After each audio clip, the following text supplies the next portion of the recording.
Good to be with you. I'm Francis Rivera. And I'm Philip Mena. Winter is not going quietly. We're tracking storms on both coasts this morning. First, in the Northeast, 23 million people are under winter weather alerts as a nor'easter gains strength. It's bringing rain, snow, and powerful wind gusts. The governors of New York, New Jersey, and Connecticut all issuing states of emergency.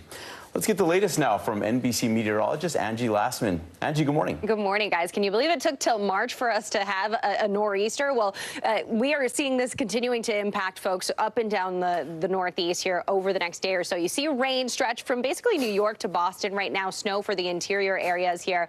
And here's how it plays out. This system did intensify overnight. It eventually will pull away, but not until Wednesday rolls around. In the meantime, heavy snow, high wind. Those are the main impacts that you'll see, along with some rain.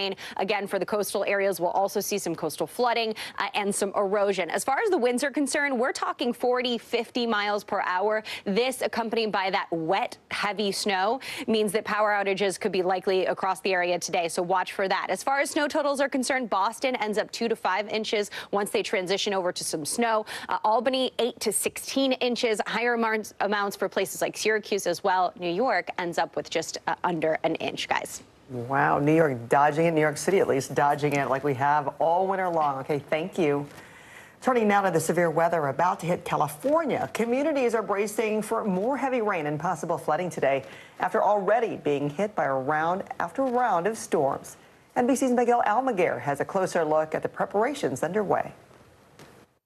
Wading through a sea of mud and muck, the flooded community of Pájaro is cleaning up from the last storm just as the next one barrels in. A 300-foot levee breach near Santa Cruz has left houses underwater, power out, and washed away roads. So even when the waters recede, we don't know how much damage it's done to our railroads, to our roads.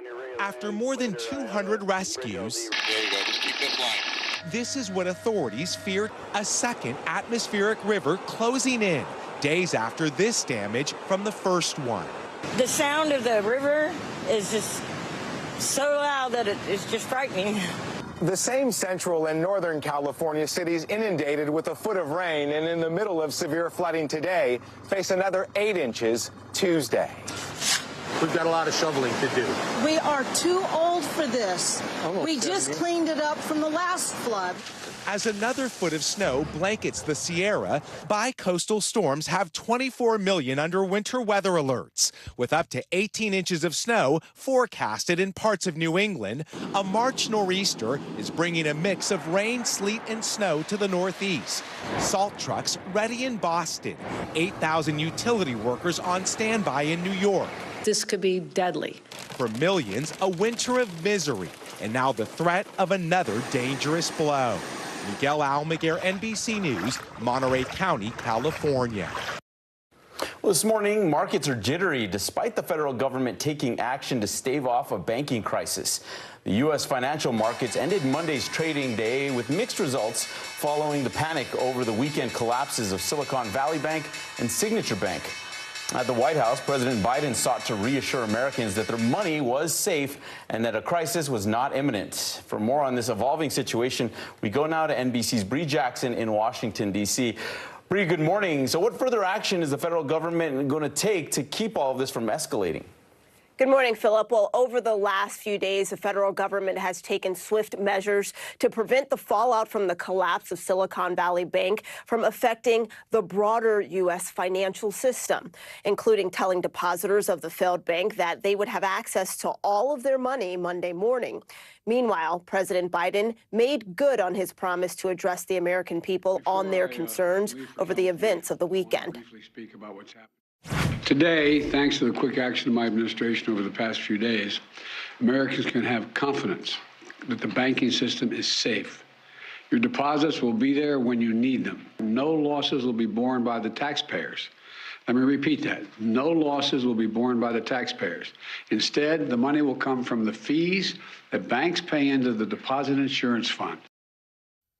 And despite his repeated reassurances to the American people, the president also made clear that the management of both Silicon Valley Bank and Signature Bank will be fired. And unlike depositors, the investors in the banks, they will not be protected.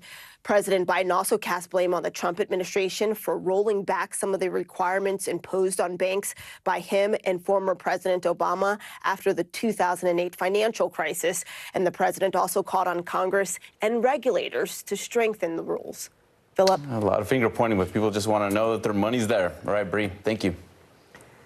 New this morning, President Biden will talk gun safety as he visits Monterey Park, California today. In January, 11 people were murdered in a mass shooting in the city. A gunman targeted a ballroom hall during the Lunar New Year weekend. The man's exact motive has not been established.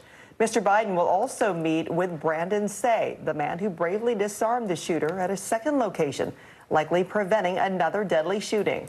Say was also a guest during the State of the Union, where the president renewed his appeal for a ban on assault weapons.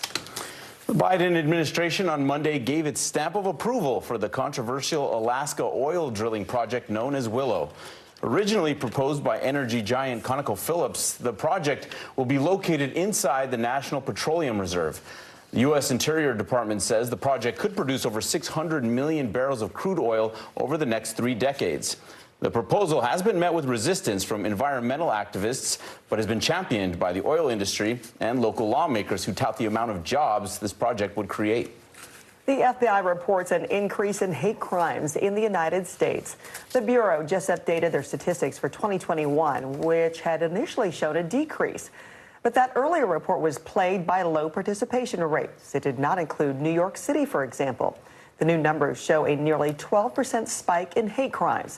Of the 12,400 victims, nearly 2/3 were targeted for their race or ethnicity, 16% for their sexual orientation, and 14% for their religion. The FBI says there has most notably been an increase in attacks on Asians. The numbers are still incomplete. A fifth of U.S. police agencies have still not submitted any data. Well, the president of Mexico is defending his country, saying that Mexico is safer than the U.S. This statement comes after a wave of scrutiny over Mexico's security in the wake of those 4 Americans who were kidnapped. Sam Brock has more on the warnings for travelers ahead of spring break. Right as a crush of spring breakers hit the beaches from Cabo to Cancun, an urgent warning from Texas state officials not to travel to Mexico due to the ongoing violence throughout the country. That's why we urge anyone, because of the volatile situation, to avoid traveling into Mexico, especially now at this time. Mexico, here we come. The abduction of 4 Americans from South Carolina visiting one of the most dangerous border towns and murder of 2 of them has cast a harsh spotlight on going south of the border. There's also the recent disappearance of 3 women from the McAllen area who went to sell items at a flea market and haven't been seen in weeks. The State Department's highest Level 4 designation, Do Not Travel, was issued in October for just 6 states in Mexico. But popular tourist destinations like Cabo and Cancun are at Level 2, exercise increased caution. That's the same category as most of Western Europe, including England and France. If you were a family planning a trip right now to one of these coastal destinations, would you still go?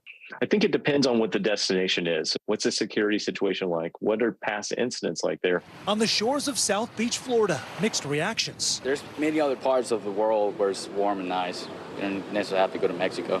So safety would be potentially a concern for you? Safety would be the main thing, because when I think about traveling, you're looking for comfort and experiences. You're not looking for trouble. The reality is, any country, including Mexico, you go to the wrong places, there's potential for things like this to happen. With spring break just now hitting its peak, fresh warnings and a wave of questions. Sam Brock, NBC News, Miami Beach.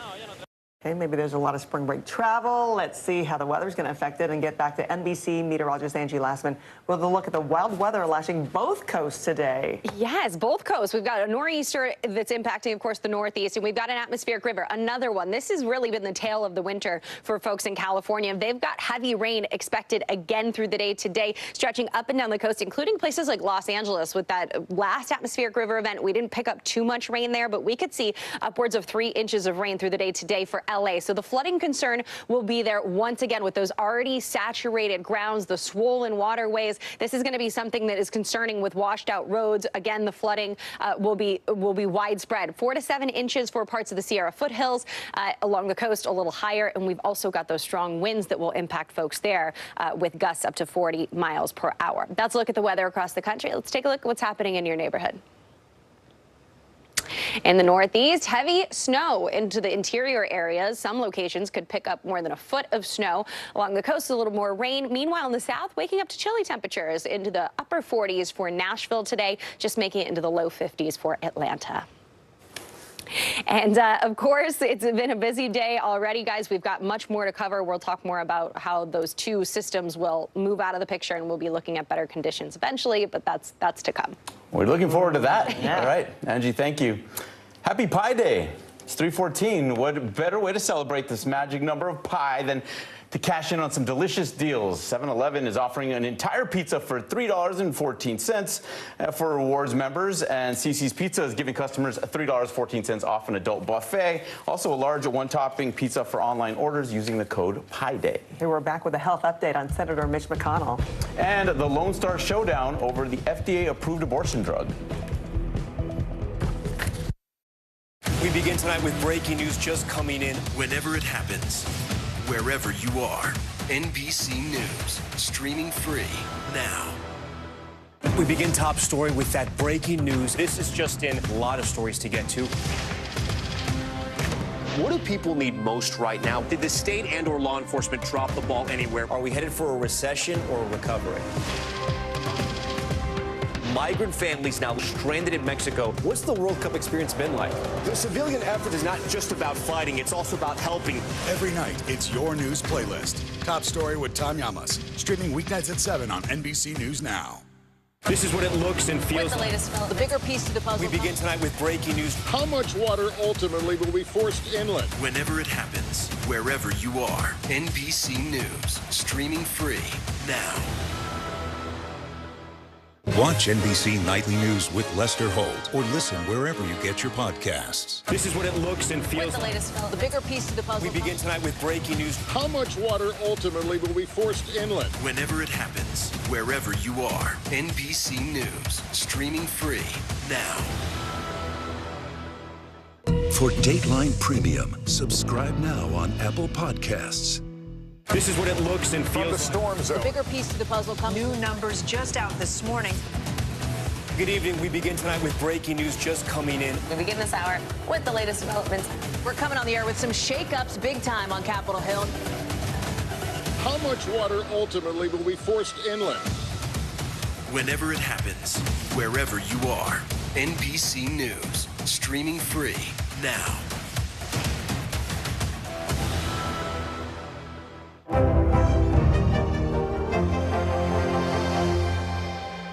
NBC News, streaming free now. Leading the news, Senator Mitch McConnell is out of the hospital and recovering. His communications director said in a statement that McConnell was discharged Monday and will head to an inpatient rehab facility before returning home. An aide for the 81-year-old told NBC News McConnell is not expected to return to the Capitol this week. McConnell was treated for a concussion and minor rib fracture after falling at a private dinner in Washington last Wednesday. 2 men are dead after a pickup truck struck pedestrians on the side of the road in Canada.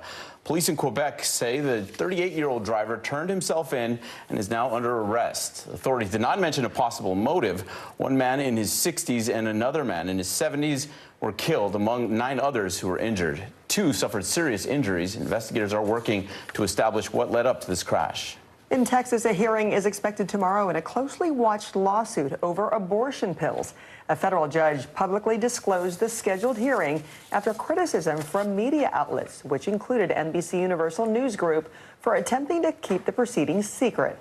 The suit was filed by anti-abortion advocates who want the judge to order the FDA to pull the abortion drug mifepristone off the market. They are arguing the way the FDA approved the drug violates federal law.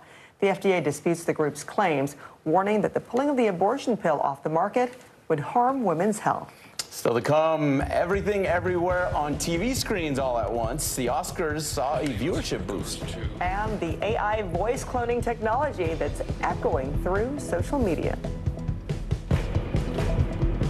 Stay on top of breaking news and the biggest stories of the day with NBC News Daily. Thank you so much for joining us. I'm Morgan Radford. And I'm Vicki Wynn. I'm Aaron Gilchrist. And I'm Kate Snow. Get in-depth reporting from across the country. What's your reaction to the president's comments? And around the world. Are Ukrainians continuing to make advances? And ways you can take care of your health. Who should be getting tested, and frankly, how often? And your wallet. Costs are skyrocketing. How to manage soaring prices. NBC News Daily. Weekdays from 12 to 4 p.m. Eastern on NBC News Now. This is what it looks and feels. From the storm zone. The bigger piece to the puzzle comes. New numbers just out this morning. Good evening. We begin tonight with breaking news just coming in. We begin this hour with the latest developments. We're coming on the air with some shakeups big time on Capitol Hill. How much water ultimately will be forced inland? Whenever it happens, wherever you are, NBC News, streaming free now.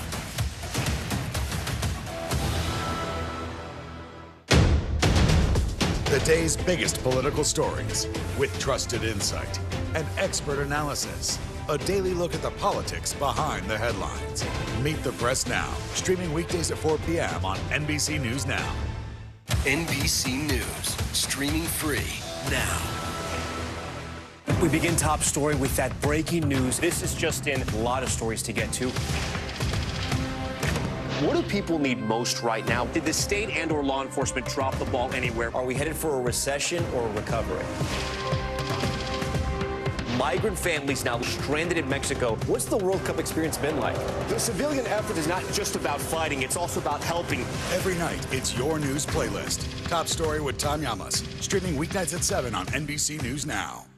This is what it looks and feels. With the latest, the bigger piece to the puzzle. We begin tonight with breaking news. How much water ultimately will be forced inland? Whenever it happens, wherever you are, NBC News, streaming free now. The day's biggest political stories with trusted insight and expert analysis. A daily look at the politics behind the headlines. Meet the Press Now, streaming weekdays at 4 p.m. on NBC News Now. Watch NBC Nightly News with Lester Holt or listen wherever you get your podcasts. This is what it looks and feels. With the latest, the bigger piece to the puzzle. We begin tonight with breaking news. How much water ultimately will be forced inland? Whenever it happens, wherever you are, NBC News, streaming free now.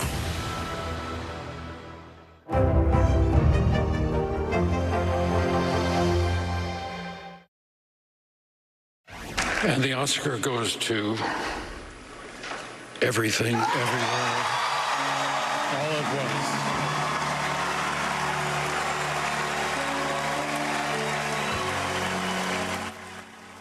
Well, it may not have been as big as the multiverse, but plenty of people still tuned in to see Everything, Everywhere, All at Once take home 7 Oscars on Sunday night. This year's Academy Awards telecast brought in 18.7 million viewers.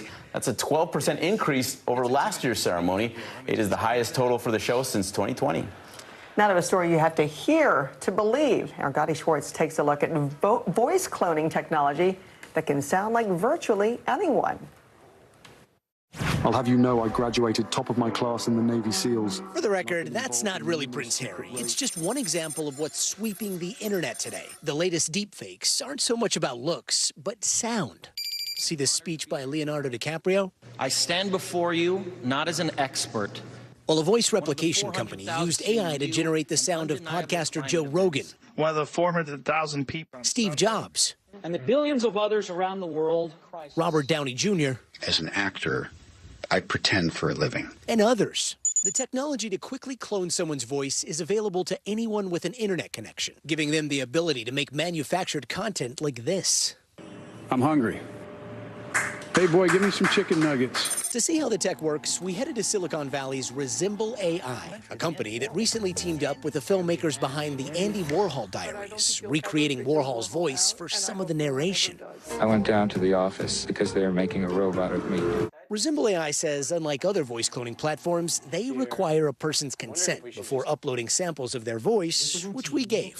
So we uploaded a few examples of my own voice and cadence, and soon I could type in anything and have it come out sounding freakishly close. This is what my voice sounds like when I clone it. Let's see. This is what my voice sounds like when I clone it. Wow. And this is just based on 5-10 minutes of my voice? 5 minutes of audio, yeah. So we've got Lester in here, too. Please take care of yourselves and each other. With the tech has come the potential for misinformation and abuse. What's your reaction when you see headlines about hackers taking somebody's voice without their permission, replicating it, and impersonating them? We have to be very careful about deploying these models out and how they're being accessed. We also have to be aware that these models are going to be used by everybody. Resemble AI says they have safeguards to prevent fraud, but critics say others don't. How do you see people using this technology? So think the types of phishing scams that we have all seen, but more sophisticated, because now you're going to get a phone call from somebody that sounds like somebody you know. Meaning going forward, just because you hear it doesn't mean you should believe it. Cuddy Schwartz, NBC News. That wasn't me. Not creepy at all.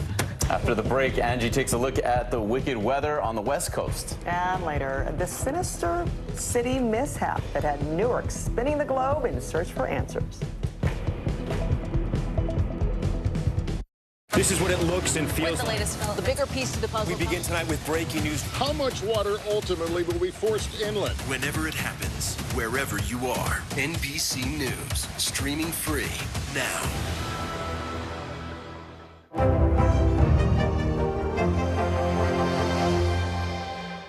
For Dateline Premium, subscribe now on Apple Podcasts. The day's biggest political stories with trusted insight and expert analysis. A daily look at the politics behind the headlines. Meet the Press Now, streaming weekdays at 4 p.m. on NBC News Now. This is what it looks and feels. From the storm zone. The bigger piece to the puzzle comes. New numbers just out this morning. Good evening. We begin tonight with breaking news just coming in. We begin this hour with the latest developments.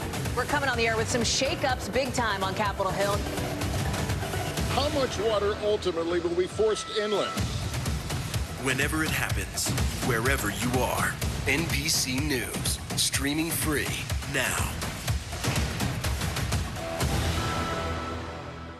Hey, podcast fans, ready to unlock our true crime mysteries? Try Dateline Premium on Apple Podcasts. You'll get early access to originals, plus bonus content, and everything is ad-free.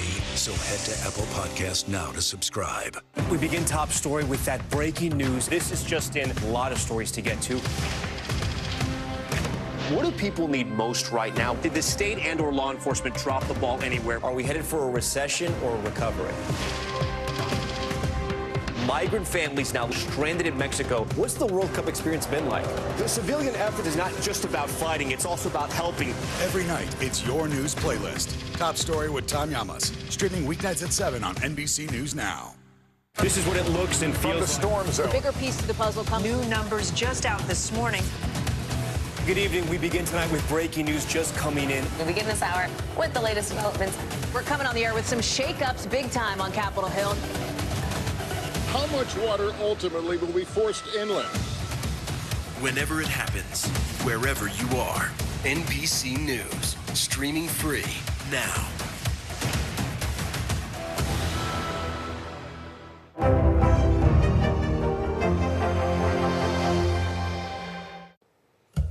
Welcome back. Two major storm systems impacting us across the country through the next day or so. We've got the West Coast dealing with another atmospheric river event. Flooding will be a major concern in places like LA and up the coast. Meanwhile, a nor'easter impacting the Northeast with heavy, wet snow and those really strong winds, upwards of 40, even 50 miles per hour. In the Southeast, we didn't forget about you. We actually are waking up to chilly temperatures. There's going to be a potential for some hard freeze here for both this morning and into tomorrow morning. 30s, 40s for the start of their day in some of those spots.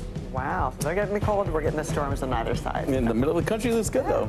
Okay, so to come, April 1st is a few weeks away, but a major city was already duped into a fake country.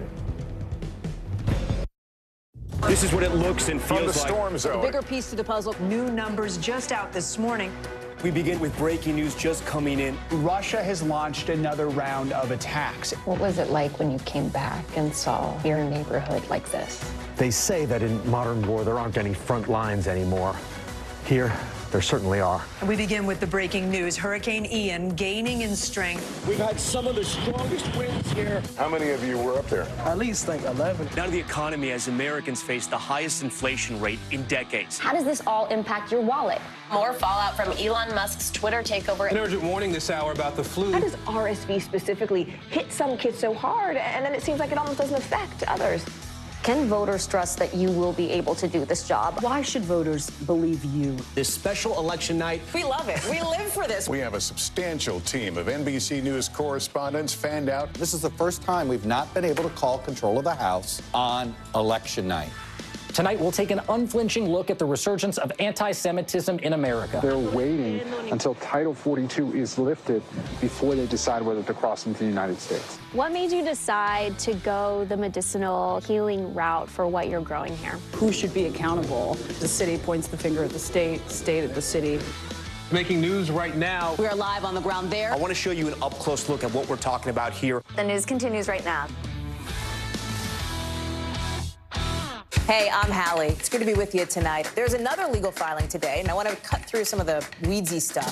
And let's just get to the point. They have started to vote on the PACT Act. If you're like Hallie, stop speaking Washingtonese. This bill would basically give health care to veterans who have exposed to these toxic chemicals. So Scott, I'm trying to make this as not DC as possible. The increased sort of anger that we've seen now in politics. I saw you searching for, I think, your microphone, Dan. Yeah. You are. I was trying to do it on the slide. Live TV, man. It's okay. A major metropolitan city caught with egg on their face. You see, the city of Newark admitted it was about to become a sister city with the country of Malaysia. Problem is, that country doesn't even exist. Valerie Castro has the story. It had all the makings of a diplomatic ceremony. Newark Mayor Ras Baraka, alongside a representative from the United States of Kailasa, signing a cultural trade agreement to become sister cities in January. Officially sister cities. Kailasa calling it a bilateral agreement with the United States of America. So you might be wondering, where is the United States of Kailasa? Turns out it doesn't exist. It does, however, have an extensive website documenting its official flag and emblem and says it's ruled by Nithyananda Paramashivam. I'm as old as sun, as new as sunrise. The self-proclaimed supreme pontiff of Hinduism. But according to the United Nations, it is not a recognized country. Newark isn't the only place duped into thinking it's a real nation, though. The same woman who appeared at the Newark ceremony even testified at a UN meeting in Geneva last month. I'm here representing the United States of Kailasa. I'm the permanent ambassador. The meeting hosted by the Committee on Economic, Social, and Cultural Rights. The Supreme Pontiff of Hinduism and Kailasa have gone through intense persecution and human rights violation. The guru, with dozens of videos on a YouTube channel documenting his teachings, claims he left India in 2019 to seek protection. I have the immunity of non-prosecutable and immunity and protection as the head of the state. He was arrested there years earlier, accused of sexual assault charges by 5 women who say he abused them at a religious retreat. Local reports say he appealed the charges and eventually fled India. NBC News reached out to the United States of Kailasa for a statement on the allegations against its leader and the legitimacy of its partnership, but have not heard back. Back in New Jersey, a few days after this ceremony, the city says it realized it had been deceived, calling it, quote, a regrettable incident. Rescinding an established sister cities relationship. City council members passing a unanimous motion to dissolve the agreement, and one city council member calling for better vetting in the future. Hopefully, that includes a Google search. Google search. Our thanks to Valerie for that report. Hey, they say fake it till you make it, you know. I see them working. Yeah, and tell you what, we're just all waiting, right, for the Netflix special on this to go in a deep dive in all of that. Wait for it. We'll find out more. It's bound to happen. Yep, and the city of Newark officials might not be watching that day. Thanks for waking up with us. I'm Francis Rivera. And I'm Philip Mena. We appreciate you watching. Have a great Tuesday. We hope to see you right back here tomorrow. Be safe.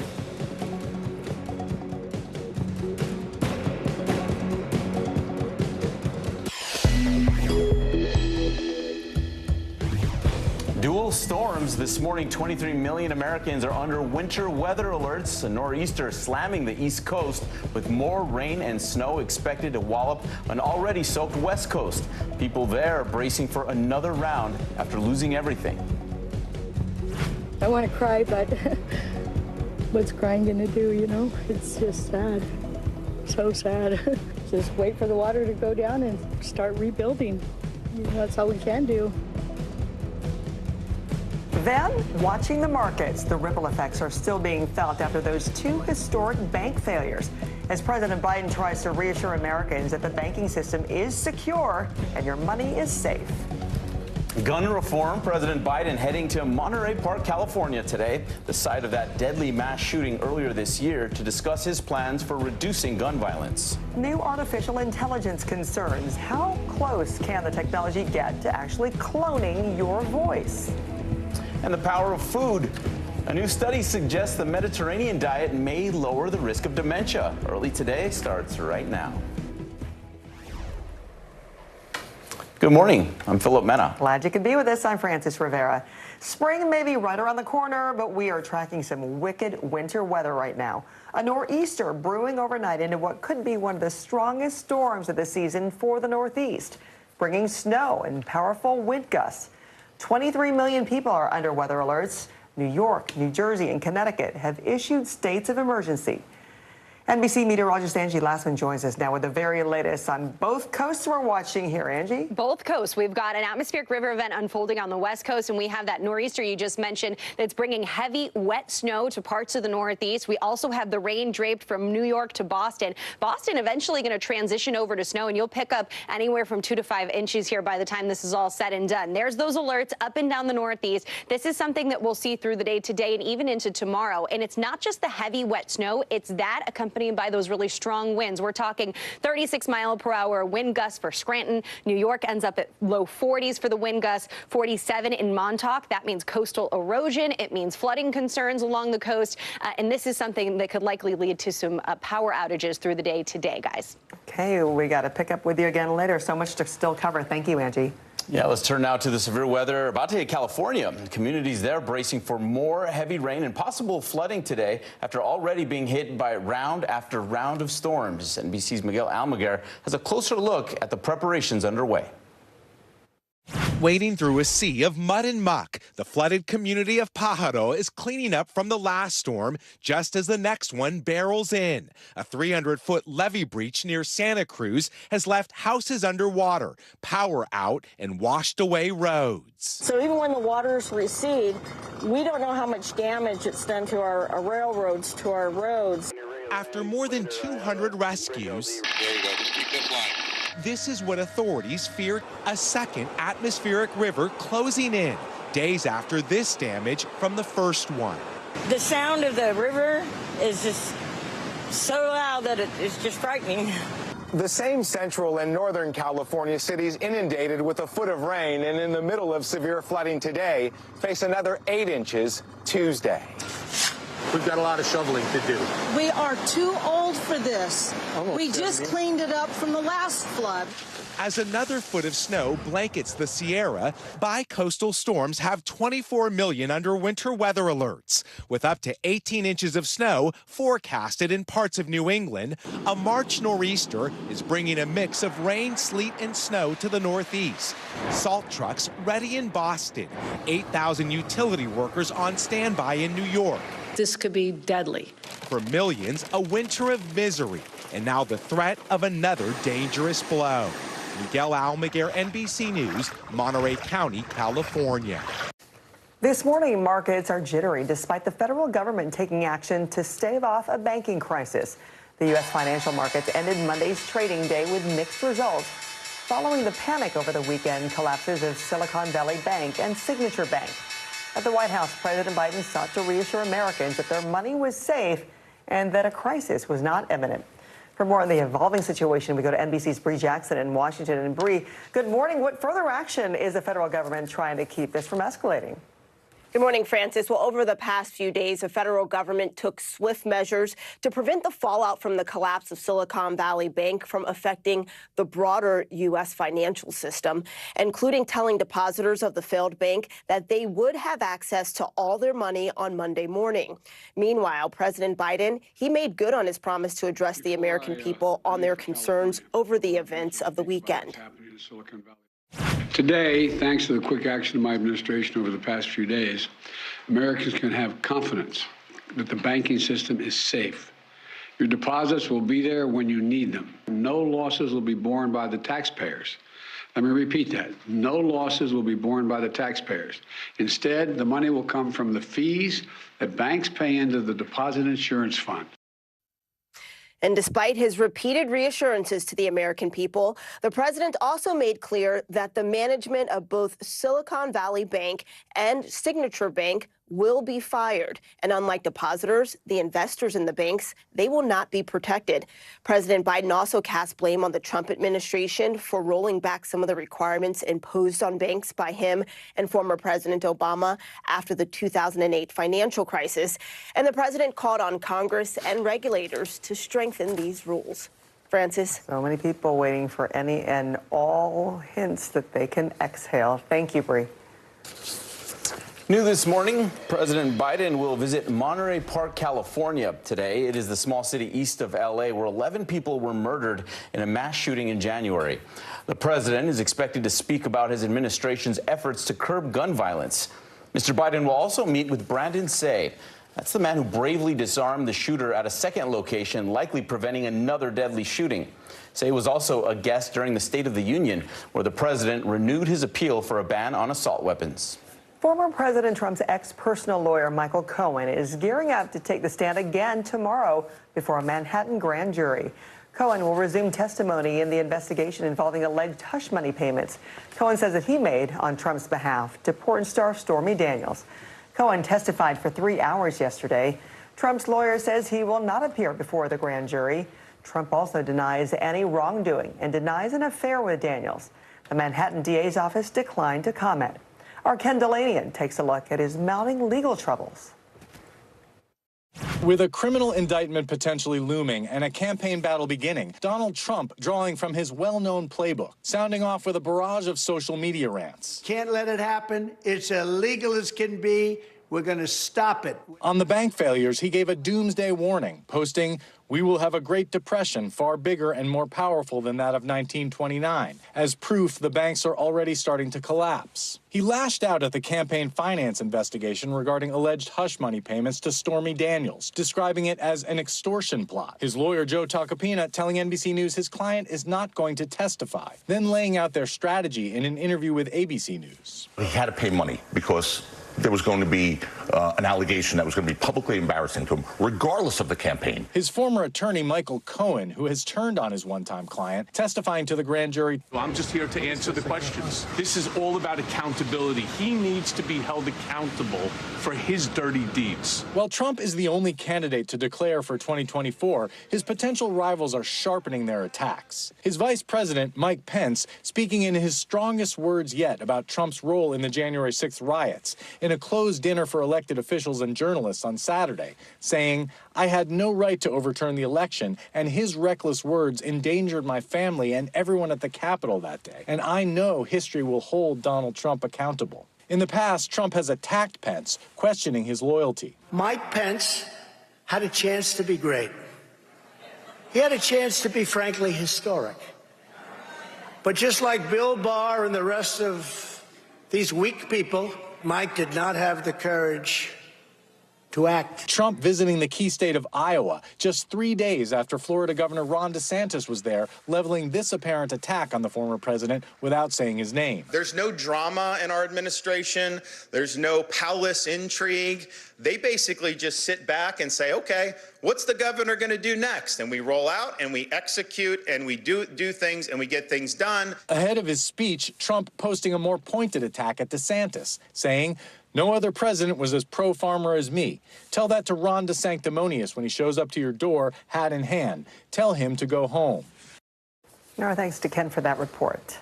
And according to a new report from the FBI, Americans lost over $10 billion to internet scams last year. That's up $3 billion from 2021, and it's the highest amount in 5 years. The spike is fueled in part by cryptocurrency investment fraud, which increased by 183%. The elderly lost the most of any age group, with people over 60 accounting for over $3 billion in losses. The FBI says it has a 73% success rate at recovering victims' money. Okay, let's check back in on this winter wallop with Angie, who's back. Hi, Angie. Hi, guys. We talked about the nor'easter. We got to talk about the atmospheric river because there's a whole lot of rain working on to California here over the next 24 hours. This system brings heavy rain, strong winds through the next day or so. By the time we get into tomorrow, it'll start to shift to the east and we'll have some lingering impacts. But boy, they do not need the rain at this point. Already swollen riverways, waterways, rivers is going to be an issue. The mudslides, the landslides with additional rain expected anywhere from 4 to 8 inches in some locations like the coastal range. Sierra foothills could pick up 4 to 7 inches. Flooding will be a major concern again today. That's a look at the weather across the country. Let's take a look at what's happening in your neighborhood. In the Northeast, dealing with some snow, some heavy snow at that for interior areas. Along the coast, a little more of the rain concern for places like New York. Meanwhile, down to the southeast, it's a little cooler than normal for this time of year. 49 degrees in Memphis today, 58 in Montgomery. And we, of course, had the nor'easter. We have the atmospheric river event that we're dealing with, but there's a whole part of the country that's actually dealing with some nice conditions. We'll talk about that coming up. Well, good. If we can't have it, somebody's got to. Okay, glad they are. Angie, thank you. See, we're not haters here.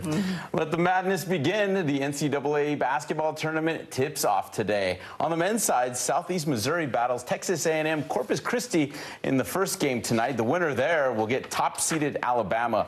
Meanwhile, the women's tournament has expanded to 68 teams this year, and with it comes the inaugural Women's First Four. Mississippi State and Illinois tip off the action over in that bracket tomorrow night. All right, coming up, Britain's new Prime Minister sits down with Lester Holt for his first interview in the U.S. And we're back in 60 seconds with new concerns over deep fakes and a look at how AI could clone your voice. NBC News, streaming free now.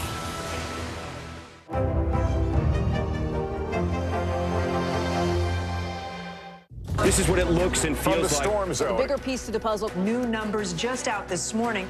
We begin with breaking news just coming in. Russia has launched another round of attacks. What was it like when you came back and saw your neighborhood like this? They say that in modern war, there aren't any front lines anymore. Here, there certainly are. We begin with the breaking news. Hurricane Ian gaining in strength. We've had some of the strongest winds here. How many of you were up there? At least like 11. Now to the economy as Americans face the highest inflation rate in decades. How does this all impact your wallet? More fallout from Elon Musk's Twitter takeover. An urgent warning this hour about the flu. How does RSV specifically hit some kids so hard, and then it seems like it almost doesn't affect others? Can voters trust that you will be able to do this job? Why should voters believe you? This special election night. We love it. We live for this. We have a substantial team of NBC News correspondents fanned out. This is the first time we've not been able to call control of the House on election night. Tonight, we'll take an unflinching look at the resurgence of anti-Semitism in America. They're waiting until Title 42 is lifted before they decide whether to cross into the United States. What made you decide to go the medicinal healing route for what you're growing here? Who should be accountable? The city points the finger at the state, state at the city. Making news right now. We are live on the ground there. I want to show you an up-close look at what we're talking about here. The news continues right now. Watch NBC Nightly News with Lester Holt or listen wherever you get your podcasts. This is what it looks and feels like. The bigger piece to the puzzle. We begin tonight with breaking news. How much water ultimately will be forced inland? Whenever it happens, wherever you are, NBC News, streaming free now.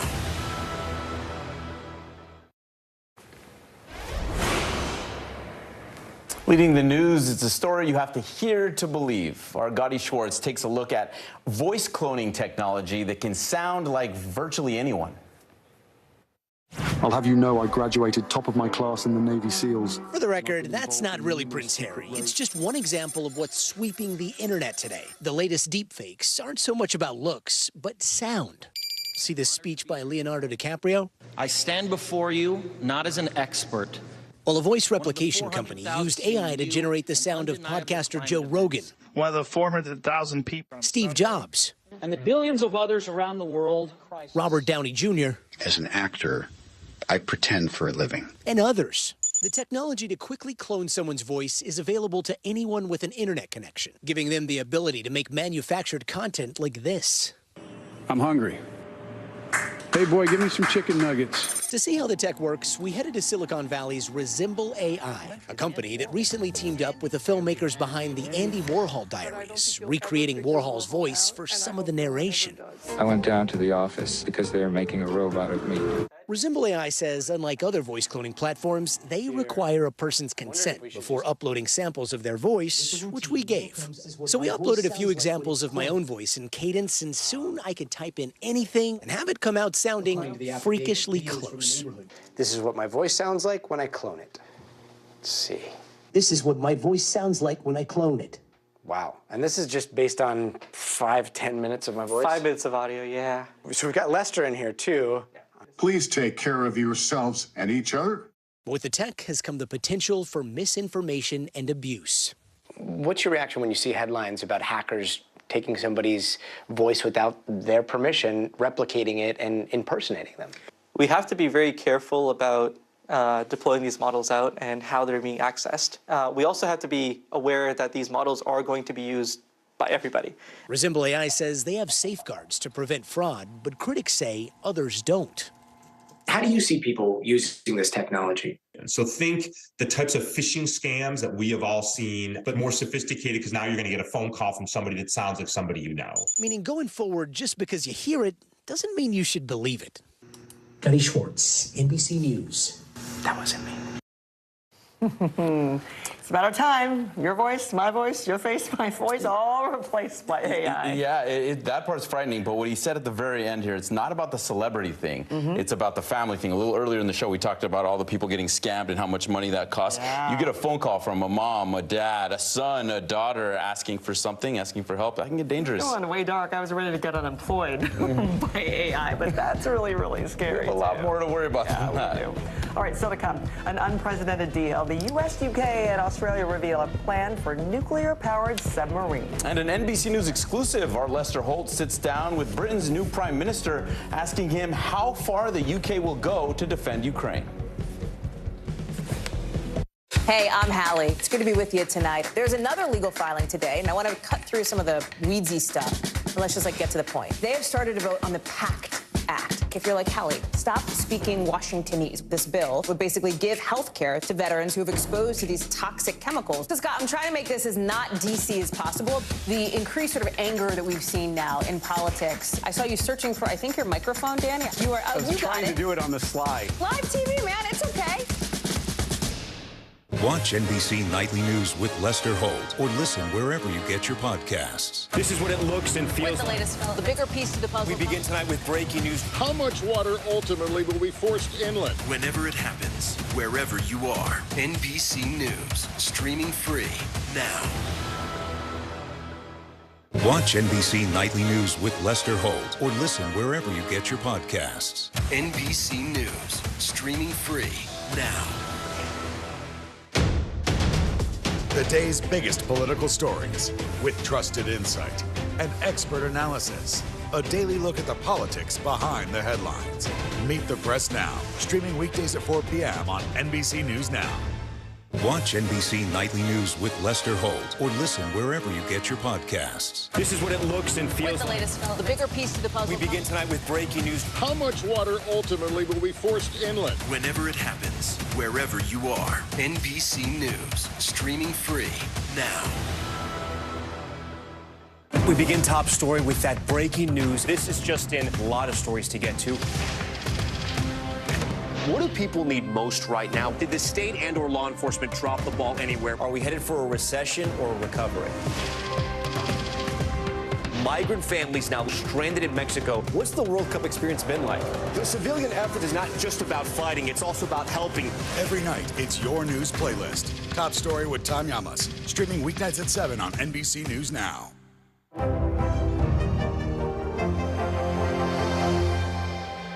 NBC News, streaming free now. Stay on top of breaking news and the biggest stories of the day with NBC News Daily. Thank you so much for joining us. I'm Morgan Radford. And I'm Vicki Wynn. I'm Aaron Gilchrist. And I'm Kate Snow. Get in-depth reporting from across the country. What's your reaction to the president's comments? And around the world. Are Ukrainians continuing to make advances? And ways you can take care of your health. Who should be getting tested? And frankly, how often? And your wallet. Costs are skyrocketing. How to manage soaring prices. NBC News Daily. Weekdays from 12 to 4 p.m. Eastern on NBC News Now.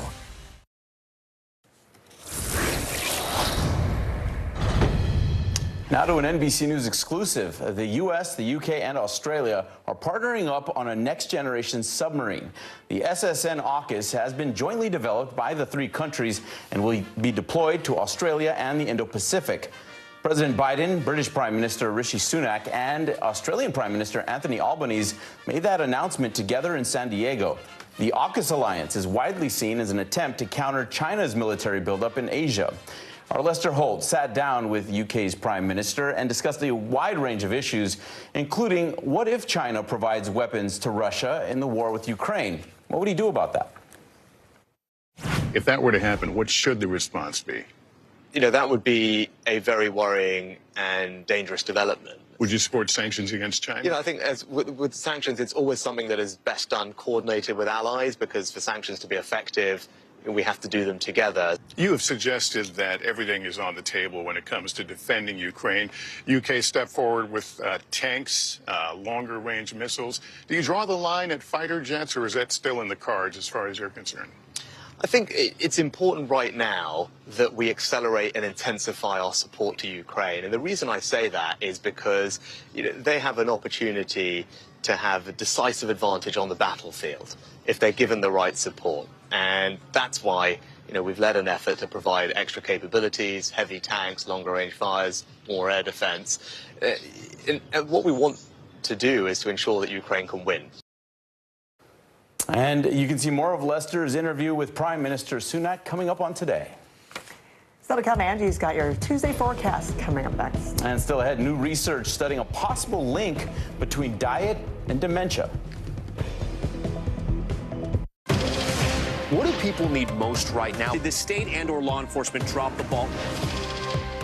Migrant families now stranded in Mexico. What's the World Cup experience been like? It's your news playlist. Top story with Tom Yamas. Weeknights at 7 on NBC News Now. Watch NBC Nightly News with Lester Holt or listen wherever you get your podcasts. Hey, I'm Hallie. It's good to be with you tonight. There's another legal filing today, and I want to cut through some of the weedsy stuff. But let's just get to the point. They have started to vote on the PACT Act. If you're like, Hallie, stop speaking Washingtonese. This bill would basically give health care to veterans who have exposed to these toxic chemicals. So, Scott, I'm trying to make this as not DC as possible. The increased sort of anger that we've seen now in politics. I saw you searching for, I think, your microphone, Danny. You are. I was trying to do it on the slide. Live TV, man. It's okay. Stay on top of breaking news and the biggest stories of the day with NBC News Daily. Thank you so much for joining us. I'm Morgan Radford. And I'm Vicki Wynn. I'm Aaron Gilchrist. And I'm Kate Snow. Get in-depth reporting from across the country. What's your reaction to the president's comments? And around the world. Are Ukrainians continuing to make advances? And ways you can take care of your health. Who should be getting tested? And frankly, how often? And your wallet. Costs are skyrocketing. How to manage soaring prices. NBC News Daily. Weekdays from 12 to 4 p.m. Eastern on NBC News Now. This is what it looks and feels What's the latest film? The bigger piece to the puzzle. We begin tonight with breaking news. How much water ultimately will be forced inland? Whenever it happens, wherever you are, NBC News, streaming free now.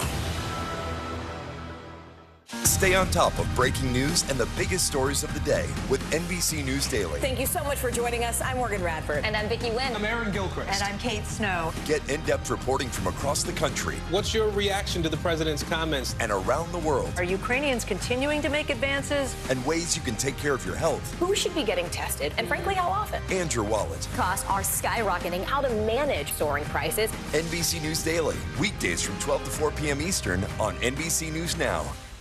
For Dateline Premium, subscribe now on Apple Podcasts. What do people need most right now? Did the state and/or law enforcement drop the ball? Migrant families now stranded in Mexico. What's the World Cup experience been like? It's your news playlist. Top story with Tom Yamas. Weeknights at 7 on NBC News Now.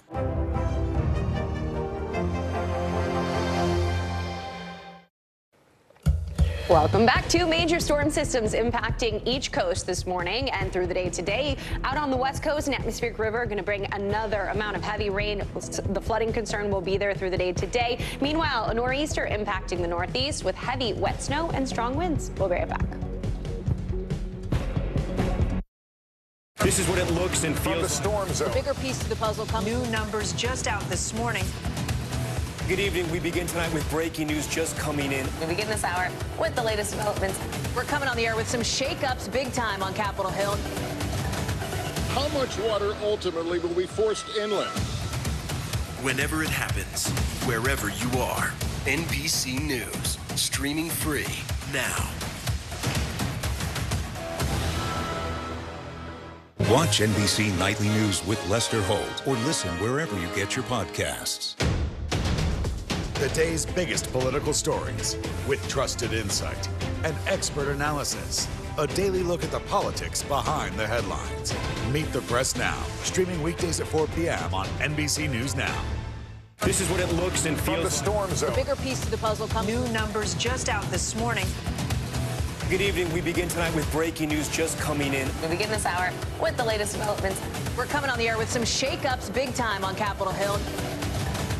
How much water ultimately will be forced inland? Whenever it happens, wherever you are, NBC News, streaming free now.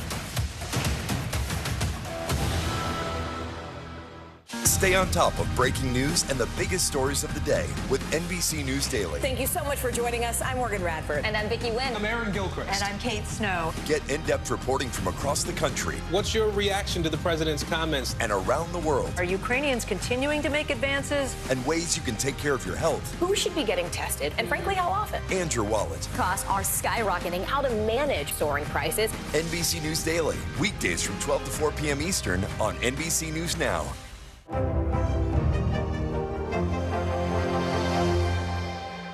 NBC News, streaming free now.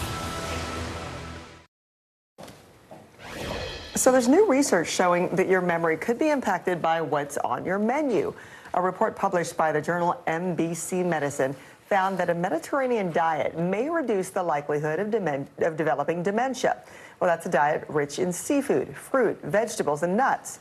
The study included over 60,000 people over the age of 60 and followed up with them after about 9 years. Those who followed the Mediterranean diet were 23% less likely to develop dementia.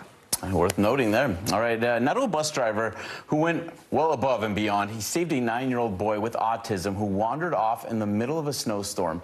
That boy is now safe and back with his family, and it's all thanks to Ambrose Young. That man's being hailed a hero, but Young says he was just being a dad. Jennifer Hoff of our NBC affiliate KARE spoke to him.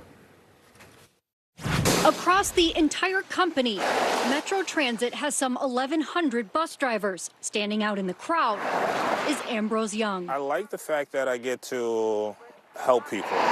2 weeks ago, Young was at the end of his route, turning around at Worth Park. So I made a left out of here. There was a child in the road trying to, he was tugging on the handle of the door of a car trying to get in the car. And as I was thinking, I was like, I don't know what's going on here. The 9-year-old boy was alone and wearing a backpack on a day Young knew school was canceled. That was the day that it was all the snow in the world decided to come to Minnesota. What's more, he couldn't talk. Young later learning the boy has autism, but still convinced him to get on the bus, calling the control center Metro shares with its police department. It was within minutes their transit control center reported that driver Young had already made contact with a child, and it was just a matter of seconds before we realized that was a child that was missing from North Minneapolis. Officer Juan Peralta said the boy had wandered some 15 blocks like kids with autism tend to do, ruling out any possibility of neglect. And in this particular occasion, he moved a little bit too fast for the caretaker. Reuniting him with his family, neither man not wanting to be called a hero. I consider myself a dad because that's what I would hope someone would do for my child. Maybe it's his military training or his mother Young calls the most selfless person, but noticing what was a little off made a big difference. I guess we're guardians of the city, not the galaxy, just the city.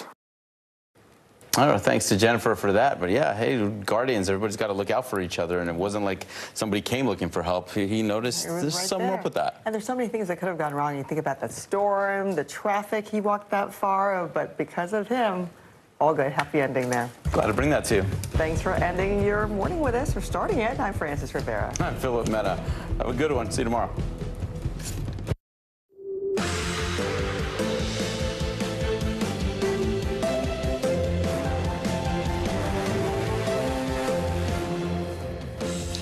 Good morning, I'm Joe Fryer. And I'm Ellison Barber, in for Savannah Sellers. Right now on Morning News Now, damage control from the White House to Wall Street and beyond after the historic failure of 2 major U.S. banks. Now, President Biden trying to prevent more panic, telling customers their deposits are safe and promising swift action.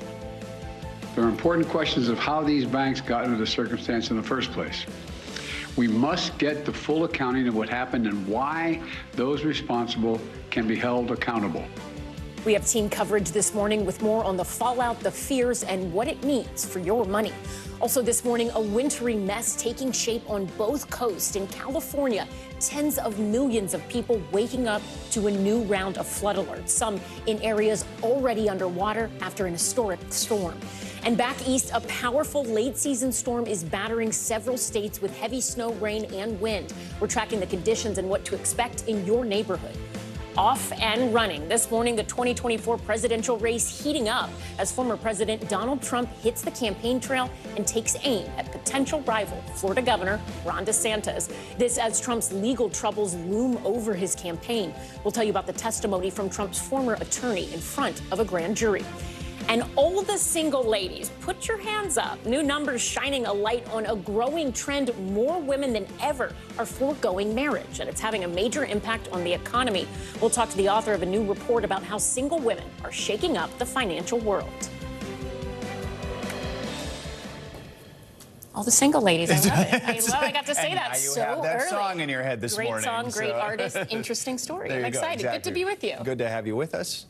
All right, this morning, the country is processing the historic bank failures of Silicon Valley Bank and Signature Bank while trying to understand how widespread the ripple effects from those closures could be. Yeah, yesterday, President Biden announced a federal intervention program to stop the financial hemorrhaging caused by the bank's collapse. And he highlighted steps that he says his administration is taking to prevent further fallout. He also reassured Americans that their money is safe and that they wouldn't be stuck footing the bill to rescue depositors of Silicon Valley Bank and Signature Bank. Americans can rest assured that our banking system is safe. Your deposits are safe. Let me also assure you, we will not stop at this. We'll do whatever is needed. No losses will be, and this is an important point, no losses will be borne by the taxpayers. Still, that news did little to put investors at ease on Wall Street. Bank stocks suffered heavy losses yesterday, ending the trading day in the red. And this morning, there's more fallout for SVB. The bank's parent company, along with 2 top executives, are being sued by shareholders in a class action lawsuit for fraud. We're going to hear from a small business owner who was directly affected by the bank failure in just a moment. But first, let's get to NBC News White House correspondent Carol Lee and Brian Sozzi, executive editor at Yahoo Finance. Brian, let's start with you. It was not exactly a good day on Wall Street for regional banks. We saw those losses yesterday. Did we expect those losses, or was that a little surprising? Well, thank you for having me. And what you're seeing really is the loss of trust in what financial institutions essentially do. And that is why you saw shares of a First Republic really get hammered. But you also saw the likes of a Charles Schwab, one of the longtime just investment firms on Wall Street, their shares get hit as well. So lots of fear on contagion in the aftermath, what the financials might look like for a lot of these banks. That's why you saw the stocks sell off. Now, we are seeing a little bit of rally here in the pre-market today. But again, the fear on Wall Street very much remains out of there. And the next shoe to drop, guys, could be when these companies, these big banks, report earnings in just a few weeks. How were their finances hurt by the fallout of SVB? So, Carol, let's bring you in here. We just heard that clip from the president announcing plans to protect depositors. He also called out a 2018 bank deregulation law that was passed under the Trump administration. He called on Congress to reverse it. What's the reaction been from lawmakers to that, and overall just to how the White House is handling this?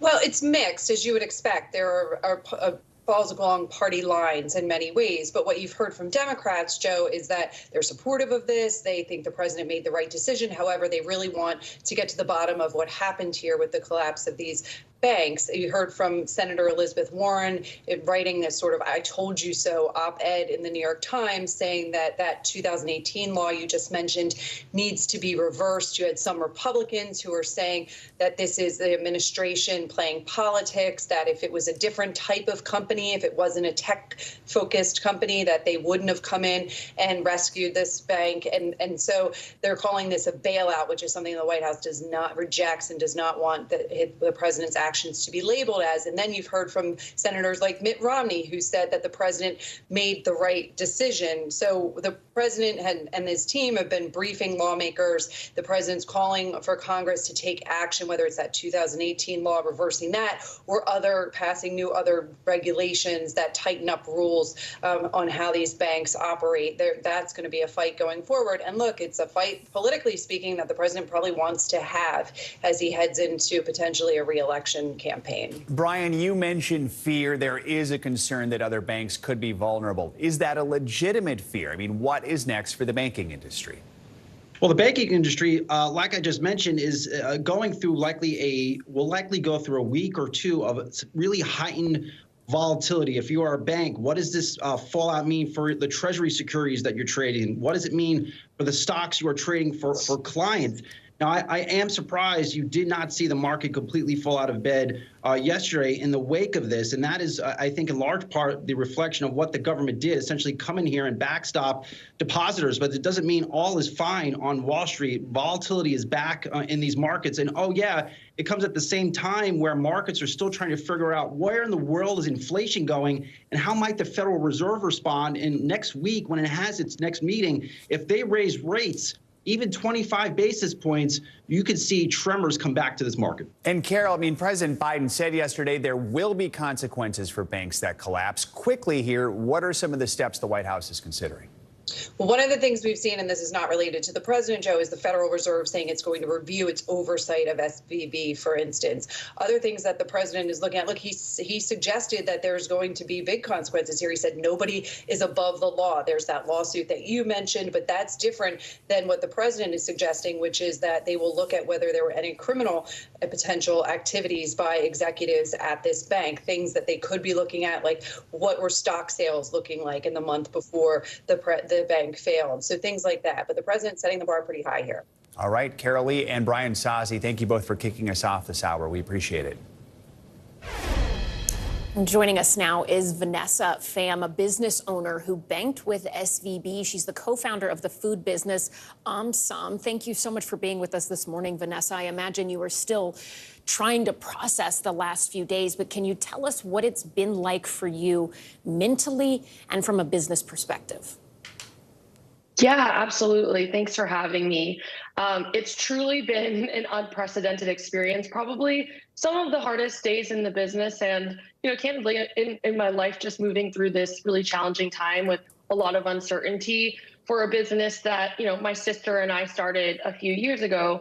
And I feel like as the daughters of Vietnamese refugees, that plays a huge part in our story and impacted our experience of the whole series of events. But yeah, we tried to make decisions, move as quickly as possible towards solutions as soon as the news started unfolding.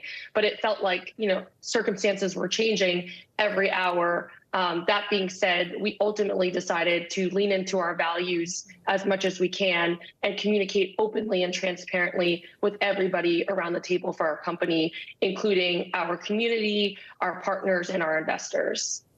President Biden was quick to speak out on this. We have already seen some government action, talk of different levels of action. Do you feel like the response to this has been adequate so far? And moving forward, what do you want to see the government do here? Yeah, I'm still taking in all the inputs around, potential lawsuits. I think where I stand just as a small business owner and and what I'm hoping to see. Definitely the news that came out on Sunday night made all the difference for my company and many other companies, all the way from big tech to smaller companies like mine. And so I'm very grateful for that personally. Going forward, I definitely am concerned about the state of the banking system and the stability there. And so we're doing everything in our power to manage that, and would love to see the government support businesses like ours. You also posted an open letter on social media. You asked in part for people to continue supporting small businesses like yours. You touched on this earlier about leaning into the values you and your sister have for this company. But what do you think is going to be next for you as an individual, as a business owner, and also for the totality of your business? Yeah, I think we're going to be more prudent about how we store our funds. But beyond that, we have to be super focused on what's most important, which is growing our business, bringing more people into our universe. So we're selling our sauces in Whole Foods and Target and on our website. And our story has been, one that's resonated with consumers. So we're really focused on that. And it's become extremely clear to us that going forward, yes, we're relying on a broader system of structures, but there's also a lot of inequities there and a lot of instability there. So we're really leaning into community first and foremost to get through this really challenging time. All right, Vanessa Pham, co-founder of OMSOM, thank you so much for your time, and we wish the best for you and your sister. Thank you. Now to our other big story, the weather. 2 major storms are expected to batter both coasts this morning, with no relief in sight for an already drenched California. In Monterey County, the situation is becoming dire. Yeah, officials there are racing to repair a levee that broke over the weekend after an atmospheric river slammed the area. Now officials warn the breached levee could widen from 120 feet to 300 feet as a result of a second atmospheric river set to make landfall in Southern California later today. More than 30 million people are now under flood alerts because of the incoming storm system. And here in the Northeast, cities are preparing for snowfall as a slow-moving nor'easter closes in. According to the Weather Prediction Center, some regions will get up to 18 inches of snow and coastal flooding. New York Governor Kathy Hochul is asking residents to take the storm seriously. People in upstate say, well, snow's coming, another snowstorm. I've lived my whole life with snowstorms, but this is one we're cautioning people that this could be deadly.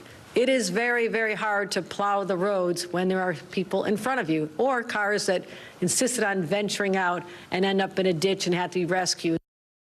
We have meteorologist Angie Lastman standing by to give us an update on where the storm is headed next. But first, NBC News correspondent Antonia Hilton is in Worcester, Massachusetts, with the latest on the nor'easter. So, Antonia, what are you seeing so far on the ground this morning? Good morning, Joe. Well, the cold rain that we had here yesterday has changed over to thick, heavy snow that's now coming down this morning. And this is the stuff that public works officials here in Worcester have been warning people about. This is the kind of sticky, heavy snow that stays on the ground. It accumulates. It makes it really difficult for them to get trucks out on the road to clear otherwise hazardous conditions. And so they're asking people, if you don't have to travel today, you don't have to hit the road, you don't have to commute into work, please stay home. If you absolutely have to get out there, they're reminding people that in these kinds of conditions, you need to make sure you have an emergency kit in your vehicle. You want to have batteries, you want to have a flashlight, you want to make sure all your devices are charged up so you can get in contact with people in case anything happens to you. They're expecting that these kinds of conditions are going to complicate not just the morning commute, but possibly well into the afternoon as well, because here in this part of the state in central Massachusetts, they're expecting about 10 to 20 inches of snow possibly. And the winter storm warning is going to be in effect until about 8 a.m. tomorrow. And so if you don't have to go out today, they're really warning people to be careful. They have about 325 trucks that are going to be just in this area alone trying to clear the road. But those officials are warning it's going to be tough for them. And it may be a while before these hazardous conditions are cleared and it's safe to get out there, Joe. Officials have had a few days to prepare for this, though it's unclear exactly how much snow they're going to get. But how have officials been preparing for this big snowfall? Well, they're warning people that power outages are very likely in conditions like this, because right now we're seeing the heavy snow, but we're also likely going to get some serious gusts of wind that could get up to 55 miles per hour. So that means, trees coming down. It means possible power outages. And so not only should people be ready for that at home, thankfully this is an area where a lot of people have things like backup generators, but it means you need to make sure that you have supplies and certainly run your last errands right now if you need to. The good news is National Grid has been preparing already for this for days. So they have about 1,000 crews, 3,000 workers on standby, ready to respond if it gets to that point, Joe. And for the past couple days, we've heard governors throughout the Northeast issuing warnings. We just heard from Governor Hochul in New York. What are you hearing from the governor in Massachusetts, and are people heeding the warning? Well, what we've heard from the governor here, Maura Healey, is a reminder that if you can work from home, you really should today. Again, it all comes down to these hazardous conditions and concerns about there being pileups. They don't want cars that don't need to be on the road to be on the road. There's a parking ban here in Worcester and in other parts of the state that are in effect simply because they want vehicles to clear as much space as possible. So she has asked for non-emergency employees to please stay home. Any members of her executive branch to stay home and telework today, and to kind of set an example for others. Some of the residents that I've spoken to are planning to take that advice and are teleworking in cases. But of course, there are people here who have to work. So they've also been told that if you have to, try to get on the road early before things potentially get, more complicated, more sticky than they already are. Antonia Hilton, where the snow is already falling in Massachusetts. Antonia, thank you. Meteorologist Angie Lassman is here now with more on these powerful storms. Hey there, Angie. Good morning. Good morning, guys. We've got two of them. They're basically bookending the country.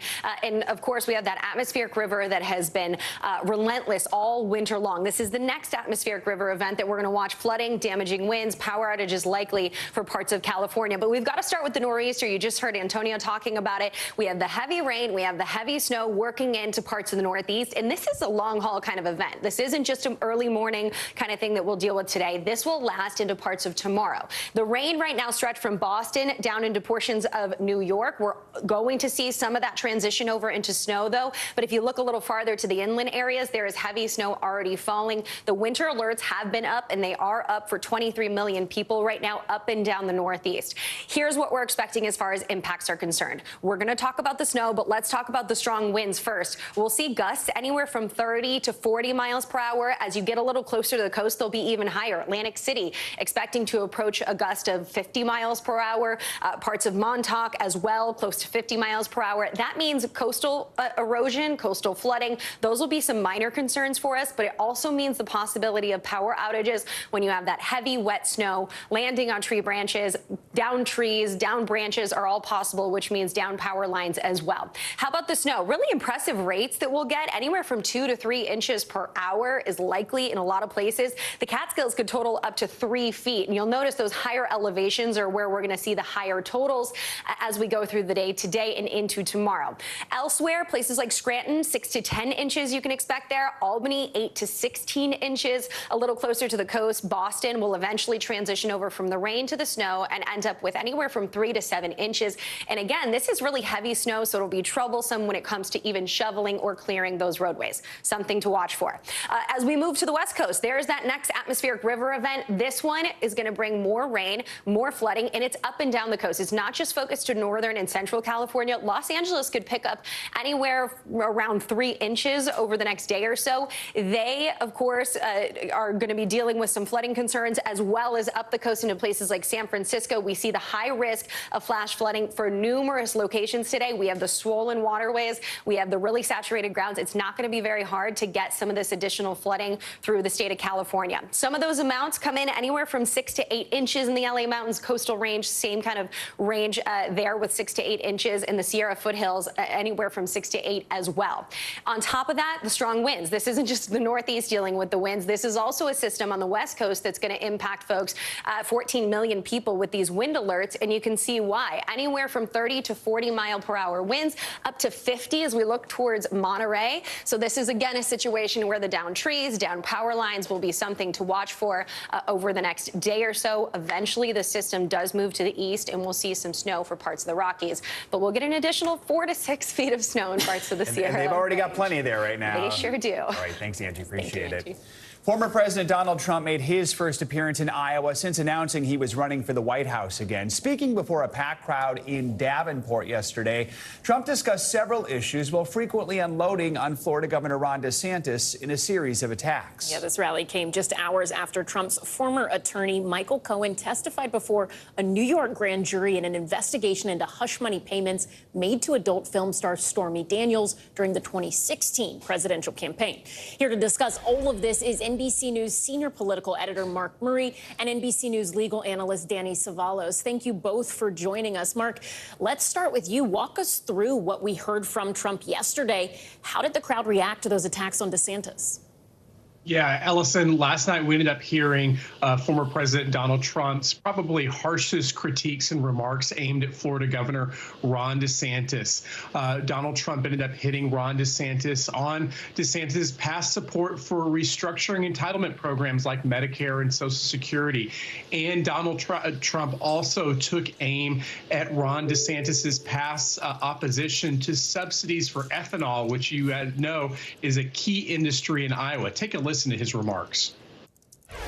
Ron DeSantis strongly opposed ethanol. Do you know that? And we don't even know if he's running, but I might as well tell you. If he's not running, I'll say he was fine on ethanol. Don't worry about it. He strongly opposed ethanol and fought against it at every turn, and he's going to do that again. Ellison, though, as far as your question, how the crowd received it, it was a raucous crowd in support of Donald Trump. But when he specifically mentioned Ron DeSantis and those attacks last night, it was kind of fell on some deaf ears. There was a little bit of silence, according to our reporters on the ground, who might not have been all that interested in Republican attacks this early in the race. Danny, this rally comes amid ongoing legal troubles for Trump. His attorney said yesterday the former president will not appear before that New York grand jury. Does his no-show impact the investigation at all? No, not likely. I don't think anyone expected him to appear before the grand jury. Typically, if you have any kind of exposure and you're called to testify before a grand jury, you're going to exercise your Fifth Amendment and decline to appear. You work that out with your attorney and the prosecutors, but in all likelihood, he won't appear. And the prosecutors must have known that. I'm sure it was not going to go down. So the investigation moves forward. I don't think this impacts the conclusions very much. It was something that was expected. And in all likelihood, Trump didn't want to go either, because it's not an opportunity to grandstand. It's the opposite. Grand jury proceedings are secret. So nobody's going to hear whatever it is he has to say except for the grand jury members and pretty much nobody else. So, Mark, how is Trump handling the investigations on the trail? Has he mentioned it? Is it having any sort of impact among his supporters? Yeah, he definitely mentioned it in his rally in Iowa last night. He criticized the grand juries. He criticized the Biden Justice Department, as well as the prosecutors who are looking into these various matters. And Ellison, you know, it is what ends up happening legally to Donald Trump might actually be the most important unanswered question in this very, very early 2024 Republican race. It's possible that an indicted Donald Trump could end up reshaping things, could end up having Republicans maybe decide not to support him, or it could actually end up rallying Republicans to his cause. And so what ends up happening on the legal front is going to be a really, really important development. All right, we'll keep an eye on it. Yep, Mark, Danny, thank you both. Appreciate it. Senate Republican leader Mitch McConnell is out of the hospital following a fall at a dinner last week. A statement confirmed from his office confirmed that the 81-year-old suffered a concussion as well as a minor rib fracture during the fall. Mitch McConnell's office additionally stating that he will undergo physical therapy at an inpatient rehab facility before returning home. McConnell previously fell in 2019, fracturing his shoulder at that time. Coming up on Morning News Now, British Prime Minister Rishi Sunak getting candid about growing tensions with China. Is China a threat? And China represents the biggest state threat to our economic interests, for sure. Up next, the NBC News exclusive as the Prime Minister sits down with our Lester Holt. We'll be right back.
This is what it looks and feels from the storm zone. The bigger piece to the puzzle comes. New numbers just out this morning. Good evening. We begin tonight with breaking news just coming in. We begin this hour with the latest developments. We're coming on the air with some shakeups big time on Capitol Hill. How much water ultimately will be forced inland? Whenever it happens, wherever you are, NBC News, streaming free now.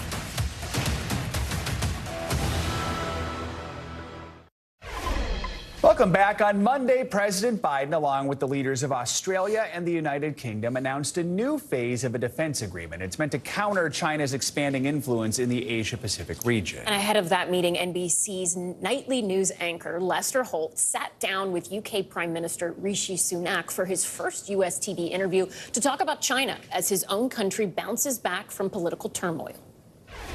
Britain is back, and part of the job that I've got as Prime Minister is to give people that confidence in our country. Rishi Sunak emerged last fall from a revolving door of British prime ministers. Now returning to a state he called home for several years, we fittingly met aboard a retired warship, now the USS Midway Museum, just as Prime Minister Sunak leads the UK into an even closer military alliance with the US and Australia, as concerns grow over China. Is China a threat? China represents the biggest state threat to our economic interests, for sure, and is a systemic challenge for the world order. Now, that's why it's important that we take steps to protect ourselves against that. Alarms raised recently over that Chinese spy balloon. What kind of signal did the balloon that overflew the U.S. send? The balloon incident here was an example of that behavior that I talked about that is concerning, whether it's the balloon incident, whether it's how China's behaving in the South China Seas. Those are all examples of a regime that is acting in a way that is not aligned with the values that we share between the US, the UK, Australia and other allies. And China is also under fire for blocking independent inquiries into the origins of COVID. The FBI and Energy Department now assessing COVID came from a lab leak in China, though there's no US government consensus. What's your government's position on the COVID origins? There's clearly questions that need to be answered. I'd certainly say that, and we haven't ruled anything out at this stage. I think what we want to see and fully support is a proper scientific inquiry as to the origins, and we would urge everyone, including China, cooperate with that investigation. You think it's still an open question? Yes, I think there certainly are questions that need answering. We wouldn't rule anything out at this stage. And then there's China's role in Russia's war in Ukraine. China already gives crucial economic aid to Russia. Would it go further and provide weapons? If that were to happen, what should the response be? That would be a very worrying and dangerous development. Would you support sanctions against China? I think with sanctions, it's always something that is best done coordinated with allies, because for sanctions to be effective, we have to do them together. You have suggested that everything is on the table when it comes to defending Ukraine. UK stepped forward with tanks, longer-range missiles. Do you draw the line at fighter jets, or is that still in the cards as far as you're concerned? I think it's important right now that we accelerate and intensify our support to Ukraine. And the reason I say that is because they have an opportunity to have a decisive advantage on the battlefield if they're given the right support. And that's why we've led an effort to provide extra capabilities, heavy tanks, longer range fires, more air defense. And what we want to do is to ensure that Ukraine can win. Your counterparts in Germany and France have suggested this is going to end up in a negotiation when all is said and done. Do you think that's where and how this ends? Well, I think, look, ultimately, those decisions are for Ukraine to make. Our job is to put them in the best possible position to make those decisions. We want to see Ukraine victorious. Prime Minister Sunak making history as Britain's first prime minister of color. And he came into office at another moment of historic change, with the UK getting its first new monarch in over 70 years. What's your relationship like with King Charles? I mean, I was his first appointed prime minister, actually. It's a very special moment in my life, and now I have the privilege of sitting down with him every week. Good discussions? Great discussions. He's trying to modernize the monarchy. You're trying to bring more tech into the UK's economy. Are you kindred spirits on some level? I think, look, actually, King Charles is someone who issues that politicians and governments are grappling with have been issues that he's been talking about for a long time, particularly climate change, where he's been very passionate about that topic. He's someone who absolutely is someone who wants to represent everybody. As Prime Minister, it's a great privilege to champion all our British institutions, our culture, our history, our values around the world, but particularly the monarchy. Our thanks to Lester Holt for bringing us that part of an exclusive interview with Britain's Prime Minister. International headlines now, starting with a show of force from North Korea, just one day after the U.S. and South Korea started joint military drills. NBC News foreign correspondent Raf Sanchez joins us now from Tel Aviv with that and a whole lot more. Good morning, Raf. Alice and Joe, good morning. That's right. Tensions heating up once again on the Korean Peninsula, with the U.S. and South Korea conducting their largest military drill in years. North Korea this morning firing 2 short-range ballistic missiles into the sea off its east coast. The U.S. Indo-Pacific Command said the launches didn't pose a threat to either U.S. forces or territory, but said the North's unlawful weapons program had a destabilizing effect on the region. In southern Africa, more than 100 people have now been confirmed killed by Tropical Storm Freddy. Both Mozambique and Malawi were hit twice by the cyclone, which is one of the strongest storms ever recorded in the southern hemisphere. The full extent of the damage is not yet known, as power supply and phone lines were destroyed by the storm. And finally, long live the king in stamp form. The first British stamps bearing the head of King Charles are now being released by the Royal Mail. They show the new monarch's silhouette alongside popular garden flowers. Charles is known to be a passionate gardener and environmentalist, and these new stamps are meant to reflect that. So guys, starting next month, any postcards you're getting from London, they're going to have King Charles's stamp on them. Very cool. Now I just need to find people in London to send me mail. All right. Thank you, Raf. Appreciate it. All right, coming up, workplace woes. A new report suggests climbing the corporate ladder is taking a mental toll on many women. What researchers are saying, plus what can be done to fix it. And are they lucky, or is it something more? We're going to explore how some people have somehow been able to avoid getting COVID now 3 years into the pandemic. This is Morning News Now.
Podcast fans, ready to unlock our true crime mysteries? Try Dateline Premium on Apple Podcasts. You'll get early access to originals, plus bonus content, and everything is ad-free.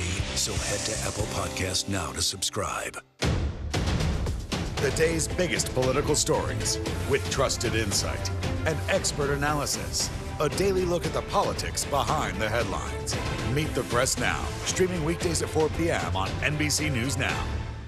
Stay on top of breaking news and the biggest stories of the day with NBC News Daily. Thank you so much for joining us. I'm Morgan Radford. And I'm Vicki Wynn. I'm Aaron Gilchrist. And I'm Kate Snow. Get in-depth reporting from across the country. What's your reaction to the president's comments? And around the world. Are Ukrainians continuing to make advances? And ways you can take care of your health. Who should be getting tested? And frankly, how often? And your wallet. Costs are skyrocketing. How to manage soaring prices. NBC News Daily. Weekdays from 12 to 4 p.m. Eastern on NBC News Now. We're back with our weekly mental health check-in. We're looking at why the so-called girl boss era could come with a price. It's because more women in leadership positions say they're feeling lonelier than ever. Yeah, plus, if you like to treat yourself on a bad day, you might be considered an emotional spender. We have tips on how to manage. Let's bring in Dr. Soumya Dave for more. She is a psychiatrist and author of What a Happy Family. Dr. Dave, always good to have you with us. So let's start with that new report that found 55% of senior-level women have felt lonely at their jobs at least once in the last month. Do we know why it is that women are feeling unsupported? What's the impact of this, and what can we do to fix it? There are so many reasons why this is happening. We know that as women are progressing in their careers, they're feeling more lonely, whereas men are feeling less lonely. And by the way, these numbers also are going up for women of color. Now, there are so many factors playing into it. Women tend to do more unpaid and under-recognized labor at work and at home. It's harder for them to find, create, and maintain community. And they're feeling like they have a lot of unrealistic expectations and a lack of support. And now I think it's so important for us to think about all these factors because we're seeing that a lot of them are structural things that have been put in place for a long time. So it's going to take a lot of structural changes for this to shift as well. So let's talk about the spending habits among millennials and Gen Z. According to Credit Karma, 58% of Gen Z and 52% of millennials say they are more likely to make purchases in response to how they're feeling at the time. I didn't think I was guilty of this, but then I started thinking about all the Amazon boxes I have, and it's possible. What does that sort of spending tell you about a person's emotional well-being? And is there anything we can do to stop emotionally spending if we are realizing right now that we fall into that category?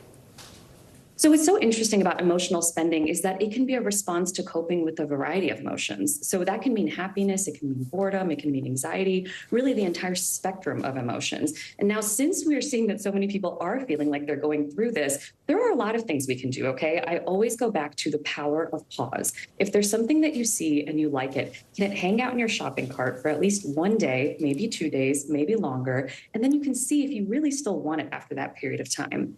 The second step I recommend is to have a substitute activity. Now, if we are spending to help with our emotions, that means we might be able to do other activities to help with our emotions as well. So if that urge to shop comes up, is it possible to take a walk, call a supportive friend, get some sunlight, and see if that really helps? And then the last step is to see if there's some support that you can get in that, whether that's reaching out to someone to help with budget planning, really seeing if there are friends where you can keep each other accountable, or even talking to a therapist to see if there are emotional regulation patterns going on that can get some more support.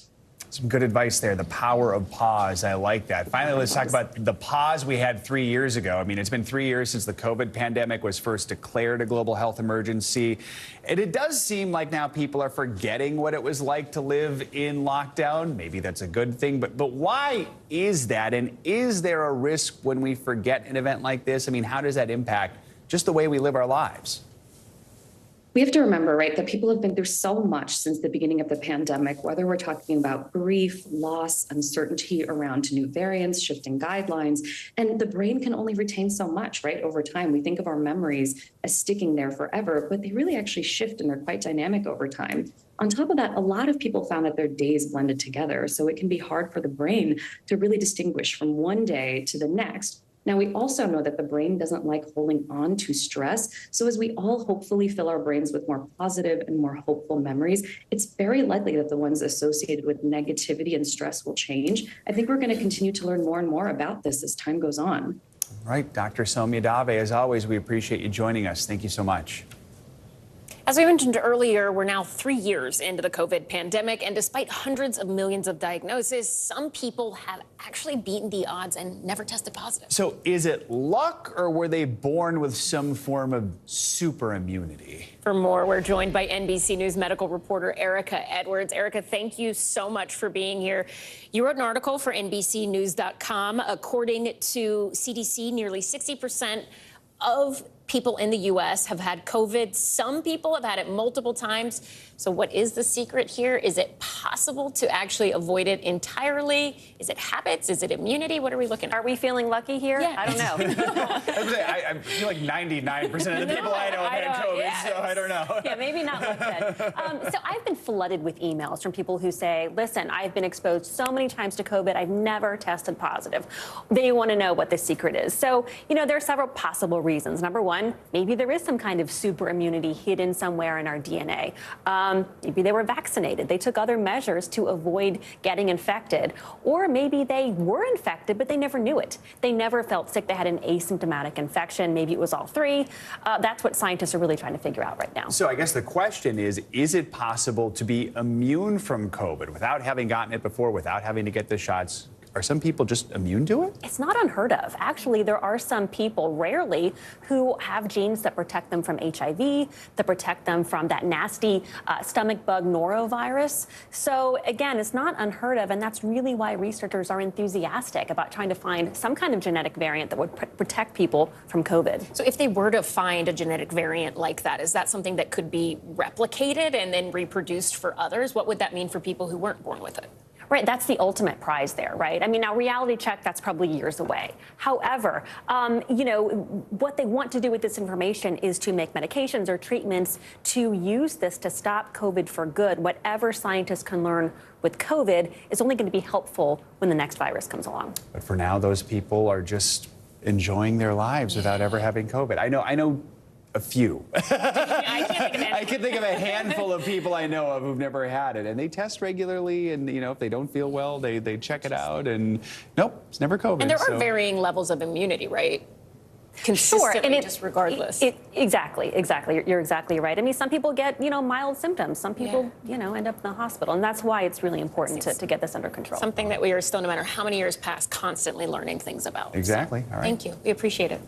Coming up, it is being called the rise of the she economy. A new study shows more women are staying single, and that's making a big mark on the financial world. We'll have more on the trend and its far-reaching impacts here on Morning News Now.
day's biggest political stories with trusted insight and expert analysis. A daily look at the politics behind the headlines.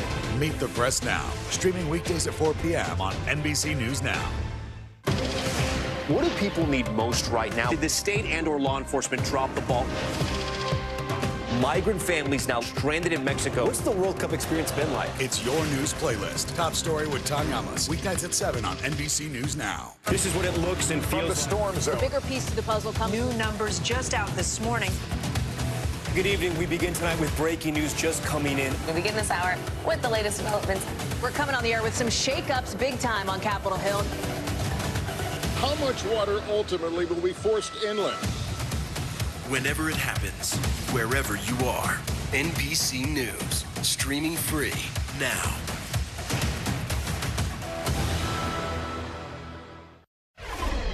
It has been a growing trend in America for decades. Women forgoing marriage and remaining single. Yeah, and according to a new report from Wells Fargo, this growing group is actually having a profound impact on the economy and the workplace. Sarah House, the senior economist at Wells Fargo and lead author of that report, joins us now to break it all down. Sarah, it is so good to see you. Talk to us about this report. What are some of the major findings and what role are single women playing in the economy? Right. So what we've seen is single women grow faster than any other marital or gender group over the past decade. So the ranks of single women are up 12.5% over the past decade. And that's been entirely driven by the rise of women who are never married. So we've seen the number of never married women in the U.S. grow 20% over the past 10 years alone. And that's a really important mark on the labor force because never married women have higher labor force attachment. So they're more likely to be in the workforce. And that's really important at a time when the jobs market is still very tight and employers are having, in some ways, some of the hardest time they've ever had in decades finding workers. So never married women are helping fill that void. So, Sarah, I mean, we know that women in America have consistently earned less than men. What is the current wage gap? And then could the fact that single women are such a force, a growing force in the economy, could it change that? Yeah, so there's different ways to measure the wage gap. So one of the ways we looked at was just looking at the median weekly earnings of full-time working men and women, and we compared it across marital status. And what we found is the wage gap is narrowest among never married individuals. So that reflects that they tend to be younger, earlier on in their career, where they've been less likely to take time out of the workforce, which can be a pay penalty later on. But what we found is even within that group is you're still seeing a wage gap of about 92%, or the women earn about 92% of men. So it's a wage gap of about 8%. And that really hasn't changed that much over the past 15 years. So relative to before the financial crisis, it's whittled around, but we really haven't seen any meaningful inroads in terms of that wage gap, despite the fact that women's participation is growing faster, that women are accounting for a growing share of the workforce in the economy, and increasingly their work experience mirrors that of men. Sarah, what's driving this change? Is this a financial decision that some people are making to say, hey, marriage is just not for me? Is this just a bigger shift in society and the way we approach relationships? What role or what is moving people to take this route? Yeah, so I think in many ways it's a social decision where it's becoming more socially acceptable to not be married. There's also, I think, the economic considerations, though, where you see women increasingly in the workforce, and so even if they don't get paid as much as men, it is acceptable for them to be working, and they can earn still a decent living. And so I think it's a little bit of both social and economic. Interesting stuff. Sarah House, thank you so much. More financial news now. Other banks are being hit with the repercussions of the Silicon Valley Bank collapse. CNBC's Silvana Henao joins us now with more. Good morning. Ellis and Joe, good morning. Yeah, so large banks such as JPMorgan Chase and Citigroup are being flooded with requests from customers trying to transfer funds from smaller lenders. Industry executives say the failure of Silicon Valley Bank is resulting in the biggest movement of deposits in more than a decade. The Financial Times reports large banks are trying to accommodate customers wanting to move their cash quickly, taking extra steps to speed up the normal sign-up or onboarding process. And that could help business customers access trust funds to ensure they can pay their staff at the end of the week. Volkswagen plans to invest nearly $200 billion over the next few years to expand in North America and China. More than 2/3 of that investment will go toward electric vehicles and digitization. VW says every fifth vehicle sold worldwide is expected to have an all-electric drive by 2025. Electric vehicles achieved a 10% market share industry-wide for the first time last year. Call it a case of mistaken identity. A man in Vancouver was able to unlock and drive someone else's Tesla Model 3 by only using the Tesla app on his phone. He says he thought he was getting into his own car because it was the same color. He didn't realize his mistake until noticing things in the car didn't look quite right, and then he got a text message from the actual owner who was able to unlock and get into his Tesla. They eventually switched cars. The man says he tried to contact Tesla with video evidence, but hasn't heard back. How about that? Yeah, he's like, this car is very clean. What happened? My goodness. All right. Savannah, thank you so much. You got it. And coming up, they're planting seeds in more ways than one. When we come back here on Morning News Now, how a couple of Black-owned businesses are working to change the way we look at food. We'll be right back.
Stay on top of breaking news and the biggest stories of the day with NBC News Daily. Thank you so much for joining us. I'm Morgan Radford. And I'm Vicki Wynn. I'm Aaron Gilchrist. And I'm Kate Snow. Get in-depth reporting from across the country. What's your reaction to the president's comments? And around the world. Are Ukrainians continuing to make advances? And ways you can take care of your health. Who should be getting tested? And frankly, how often? And your wallet. Costs are skyrocketing. How to manage soaring prices. NBC News Daily. Weekdays from 12 to 4 p.m. Eastern on NBC News Now. We begin top story with that breaking news. This is just in, a lot of stories to get to. What do people need most right now? Did the state and or law enforcement drop the ball anywhere? Are we headed for a recession or a recovery? Migrant families now stranded in Mexico. What's the World Cup experience been like? The civilian effort is not just about fighting, it's also about helping. Every night, it's your news playlist. Top story with Tom Llamas. Streaming weeknights at 7 on NBC News Now. This is what it looks and feels What's the latest development? The bigger piece to the puzzle. We begin tonight with breaking news. How much water ultimately will be forced inland? Whenever it happens, wherever you are, NBC News, streaming free now. Welcome back. Actress Tessa Thompson has done it all, from dramas like Creed to superhero blockbusters like the Marvel movies. But there's one thing the star says she has not done that may surprise her fans. She says she has never eaten a hamburger in her life. Now, the star made this stunning admission to a Vanity Fair reporter at the magazine's Oscar party Sunday night. And no, she's not a vegetarian. She eats other meat. She just has never had a burger. She added that she also tried eggs for the first time recently and was not impressed What does she eat? Tessa does have a love for potatoes, she says, but I'm guessing then those weren't French fries if she's never had a burger, right? I mean, how do you have French fries without having a burger? Okay, not having the burger is deeply regrettable. I saw her try eggs for the first time on Jimmy Fallon, and I kind of related to it because I have not had a baked potato in like 15 years, which is very weird. But I'm like, maybe it's a texture thing. The burger, I can't understand. I just want to know what she eats. That's a very fair question. All right. Fish. She likes fish. Fish. Right. There you go. That's great. All right, so the numbers of black farmers in this country has fallen dramatically in the past century, but 2 black-owned businesses in Philadelphia are teaming up to change the way we look at food and history from the farm to the table. Here's NBC News correspondent Maya Eaglin. Walking through these 5 acres of this lush, green and leafy farm, Krista Barfield tests this season's crops for freshness and taste. I can eat arugula all day. And just checking on, that's how you check on your plants too. Like, make sure they taste good. If they taste good, they're doing good. Krista is the founder of Farmer John Philly, a black-owned, community-supported agriculture farm. Through what she calls her Earthborn brand, her team harvests and ships food orders throughout Philadelphian communities. To understand from a health perspective that I want to grow food regeneratively and organically, and that can help heal people and heal the planet at the same time. I'm like, how do we train people to farm in this way? This is a pat soy, which is related to bok choy. So it's sort of like a spinach bok choy hybrid. These plants are about to make their way 11 miles to another black-owned business, Honeysuckle Provisions in West Philly.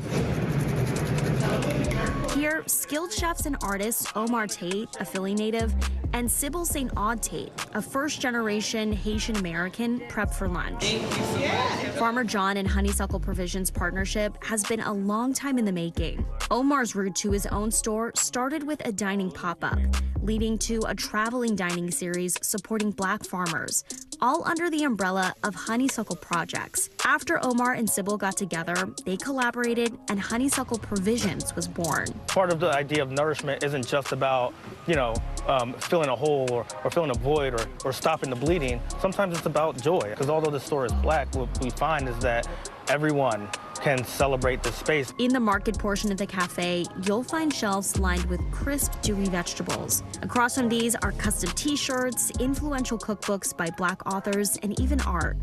Thought-provoking displays, whether on paper or plate. If we're continuing to tell the story that we tell through our work, through the store, through the items on the menu, through how we interact with our guests, through the ingredients we source, through the farmers that we work with. Partnerships like these are going against a historical trend. According to the USDA, only about 1.4% of American farmers today are black, a drastic difference from 14% over a century ago. One study estimates that if black farmers received equitable pay and land ownership, the U.S. would have a jump in economic value up to $5 billion. You don't see black farmers in the city, right? It's really important for that to happen. And then for us, as artists and as chefs in the hoods, in the place where we grew up, is really the way forward. Krista first heard of Omar when a family member mentioned the Tate's name when picking up an order from Farmer John. She began researching and found Omar on a Netflix docuseries about the origins of African-American cuisine. Knowing they shared a vision, she reached out. I immediately sent him an IG message and was like, I can't believe you thought of me to be growing food for your family. I'm completely honored, and that from there our relationship bloomed and we're literally like family now. Turns out that community was a lot closer to home for Omar and Krista. Krista and I might actually be cousins, and we didn't know that until we met in a town in North Carolina where both our ancestors are from. So we might actually be cousins. So that is beyond community at this point. And Sybil are launching produce boxes that support black farmers, while Krista is leasing land from a school to create a new organic farm. Love that story. All right, that does it for this hour of Morning News Now. The news continues right now.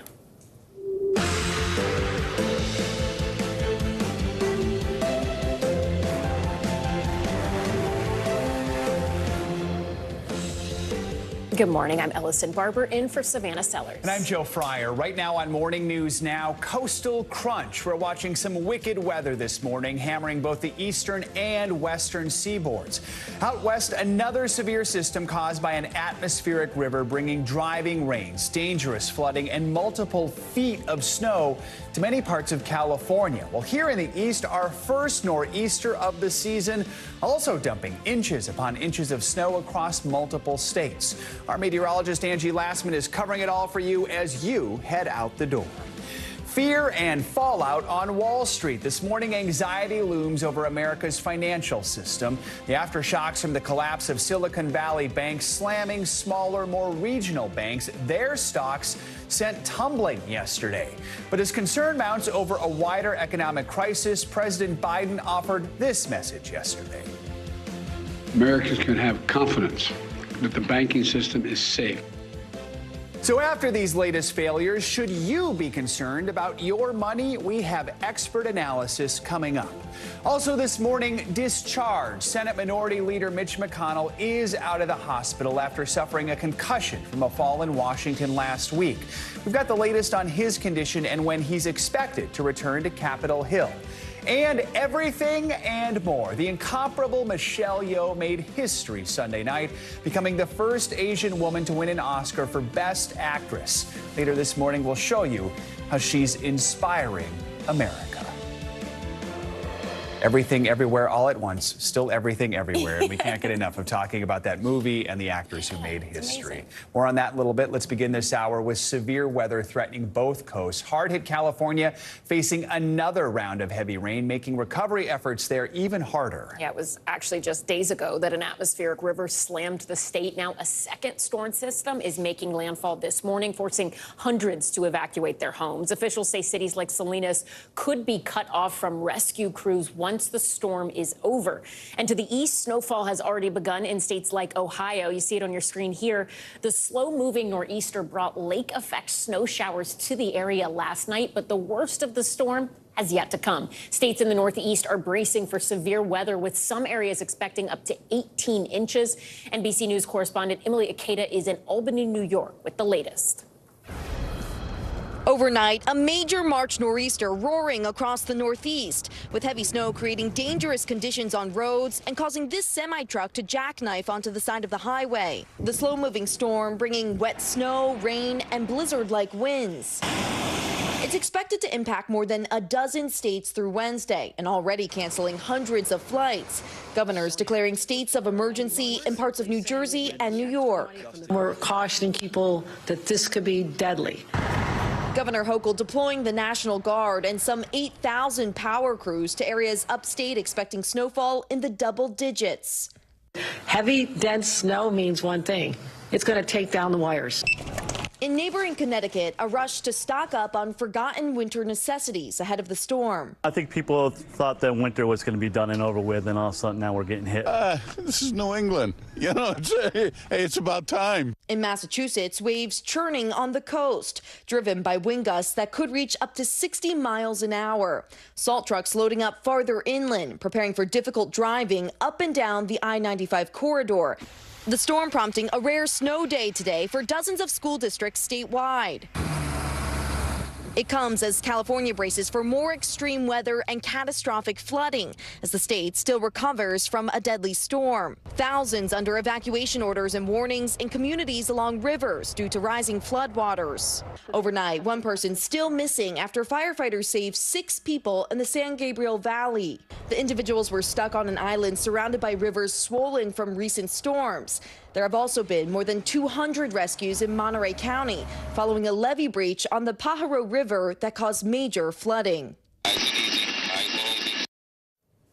Our thanks to Emily Ikeda for that report. So let's bring in meteorologist Angie Lastman now for a check on the forecast. Good morning, Angie. Good morning, guys. Yeah, it's a busy couple of days for folks on the West Coast and on the East Coast. We've got lots to talk about. Let's just briefly look at that atmospheric river. Flooding, damaging winds. Those are going to be things that people deal with for the next at least 24 hours. As far as the nor'easter is concerned, heavy snow, strong winds, and of course, the power outages will be problematic here going through the next day or so. Here's what the radar looks like. It took us till March for us to see a nor'easter nor'easter, and boy, it's packing a punch. We have heavy snow, mainly focused for the interior areas. We have some rain that will eventually transition over into snow for coastal areas, places like Boston getting in on that heavy rain right now, but eventually as temperatures start to drop, we'll see snow working in, and you'll get a couple of inches of snow by the time this is all said and done. 23 million people are under winter alerts at this time up and down the Northeast, and it's not just the snow and the rain, it's also those really strong winds. That system continues to intensify offshore, and that means that the strong winds are going to be with us through the day today and even into tomorrow. When we're talking peak gusts, Albany up to 38 miles per hour, New York 43, a little closer to the coast, Atlantic City ends up at 48, along with Washington, D.C. So it's not just the precipitation that's going to be problematic and make travel difficult. This will be something that we watch through the day today, and when you accompany the wet snow with those strong winds, we're going to likely see some downed power lines, some downed trees, making it difficult not just on the roads, but for folks that are even at home as well. Heavy snowfall is going to come in the form of 2 to 3 inches of snow per hour, especially in those interior areas, the higher elevations where we're expecting some locations to receive multiple feet. Places like the Catskill Mountains could see up to 3 feet of snow by the time we get into early tomorrow morning. Some of those other totals, Boston, remember I said you're going to transition from rain to snow. Anywhere from 3 to 7 inches is possible. Albany, anywhere from 8 to 16 inches. So over a foot of snow. Again, the travel is going to be really difficult and near impossible in some locations through the day today. And again, this isn't just an early morning thing. This goes all the way into early tomorrow morning as well. Let's switch coast, go to the West Coast where, of course, no surprise, another atmospheric river event. They just cannot catch a break. And we know that the grounds are super saturated. We know that the waterways are swollen, and there's really nowhere for this extra moisture to go. So we're going to be watching for the potential for some more flooding through the day today. That high risk of some flash flooding is possible in places like Santa Barbara and up the coast to San Francisco. It'll be something to watch over the next 24 hours, guys. All right, Angie, thank you so much. And this morning, the nation is bracing to see just how much of a ripple effect the historic collapse of Silicon Valley Bank and Signature Bank will have on the economy at large. Yesterday, regional bank stocks ended the trading day in the red amid fears that the failure of those two banks could spread to other companies in the banking sector. Still, President Biden is urging calm. He says his administration will find out how SVB collapsed in the first place to prevent a failure of this scale from happening again. He also reassured customers and taxpayers that they won't suffer from any of the bank's losses. Because of the actions that our regulators have already taken, every American should feel confident that their deposits will be there if and when they need them. For more on all this, let's get to NBC News correspondent Stephanie Gosk. This morning, concerns over a potentially growing banking crisis. Uncertainty sending stocks for medium-sized banks plunging on Monday, even forcing trading to be halted on several to slow the massive sell-off. First Republic Bank saw its share price fall a staggering 60%. Investors worried the collapse of two large banks, Silicon Valley Bank and New York's Signature Bank, could spread to the rest of the banking sector. All this despite President Biden's remarks yesterday attempting to restore faith. Americans can have confidence that the banking system is safe. But while the market was volatile, there was a collective sigh of relief from customers of both banks after the federal government quickly jumped in to guarantee all of their deposits, no matter the size. How does that feel to just get access? I mean, it feels like, Christmas has come early this year. Isa Watson's social media company Squad did all of its banking with SVB. I have a team of 7 very hardworking American employees. President Biden assuring Americans that the money will come from the banks themselves. No losses will be borne by the taxpayers. The federal government insures accounts up to $250,000, but because 87% of Silicon Valley Bank's customers have deposits greater than that, they went above that limit to cover their potential losses.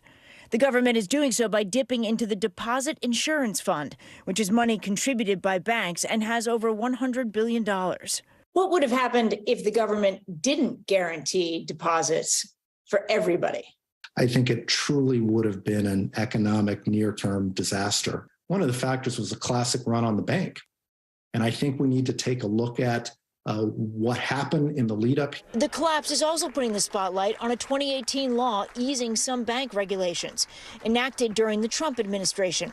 Now some lawmakers are calling for those safeguards to be reinstated. The crisis has left many wondering if they should be concerned about their own banks.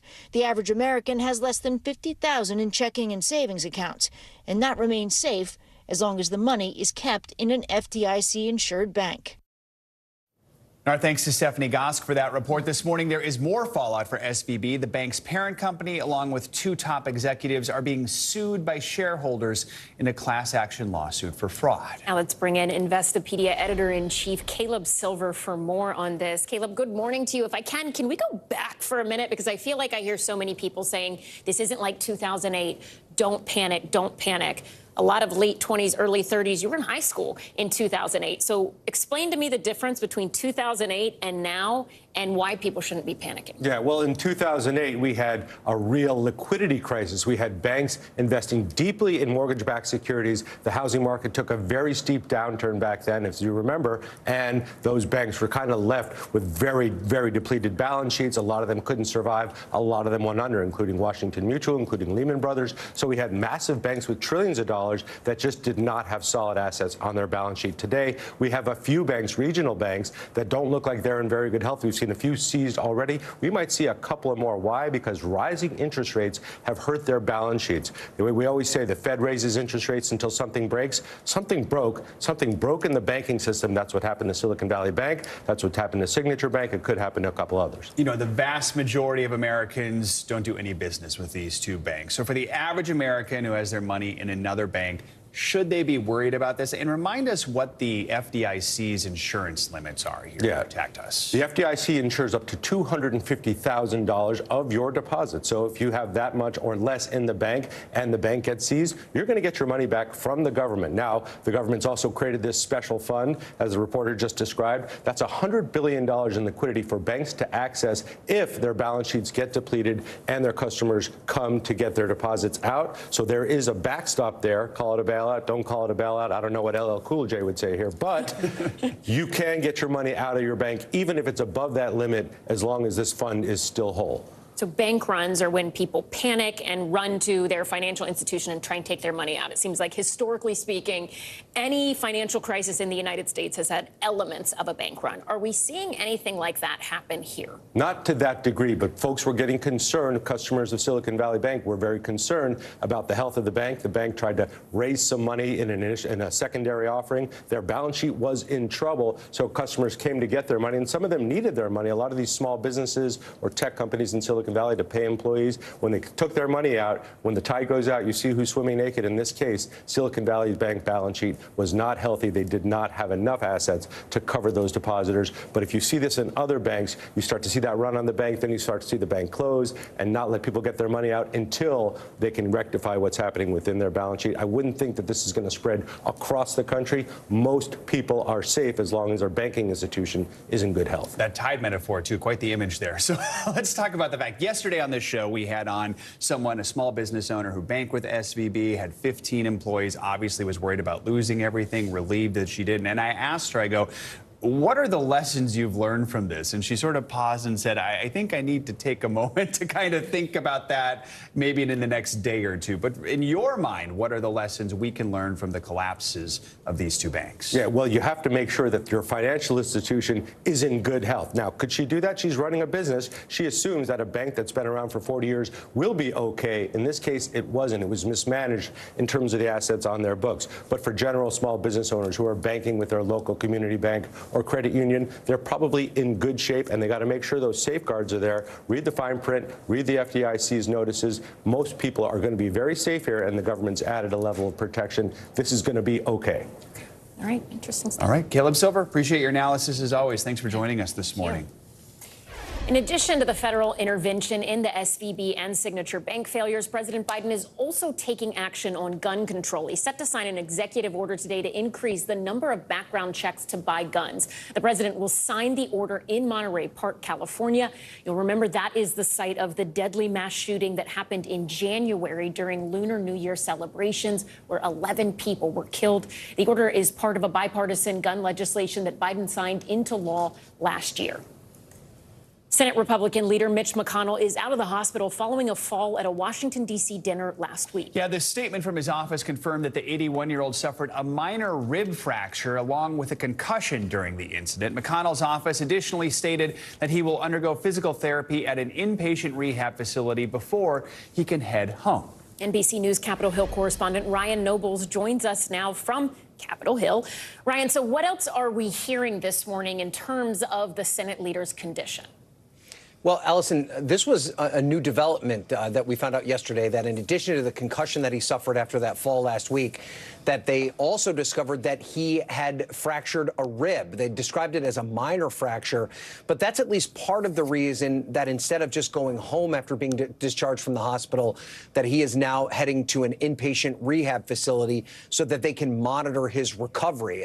His aide telling us that that is a process, the rehab alone, of 1 to 2 weeks. So there's still no real timeline on how long it will take for him to be back in office. Of course, he is 81 years old. He has a history of health issues, particularly when it comes to his stability. He has had leg problems since his childhood bout with polio. This isn't the first time he's fallen. He fell in 2019 and fractured his shoulder. In general, though, his spokesman said that they are encouraged by his recovery, particularly as it relates to his concussion, but it will still be some time before he's back to work. You know, Ryan, we know if he's gone for just a week or two, probably not too big a deal. But obviously, Senator McConnell is a huge player in American politics. We've got the budget right now. We've got the debt ceiling looming. I mean, what could be the impact if he's out longer term? Yeah, Joe, you really crystallized it there. It's really a matter of timing. If it is just a week or two, which is the initial timeline, at least for his rehab, probably doesn't move the needle all that much. Democrats already have 2 members who are dealing with their own health issues and aren't available to vote. So the partisan breakdown doesn't change all that much without McConnell physically in the building. The role that McConnell plays is a much more strategic one. He really guides the discussion for Senate Republicans. And you're right, as we move closer to these big showdowns over the debt ceiling, the budget negotiations, McConnell is a central player. And if he's not able to be involved in those discussions on a very intricate level, that could complicate things. And the debt ceiling in particular is an area where McConnell could potentially be a broker. Republicans in the House have signaled that they want to use the debt ceiling as leverage. That's not something that McConnell's interested in. He does not want to see the country default. So there could be an opportunity for him to try and find the needle that could be thread between the White House and Republicans on that issue. If he's not around for those conversations, it could make it more difficult. And Ryan, the senator has been serving her for quite a while, since 1984. Is there any talk at this point that perhaps, given his health struggles, that he's considering retirement or taking a less of a at the front role? There isn't, Allison. In fact, exactly the opposite. He just became the longest serving leader of either party, in the Republicans or Democrats in the United States Senate. That is a point of pride for McConnell. He has never shown any sign of slowing down, any sign of retirement. And this time around, his aides are not indicating that's even being considered. They believe that he'll make a full recovery and he will be back in charge of the Republican caucus in the Senate in the short term. But, with many of these members of the Senate, both Republican and Democrats, there are many that are in their 80s. And there are often conversations that take place about at what point should many of these individuals retire. And McConnell is certainly in that group. Ryan, shifting gears while we have you, we have new information this morning. The House Oversight Committee has reached an agreement with the Treasury Department to hold what's known as an on-camera review of the Biden family and other associates related to suspicious activity reports. What can you tell us about this? Well, this is something that James Comer, who's the new chairman of the House Oversight Committee, has been demanding since his time as the ranking member in the minority. And essentially, the Treasury Department ignored those requests when Republicans didn't have control. And now that he has the gavel and subpoena power, they've become more inclined to at least cooperate on some level. These suspicious activity reports, this is when the Treasury flags a significant deposit or transfer of money in and out of a bank account. So what Comer is looking for for is anything related to the Biden family or their associates. He's particularly interested in whether or not there are specific exchanges of money with Chinese-affiliated companies, because Comer is building from the premise that he believes there is something suspicious about those interactions between the Biden family and China. He doesn't have any real evidence beyond the business ties that Hunter Biden and others had with China. This is the beginning, though, of that investigation. Comer believes it will lead to something substantive. At this point, though, they're just really beginning to have the opportunity to look exactly what the Treasury Department flagged at that time and whether or not it will amount to something significant. All right, Ryan Nobles, thank you so much. We appreciate your insight. We have some sad news to report this morning. Feminist icon, longtime Democrat Pat Schroeder died on Monday at the age of 82. She died of stroke complications. Schroeder served as a Colorado Congresswoman in the House of Representatives for 24 years. She was one of just 14 women working in the House when she arrived in 1972. Schroeder fought for women's rights across the U.S. She's best known for helping pass the Pregnancy Discrimination Act and the Family and Medical Leave Act. Schroeder was also a fierce opponent of the Vietnam War. She became the first woman to sit on the Armed Services Committee and remain there her entire career, calling for reduced military spending. Coming up on this hour of Morning News Now, a clash at the border with hundreds of migrants attempting to force their way into the United States past Mexican soldiers trying to claim asylum. After the break, why those migrants decided to rush that port of entry in El Paso, Texas, and the latest from the region. Stick around.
Hey, I'm Hallie. It's good to be with you tonight. There's another legal filing today, and I want to cut through some of the weedsy stuff. And let's just get to the point. They have started to vote on the PACT Act. If you're like, Hallie, stop speaking Washingtonese. This bill would basically give health care to veterans who have exposed to these toxic chemicals. So, Scott, I'm trying to make this as not DC as possible. The increased sort of anger that we've seen now in politics. I saw you searching for, I think, your microphone, Dan. You are. I was trying to do it on the slide. Live TV, man. It's okay. Chaos erupted after hundreds of Mexican migrants forced their way through an international bridge connecting to El Paso on Monday. The port of entry was shut down for hours as border officials attempted to regain control. NBC News correspondent Guad Venegas has the story. A border shutdown in El Paso, Texas, as hundreds forced their way onto the Paso del Norte International Bridge. Men, women, and children pushing Mexican soldiers out of the way in an attempt to enter the U.S. It seems they were misinformed, said this Mexican official, telling our Telemundo affiliate they were told they would be allowed into the U.S. once at the port of entry. Don't know who did that or why they did that. Democratic Congressman Henry Cuellar saying the bridges were built for trade and tourism, and immigration is now stressing the system. My district, South Texas, people don't want to see this. They want to see an orderly process. Customs and Border Protection responding with barricades and additional officers to stop the migrants. The crowd, including migrants from Venezuela seeking asylum, like this man telling our affiliate he's been waiting too long at the border and couldn't delay anymore. This woman adding the phone app used by U.S. authorities to process asylum requests has not worked for her. This type of situation does not help their cause. We need to make sure that people that want to come over, we have law and order at the border. U.S. border officials say 2 other international bridges in the area were affected by other groups of migrants coming from Ciudad Juarez. I just saw everyone recording. I understand what they're going through, but I think that they need to do it the right way. This is not the first time a large group arrives this way at the port of entry. In 2018, members of a migrant caravan attempted to force their way through the San Isidro port of entry in San Diego. Border there shut down temporarily as the migrants were stopped, the incident forcing officials to tighten security. But the border in that region still strained.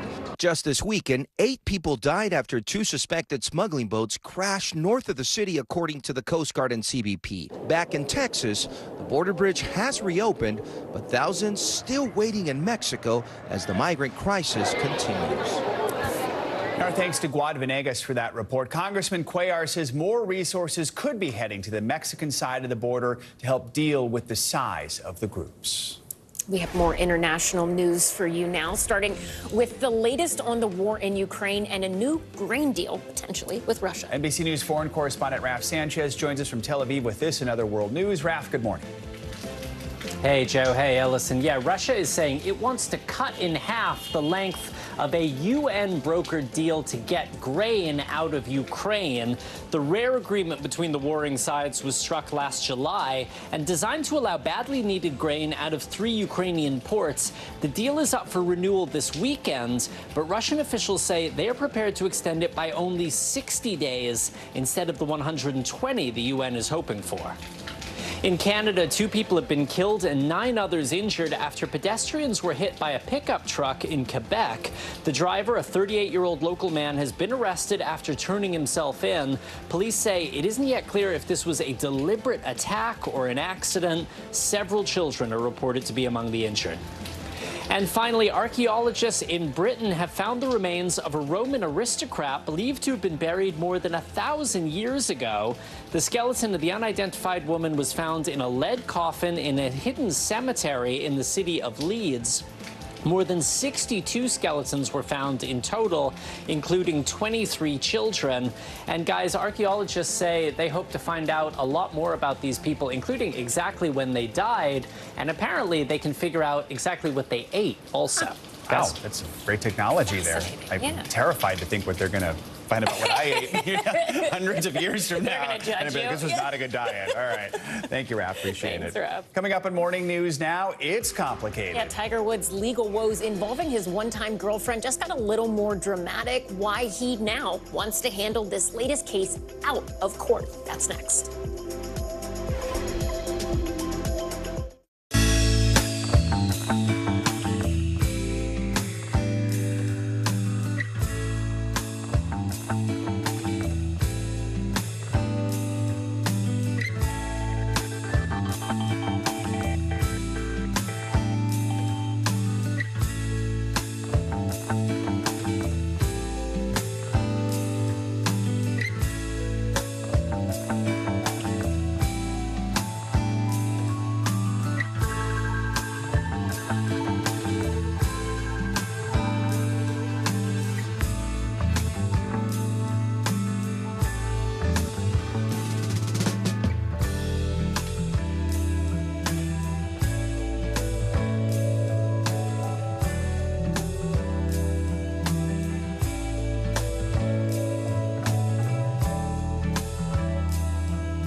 We begin tonight with breaking news just coming in. Whenever it happens, wherever you are, NBC News, streaming free now. For Dateline Premium, subscribe now on Apple Podcasts. What do people need most right now? Did the state and/or law enforcement drop the ball? Migrant families now stranded in Mexico. What's the World Cup experience been like? It's your news playlist. Top story with Tom Yamas. Weeknights at 7 on NBC News Now. We're back with new developments this morning in the legal battle between Tiger Woods and his ex-girlfriend, Erica Herman. Woods' attorneys are responding to Herman's lawsuit to nullify her NDA, filing a motion to take the dispute out of court. NBC News contributing correspondent Kaylee Hartung has more on this. Hey there, it's a complicated legal battle, but essentially, Tiger Woods' attorneys are saying Erica Herman's NDA should be enforced. They say the federal law protecting victims of sexual harassment and assault should not apply here, pointing out that so far, Herman has not made those allegations against Tiger, let alone proven them.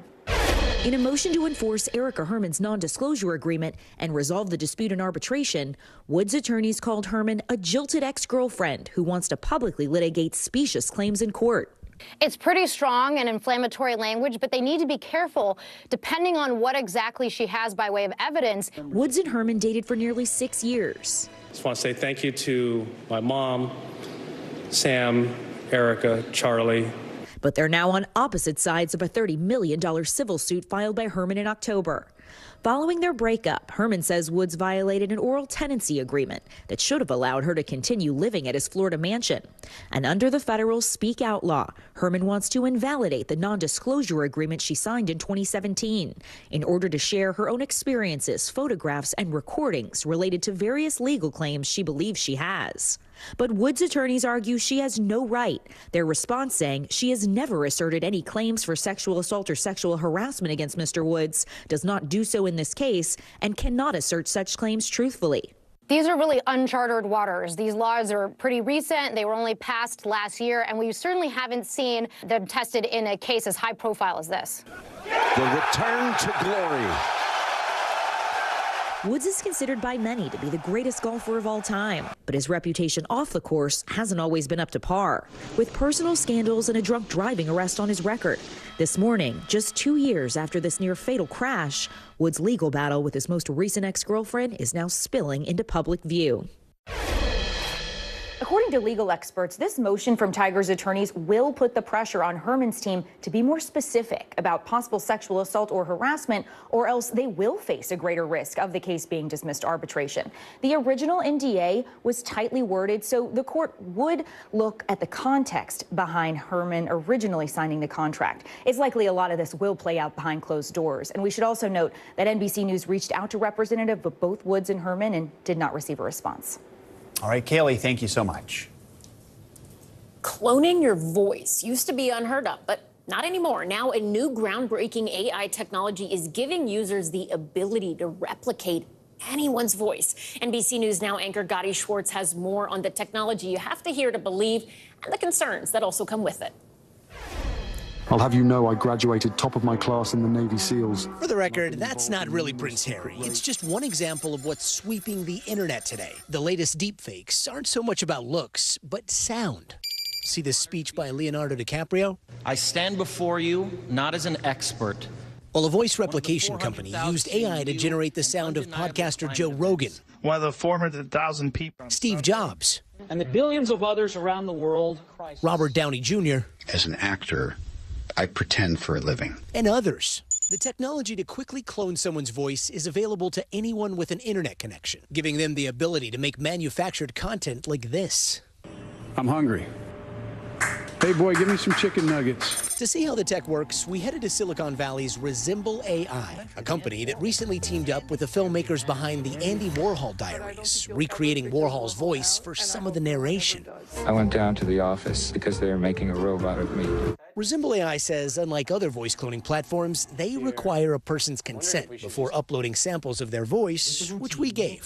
So we uploaded a few examples of my own voice in Cadence, and soon I could type in anything and have it come out sounding freakishly close. This is what my voice sounds like when I clone it. Let's see. This is what my voice sounds like when I clone it.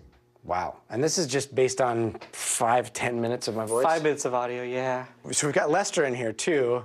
Please take care of yourselves and each other. With the tech has come the potential for misinformation and abuse. What's your reaction when you see headlines about hackers taking somebody's voice without their permission, replicating it, and impersonating them? We have to be very careful about deploying these models out and how they're being accessed. We also have to be aware that these models are going to be used by everybody. Resemble AI says they have safeguards to prevent fraud, but critics say others don't. How do you see people using this technology? So think the types of phishing scams that we have all seen, but more sophisticated, because now you're going to get a phone call from somebody that sounds like somebody you know. Meaning going forward, just because you hear it doesn't mean you should believe it. Gadi Schwartz, NBC News. That wasn't me. Our thanks to Gadi for that. Coming up, we've got the latest read on inflation out just a few moments ago. We're going to break down the numbers and, of course, what it all means for your bottom line. Stay with us. That's next.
The day's biggest political stories with trusted insight and expert analysis. A daily look at the politics behind the headlines. Meet the Press Now, streaming weekdays at 4 p.m. on NBC News Now. We begin tonight with breaking news just coming in. Whenever it happens, wherever you are, NBC News, streaming free now.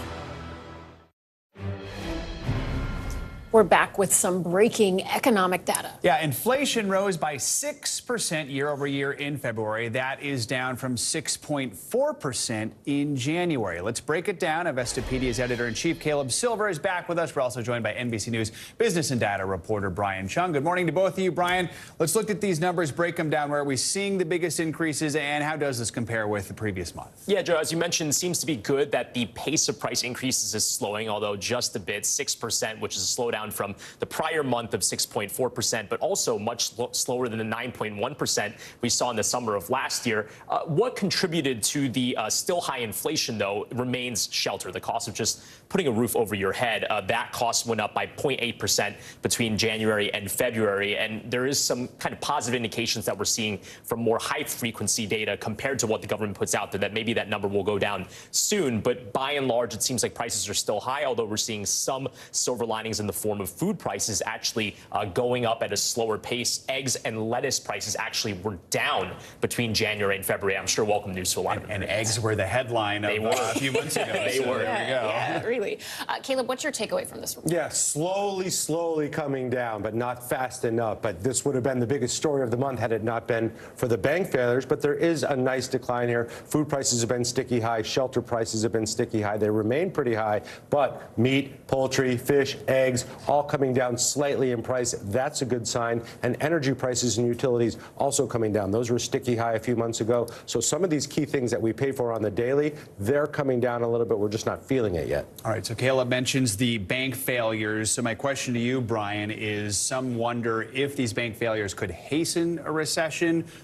Where are we at when it comes to talk of a recession or fending off a recession? If we did have one or any sort of slowdown, what would that do to inflation? Yeah, well, I mean, as a business reporter, I almost forgot that the inflation numbers were coming out this morning because of all the fallout that we saw from Silicon Valley Bank. But, you know, that story, what's happening in the banking industry is very much the looming cloud when it comes to the economic outlook, because inflation was already the biggest story in terms of the uncertainty going forward. For the Federal Reserve, the nation's economic steward, it presents a very challenging situation. They were raising interest rates to try to take steam out of this hot economy, to take inflation down. But high interest rates were also one of the dominoes that led to the collapse of Silicon Valley Bank. Not the primary reason, but one of the factors that led ultimately to that. So maybe they take a step back from the aggressive pace of interest rate hikes to stop the contagion as well. We'll have to see. Because the Fed is supposed to meet soon, right? Next month. Yeah. How do you expect all of these factors to play into their meeting? Yeah, next week, in fact, March 21st and 22nd. And the thinking going into this next meeting was the Fed would continue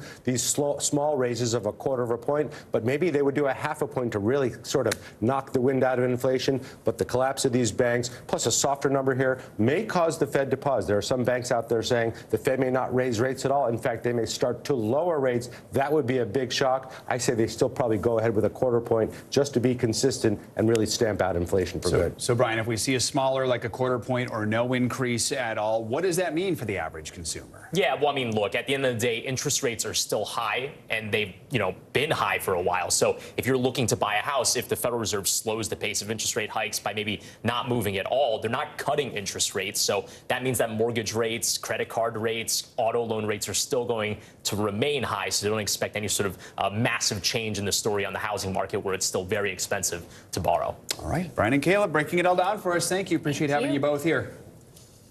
Let's take a look at what else is making financial headlines this morning. The Justice Department is now taking action against one of your corner drugstores. CNBC's Savannah Hanau joins us with that and other money headlines. Savannah, good morning. Joe Ellison, good morning. Yes, so the Justice Department has joined a whistleblower lawsuit against Rite Aid. It accuses the drugstore chain of missing red flags as it illegally filled hundreds of thousands of prescriptions for controlled substances, including opioids. The suit alleges Rite Aid repeatedly filled prescriptions that were medically unnecessary or for off-label use. Pharmacists are accused of ignoring obvious signs of misuse, and Rite Aid intentionally deleted some internal warnings about suspicious prescriptions. Meta is ditching support for NFTs on Facebook and Instagram less than a year after jumping on the digital bandwagon. Meta's fintech head says the company will focus more on other ways to support content creators, people, and businesses.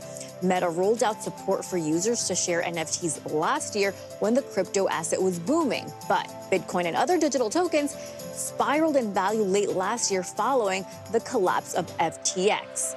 Sean Diddy Combs is throwing his hat into the ring for BET. The Hollywood Reporter says the music mogul is exploring the odds of buying a majority stake in the business, which includes BET, VH1, and the BET Plus streaming service. Combs joins a crowded field of suitors that includes current BET partner Tyler Perry and Byron Allen, who owns the Weather Channel. Paramount, which owns BET, is expected to keep a business relationship with any buyer, guys. guys. Right. There's nothing that Diddy can't do, right? I mean, I don't know. It seems like I he was just gonna wants to do it all. He gets everything. Like, I mean, he is what was it? Sean John was his clothing brand. Atlanta, where I'm from, he had a bunch of different restaurants, very successful. He was like a very early person.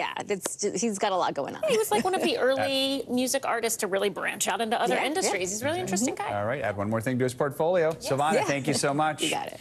The American dream, some see it as we work hard, save money, then buy a house. Well, that's a milestone that's increasingly becoming out of reach for many. Yeah, last year, first-time buyers made up the smallest percentage of home buyers, according to the National Association of Realtors.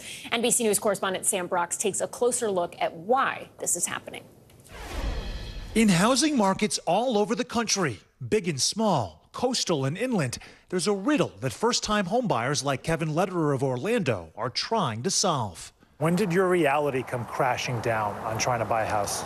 About 2 years ago when I started making offers and getting outbid nonstop. How do you navigate higher home prices, stiff competition, and now an uptick in interest rates all climbing in the last few years? Increasingly, the answer for millions is simple. You don't. Everyone has the hope of owning a house. Is this shattering that illusion for many families? Somewhat, yeah. Being a 31-year-old, recently married, having our first child, you know, raising a family, like you want to have that American dream of having a home that you can build a family in. It's not as if Kevin, who works in private investigative services, and his wife Hayden, a 28-year-old wedding coordinator, haven't been trying. The new parents saved up for a down payment for years and collectively make just under $200,000 annually. Still, it's not enough. The typical first-time home buyer, the share actually dropped to the lowest level we've ever recorded in our 41-year history of the report. We also saw that the age jumped to the highest we've ever seen before. To give you some better perspective, just over a quarter of homes sold between July of 2021 and the end of June 2022 were purchased by first-time buyers. That's a dramatic drop from the historic benchmark of 40%. And the average age, normally around Kevin and Hayden's, is now up to 36. Housing experts say part of the problem can be traced to rents soaring along with inflation, sapping savings, as well as the fact that first-time homebuyers aren't facing an even playing field. First-time homebuyers, they do not have home equity to begin with. And we know that repeat buyers, they do have home equity. They already have a house. All of these factors have thrown a wrench in many plans, along with geography in Kevin's case. The top two states for new residents are Texas and Florida, and a flood of new people means more demand and higher prices. Before the pandemic, the same sort of houses that you were looking at that you were unable to buy, how much would they have cost? $250,000, $275,000. Now, how much are they now? Close to $400,000. And the younger generation needs more help than ever to get a down payment. The latest National Association of Realtor numbers show more than a quarter are staying with friends or family to save for a down payment. And the majority are making sacrifices, cutting back on luxury goods, clothes, and entertainment to save up. But it's unclear if first-time homebuyers might catch a break in the market as mortgage rates have fluctuated. But industry experts are predicting 30-year fixed mortgages are expected to drop by the beginning of next year. That allows for more buying power. Also, we see less competition in the marketplace. So those bidding wars and the lines out the door to see one home and timed entries, those are really ideas of last year. A tidal wave of obstacles could finally show signs of turning. I would have thought I would have bought a house by now. I would have already invested into that. But the hope is that we can get the house that I think that my family and I deserve. And that is a glimmer of optimism for this couple and so many like them who just started their search at the wrong time. Our thanks to Sam Brock for that reporting. And Kevin and Hayden told Sam that there was a reasonably priced house in Orlando that everyone seemed to want. It had more than 50 bids. The National Association of Realtors says last spring the average was about 5.5 bids per home listed. That's now come down to 2 or 3. All right, speaking of dreams growing up, the idea of getting your license and even buying a car was pretty exciting. Yeah, that's right. But according to NerdWallet's first ever car ownership report, the cost of hitting the road is starting to look more like a nightmare than a dream for some Americans. Yeah, joining us now for an exclusive first look at the findings is NerdWallet personal finance expert Sarah Rathner. Sarah, good morning. What were you setting out to do and find in this report? And from your perspective, what were some of the biggest surprises that came out of this research? We really wanted to find out what Americans are thinking when it comes to buying and leasing cars and what they're spending and what they're worried about. And we found that the average American is spending about 12% of their take-home pay on their car. And especially for younger consumers, Gen Z and millennials, that number goes way up to nearly $1,000 a month. That's over the average of just over $500 a month for all Americans of all ages. So it is a substantial amount of household budgets. All right, I want to repeat what you just said here when we break down the numbers. Focusing on Gen Z, you found they have the highest car costs out of any other generation, with about 1 in 5 spending $1,000 or more on their vehicle a month. $1,000 or more. I think I remember my first car payment some 20 years ago was $150 a month, and I felt like that was a lot. Why so much? Why do we think that is? Yeah, the days of your summer job paying for your car are long over. And that could be due to a lot of different factors. Namely, one, it's more expensive to finance a new car. When you're younger, you're first establishing yourself financially, you might not qualify for those lower interest rates compared to more established car buyers. And also, it's more expensive to insure a car when you're a younger driver. And so these costs are driving up those monthly car payments. So what's your recommendation here for people that are considering buying a car? Should they be looking at purchasing a used car? Should they be looking at leasing? Is it a good idea at all to be buying a car? Well, this is a decision I'm making this year for myself as well. And so I'm doing these cost comparisons right along with everyone else. And unfortunately, car prices are still high. Used cars are not necessarily a deal depending on which car you're looking for. So it really pays to shop around. And those two big costs, financing a car and insuring your car, are other areas where you can shop around too.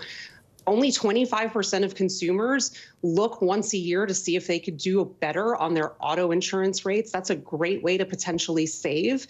And also, when you are buying a car, if you're planning on financing it, before you get to the dealership, go to a bank or credit union and get pre-approved for a loan there. You could bring that information to the dealership and have more power at the negotiating table. You mentioned used cars. I remember last year we were doing stories about just the used car boom. Some people are saying it was almost impossible to find one. Where do things stand right now when it comes to the used car market? Has that settled down at all? It has to an extent, but it's not where it was a couple years ago. And so it is leading consumers to make some tough choices, whereas ordinarily they might have been open to a used car. It's still not as easy to find as it used to be. All right, so from used cars to electric vehicles, let's talk about the current electric vehicle boom. Any findings related to that, and is that a purchase that makes sense? Well, for the 2023 tax year, it is easier for a lot of consumers to get tax credits for electric vehicles than it was in prior years. And so that's going to make EVs more attractive to buyers who are interested in potentially getting them. That being said, they are still more expensive than their gas-powered counterparts, so that's something to think about. And another barrier to getting an electric vehicle is thinking about how you're going to charge it. And so the infrastructure where you live and where you travel to needs to be in place so you have plenty of charging options. So I think, I live in New York, and here it is kind of a luxury if you have a car because you have ways to get around. But I grew up in Atlanta, where that was really not always the easiest option, particularly living in the suburbs. You were easily driving 45 plus minutes to get to work, school, what have you. So for those people who are like, look, I need a car, I don't have a ton of money right now, but there aren't any other great public transportation options, what's your biggest piece of advice for them as they go on this journey to see what's right for them? Definitely shop around and be flexible about the kind of car that you're willing to buy. The more specific you are in what you want to get, the fewer options you're going to have. So if you widen the pool, you might find a car that does fit your needs and your budget. Expand the pool. Got it. Sarah Ratner, thank you so very much. We appreciate your insight and advice. Coming up, she's more than just everything everywhere all at once. Acclaimed actress Michelle Yeoh is also inspiring a whole new generation of actors and artists by simply being herself. More on her career and that historic Oscar win up next.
Hey,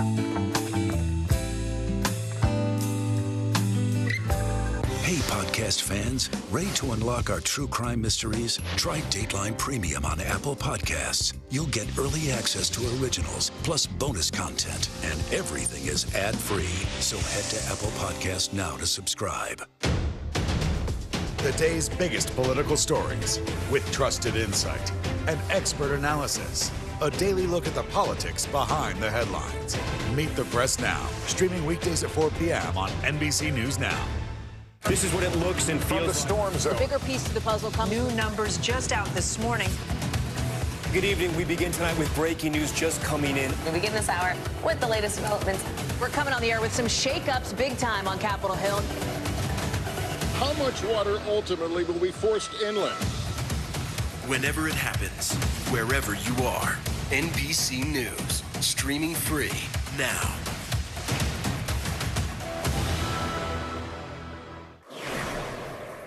Welcome back. It looks like there was actually another winner Sunday night at the Oscars. The show itself, the ratings are in, and this year viewership is up 12% higher compared to last year. According to Nielsen, 18.7 million people watched the Academy Awards this year. It's a bright spot for the awards show since the pandemic. Sunday's Oscars were actually the most watched awards program on any network since 2020. Are you surprised, Joe? I am a little bit surprised, but I'm also encouraged to hear that because it means, people were tuning in because they like the movies and it was just a feel-good show, I think, this year. So that's good to see. All right, cool. All right, let's keep this going. Everything, Everywhere, All at Once nearly swept at the Oscars.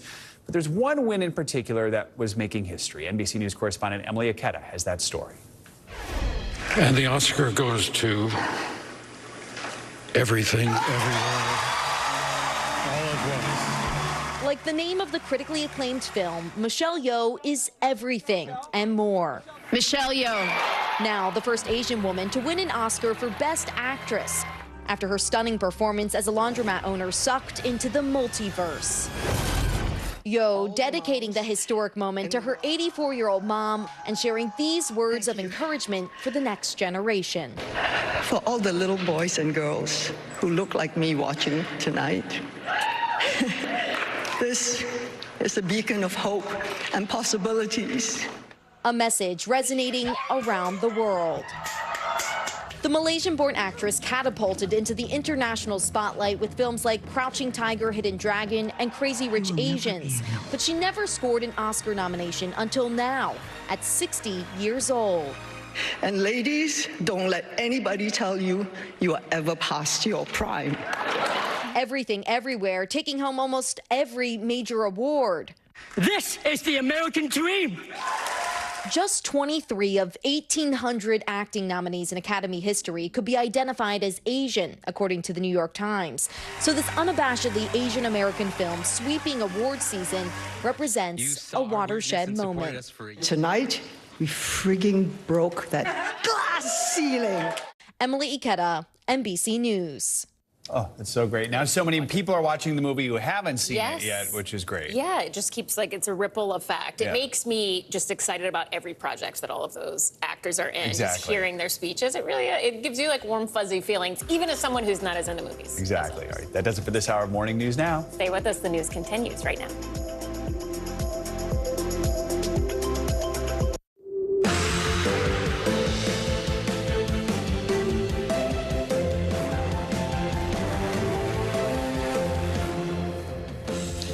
Good morning, I'm Joe Fryer. And I'm Ellison Barber, in for Savannah Sellers. Right now on Morning News Now, damage control from the White House to Wall Street and beyond after the historic failure of two major U.S. banks. Now President Biden trying to prevent more panic, telling customers their deposits are safe and promising swift action. There are important questions of how these banks got into the circumstance in the first place. We must get the full accounting of what happened and why those responsible can be held accountable. We have team coverage this morning with more on the fallout, the fears, and what it means for your money. Also this morning, a wintry mess taking shape on both coasts. In California, tens of millions of people waking up to a new round of flood alerts, some in areas already underwater after an historic storm. And back east, a powerful late-season storm is battering several states with heavy snow, rain, and wind. We're tracking the conditions and what to expect in your neighborhood. Off and running. This morning, the 2024 presidential race heating up as former President Donald Trump hits the campaign trail and takes aim at potential rival Florida Governor Ron DeSantis. This as Trump's legal troubles loom over his campaign. We'll tell you about the testimony from Trump's former attorney in front of a grand jury. And all the single ladies, put your hands up. New numbers shining a light on a growing trend. More women than ever are foregoing marriage, and it's having a major impact on the economy.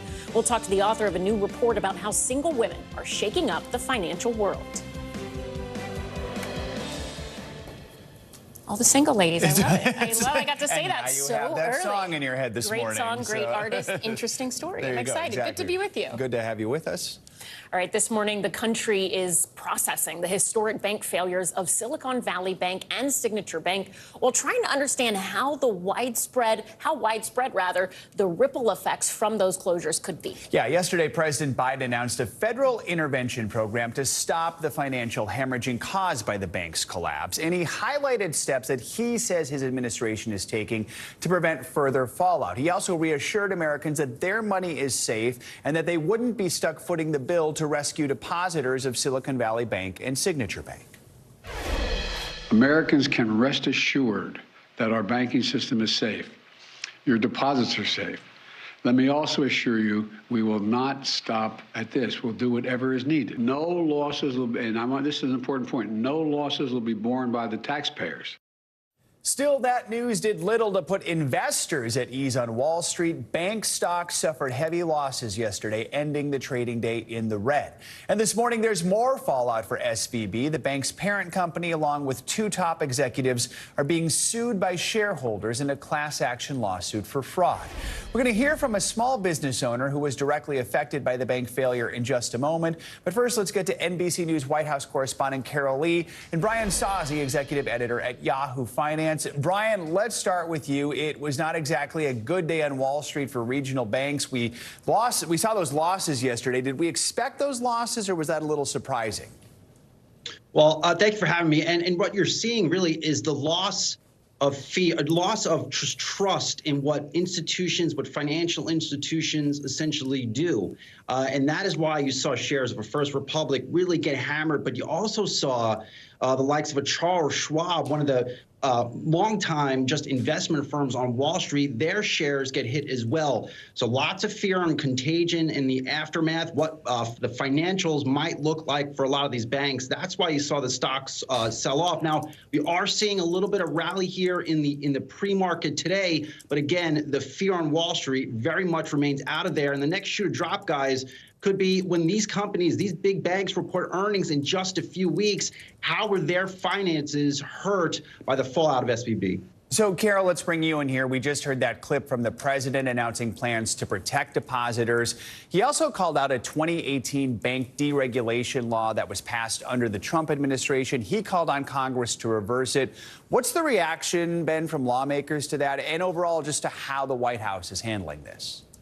Well, it's mixed, as you would expect. There are falls along party lines in many ways. But what you've heard from Democrats, Joe, is that they're supportive of this. They think the president made the right decision. However, they really want to get to the bottom of what happened here with the collapse of these banks. You heard from Senator Elizabeth Warren writing this sort of "I told you so" op-ed in the New York Times, saying that that 2018 law you just mentioned needs to be reversed. You had some Republicans who are saying that this is the administration playing politics, that if it was a different type of company, if it wasn't a tech-focused company, that they wouldn't have come in and rescued this bank. And so they're calling this a bailout, which is something the White House rejects and does not want the president's actions to be labeled as. And then you've heard from senators like Mitt Romney, who said that the president made the right decision. So the president and his team have been briefing lawmakers. The president's calling for Congress to take action, whether it's that 2018 law, reversing that, or passing new regulations that tighten up rules on how these banks operate. That's going to be a fight going forward. And look, it's a fight, politically speaking, that the president probably wants to have as he heads into potentially a re-election election campaign. Brian, you mentioned fear. There is a concern that other banks could be vulnerable. Is that a legitimate fear? I mean, what is next for the banking industry? Well, the banking industry, like I just mentioned, is going through will likely go through a week or two of really heightened volatility. If you are a bank, what does this fallout mean for the treasury securities that you're trading? What does it mean for the stocks you are trading for clients? Now, I am surprised you did not see the market completely fall out of bed yesterday in the wake of this. And that is, I think, in large part the reflection of what the government did, essentially come in here and backstop depositors. But it doesn't mean all is fine on Wall Street. Volatility is back in these markets. And, oh, yeah, it comes at the same time where markets are still trying to figure out where in the world is inflation going and how might the Federal Reserve respond in next week when it has its next meeting. If they raise rates, even 25 basis points, you could see tremors come back to this market. And Carol, I mean, President Biden said yesterday there will be consequences for banks that collapse. Quickly here, what are some of the steps the White House is considering? Well, one of the things we've seen, and this is not related to the president, Joe, is the Federal Reserve saying it's going to review its oversight of SVB, for instance. Other things that the president is looking at, look, he suggested that there's going to be big consequences here. He said nobody is above the law. There's that lawsuit that you mentioned, but that's different than what the president is suggesting, which is that they will look at whether there were any criminal potential activities by executives at this bank, things that they could be looking at, like what were stock sales looking like in the month before the bank failed. So things like that. But the president's setting the bar pretty high here. All right, Carol Lee and Brian Sozzi, thank you both for kicking us off this hour. We appreciate it. And joining us now is Vanessa Pham, a business owner who banked with SVB. She's the co-founder of the food business AmSam. Thank you so much for being with us this morning, Vanessa. I imagine you are still trying to process the last few days, but can you tell us what it's been like for you mentally and from a business perspective? Yeah, absolutely. Thanks for having me. It's truly been an unprecedented experience, probably some of the hardest days in the business and, candidly in my life, just moving through this really challenging time with a lot of uncertainty for a business that, my sister and I started a few years ago. And I feel like as the daughters of Vietnamese refugees, that plays a huge part in our story and impacted our experience of the whole series of events. But yeah, we tried to make decisions, move as quickly as possible towards solutions as soon as the news started unfolding. But it felt like, circumstances were changing every hour. That being said, we ultimately decided to lean into our values as much as we can and communicate openly and transparently with everybody around the table for our company, including our community, our partners, and our investors. President Biden was quick to speak out on this. We have already seen some government action, talk of different levels of action. Do you feel like the response to this has been adequate so far? And moving forward, what do you want to see the government do here? Yeah, I'm still taking in all the inputs around, potential lawsuits. I think where I stand just as a small business owner and what I'm hoping to see, definitely the news that came out on Sunday night made all the difference for my company and many other companies, all the way from big tech to smaller companies like mine. And so I'm very grateful for that personally. Going forward, I definitely am concerned about the state of the banking system and the stability there. And so we're doing everything in our power to manage that and would love to see the government support businesses like ours. You also posted an open letter on social media. You asked in part for people to continue supporting small businesses like yours. You touched on this earlier about leaning into the values you and your sister have for this company. But what do you think is going to be next for you as an individual, as a business owner, and also for the totality of your business? Yeah, I think we're going to be more prudent about how we store our funds. But beyond that, we have to be super focused on what's most important, which is growing our business, bringing more people into our universe. So we're selling our sauces in Whole Foods and Target and on our website. And our story has been, one that's resonated with consumers. So we're really focused on that. And it's become extremely clear to us that going forward, yes, we're relying on a broader system of structures, but there's also a lot of inequities there and a lot of instability there. So we're really leaning into community first and foremost to get through this really challenging time. All right, Vanessa Pham, co-founder of OMSOM, thank you so much for your time, and we wish the best for you and your sister. Thank you. Now to our other big story, the weather. 2 major storms are expected to batter both coasts this morning with no relief in sight for an already drenched California. In Monterey County, the situation is becoming dire. Yeah, officials there are racing to repair a levee that broke over the weekend after an atmospheric river slammed the area. Now officials warn the breached levee could widen from 120 feet to 300 feet as a result of a second atmospheric river set to make landfall in Southern California later today. More than 30 million people are now under flood alerts because of the incoming storm system. And here in the Northeast, cities are preparing for snowfall as a slow-moving nor'easter closes in. According to the Weather Prediction Center, some regions will get up to 18 inches of snow and coastal flooding. New York Governor Kathy Hochul is asking residents to take the storm seriously. People in upstate say, well, snow's coming, another snowstorm. I've lived my whole life with snowstorms, but this is one we're cautioning people that this could be deadly. It is very, very hard to plow the roads when there are people in front of you or cars that insisted on venturing out and end up in a ditch and have to be rescued. We have meteorologist Angie Lastman standing by to give us an update on where the storm is headed next. But first, NBC News correspondent Antonia Hilton is in Worcester, Massachusetts, with the latest on the nor'easter. So, Antonia, what are you seeing so far on the ground this morning? Good morning, Joe. Well, the cold rain that we had here yesterday has changed over to thick, heavy snow that's now coming down this morning.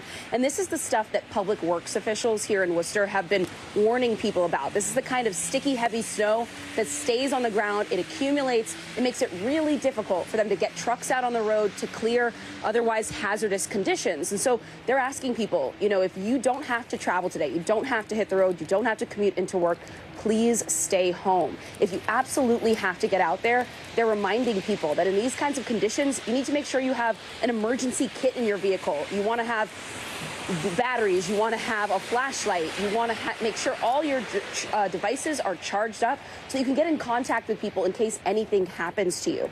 They're expecting that these kinds of conditions are going to complicate not just the morning commute, but possibly well into the afternoon as well, because here in this part of the state in central Massachusetts, they're expecting about 10 to 20 inches of snow possibly. And the winter storm warning is going to be in effect until about 8 a.m. tomorrow. And so if you don't have to go out today, they're really warning people to be careful. They have about 325 trucks that are going to be just in this area alone trying to clear the road. But those officials are warning it's going to be tough for them. And it may be a while before these hazardous conditions are cleared and it's safe to get out there, Joe. You know, officials have had a few days to prepare for this, though it's unclear exactly how much snow they're going to get. But how have officials been preparing for this big snowfall?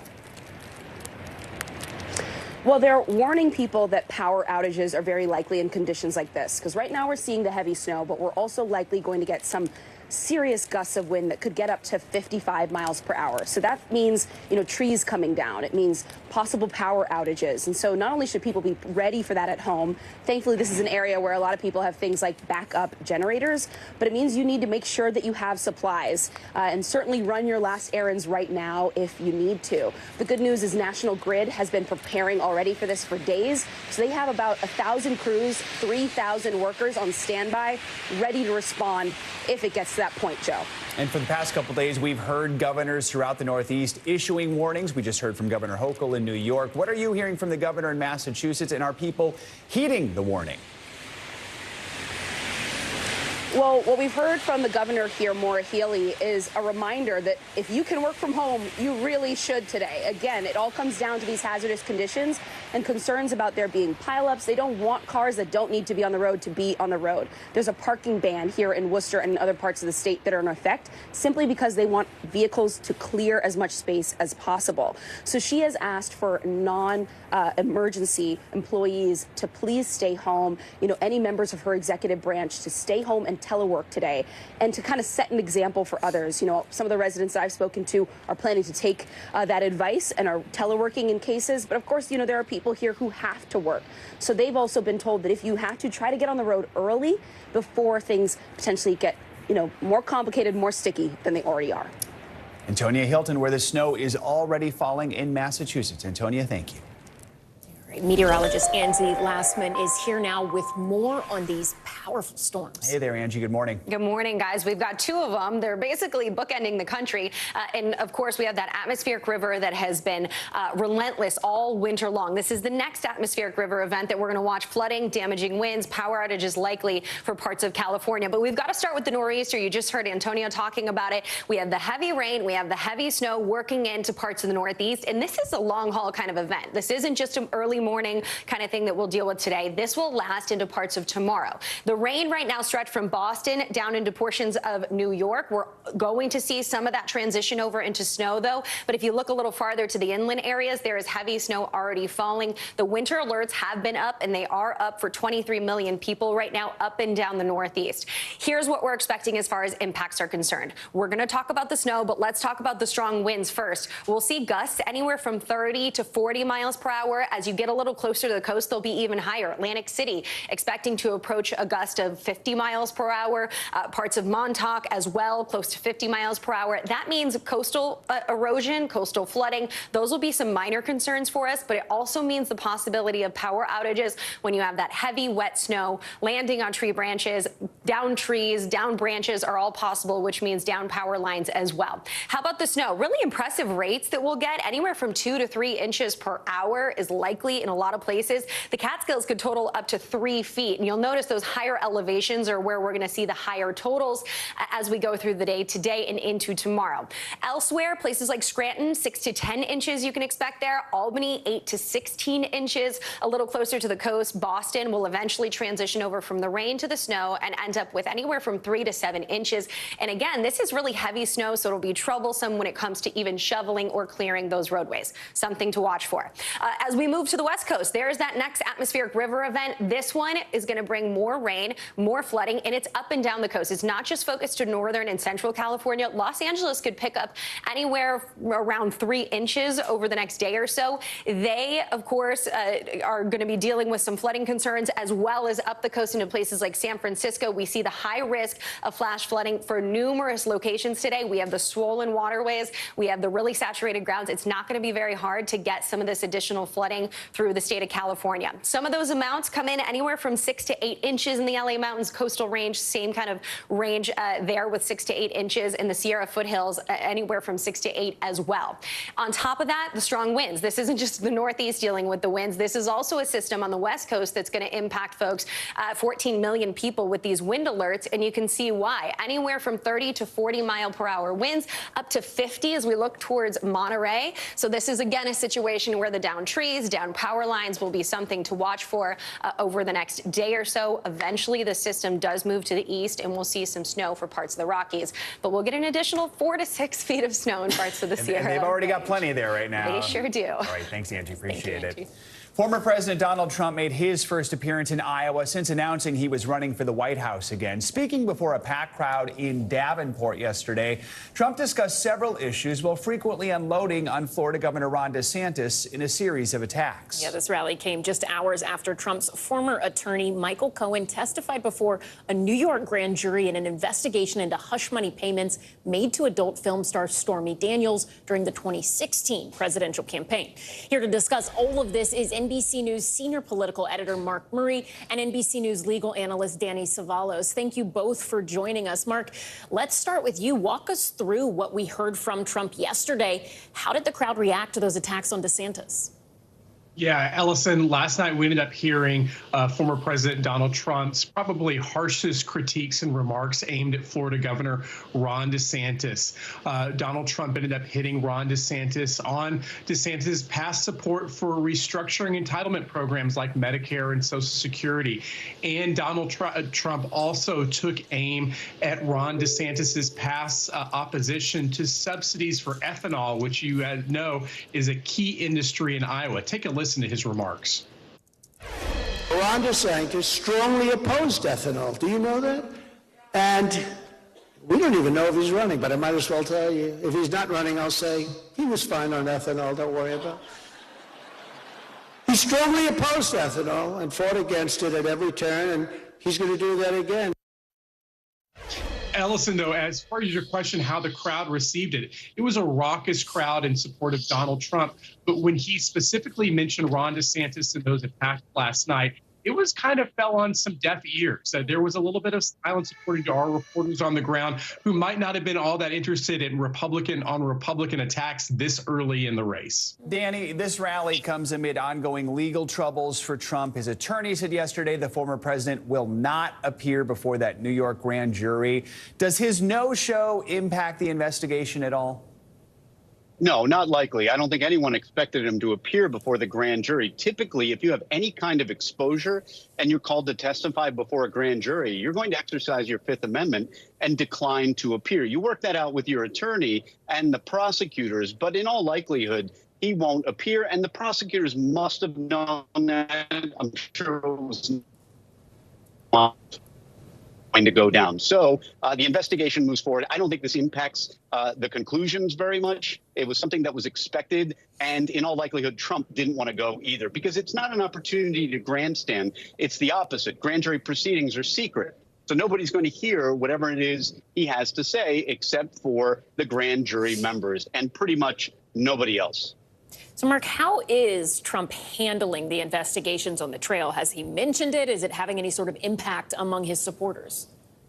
Yeah, he definitely mentioned it in his rally in Iowa last night. He criticized the grand juries. He criticized the Biden Justice Department, as well as the prosecutors who are looking into these various matters. And Ellison, you know, it is what ends up happening legally to Donald Trump might actually be the most important unanswered question in this very, very early 2024 Republican race. It's possible that an indicted Donald Trump could end up reshaping things, could end up having Republicans maybe decide not to support him, or it could actually end up rallying Republicans to his cause. And so what ends up happening on the legal front is going to be a really, really important development. All right, we'll keep an eye on it. Yep, Mark, Danny, thank you both. Appreciate it.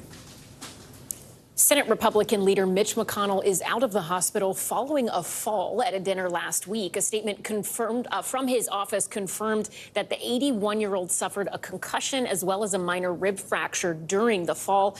Mitch McConnell's office additionally stating that he will undergo physical therapy at an inpatient rehab facility before returning home. McConnell previously fell in 2019, fracturing his shoulder at that time. Coming up on Morning News Now, British Prime Minister Rishi Sunak getting candid about growing tensions with China. Is China a threat? And China represents the biggest state threat to our economic interests, for sure. Up next, the NBC News exclusive as the Prime Minister sits down with our Lester Holt. We'll be right back. This is what it looks and feels from the storm zone. The bigger piece to the puzzle comes. New numbers just out this morning. Good evening. We begin tonight with breaking news just coming in. We begin this hour with the latest developments. We're coming on the air with some shakeups big time on Capitol Hill. How much water ultimately will be forced inland? Whenever it happens, wherever you are, NBC News, streaming free now.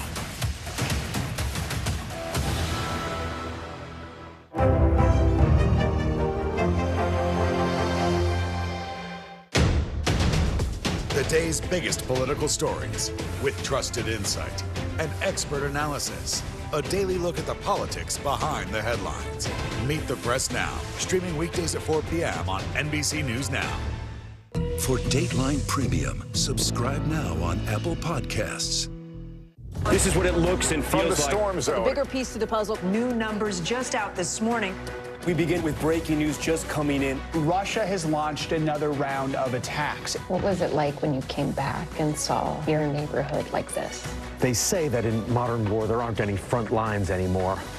Here, there certainly are. We begin with the breaking news. Hurricane Ian gaining in strength. We've had some of the strongest winds here. How many of you were up there? At least like 11. Now to the economy as Americans face the highest inflation rate in decades. How does this all impact your wallet? More fallout from Elon Musk's Twitter takeover. An urgent warning this hour about the flu. How does RSV specifically hit some kids so hard, and then it seems like it almost doesn't affect others? Can voters trust that you will be able to do this job? Why should voters believe you? This special election night. We love it. We live for this. We have a substantial team of NBC News correspondents fanned out. This is the first time we've not been able to call control of the House on election night. Tonight, we'll take an unflinching look at the resurgence of anti-Semitism in America. They're waiting until Title 42 is lifted before they decide whether to cross into the United States. What made you decide to go the medicinal healing route for what you're growing here? Who should be accountable? The city points the finger at the state at the city. Making news right now. We are live on the ground there. I want to show you an up-close look at what we're talking about here. The news continues right now. Hey, I'm Hallie. It's good to be with you tonight. There's another legal filing today, and I want to cut through some of the weedsy stuff. And let's just get to the point. They have started to vote on the PACT Act. If you're like, Hallie, stop speaking Washingtonese. This bill would basically give health care to veterans who have exposed to these toxic chemicals. So, Scott, I'm trying to make this as not DC as possible. The increased sort of anger that we've seen now in politics. I saw you searching for, I think, your microphone, Dan. You are. I was trying to do it on the slide. Live TV, man. It's okay. NBC News, streaming free now. Welcome back. On Monday, President Biden, along with the leaders of Australia and the United Kingdom, announced a new phase of a defense agreement. It's meant to counter China's expanding influence in the Asia-Pacific region. And ahead of that meeting, NBC's nightly news anchor, Lester Holt, sat down with UK Prime Minister Rishi Sunak for his first US TV interview to talk about China as his own country bounces back from political turmoil. Britain is back, and part of the job that I've got as Prime Minister is to give people that confidence in our country. Rishi Sunak emerged last fall from a revolving door of British prime ministers. Now returning to a state he called home for several years, we fittingly met aboard a retired warship, now the USS Midway Museum, just as Prime Minister Sunak leads the UK into an even closer military alliance with the US and Australia, as concerns grow over China. Is China a threat? China represents the biggest state threat to our economic interests, for sure, and is a systemic challenge for the world order. Now, that's why it's important that we take steps to protect ourselves against that. Alarms raised recently over that Chinese spy balloon. What kind of signal did the balloon that overflew the U.S. send? The balloon incident here was an example of that behavior that I talked about that is concerning, whether it's the balloon incident, whether it's how China's behaving in the South China Seas. Those are all examples of a regime that is acting in a way that is not aligned with the values that we share between the US, the UK, Australia, and other allies. And China is also under fire for blocking independent inquiries into the origins of COVID.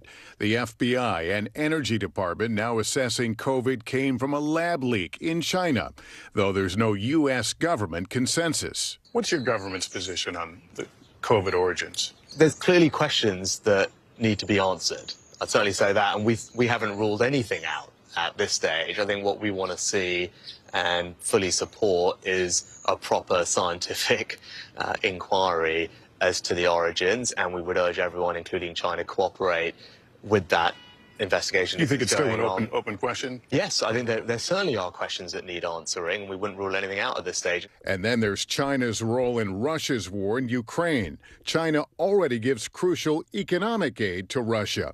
Would it go further and provide weapons? If that were to happen, what should the response be? That would be a very worrying and dangerous development. Would you support sanctions against China? I think as with sanctions, it's always something that is best done coordinated with allies, because for sanctions to be effective, we have to do them together. You have suggested that everything is on the table when it comes to defending Ukraine.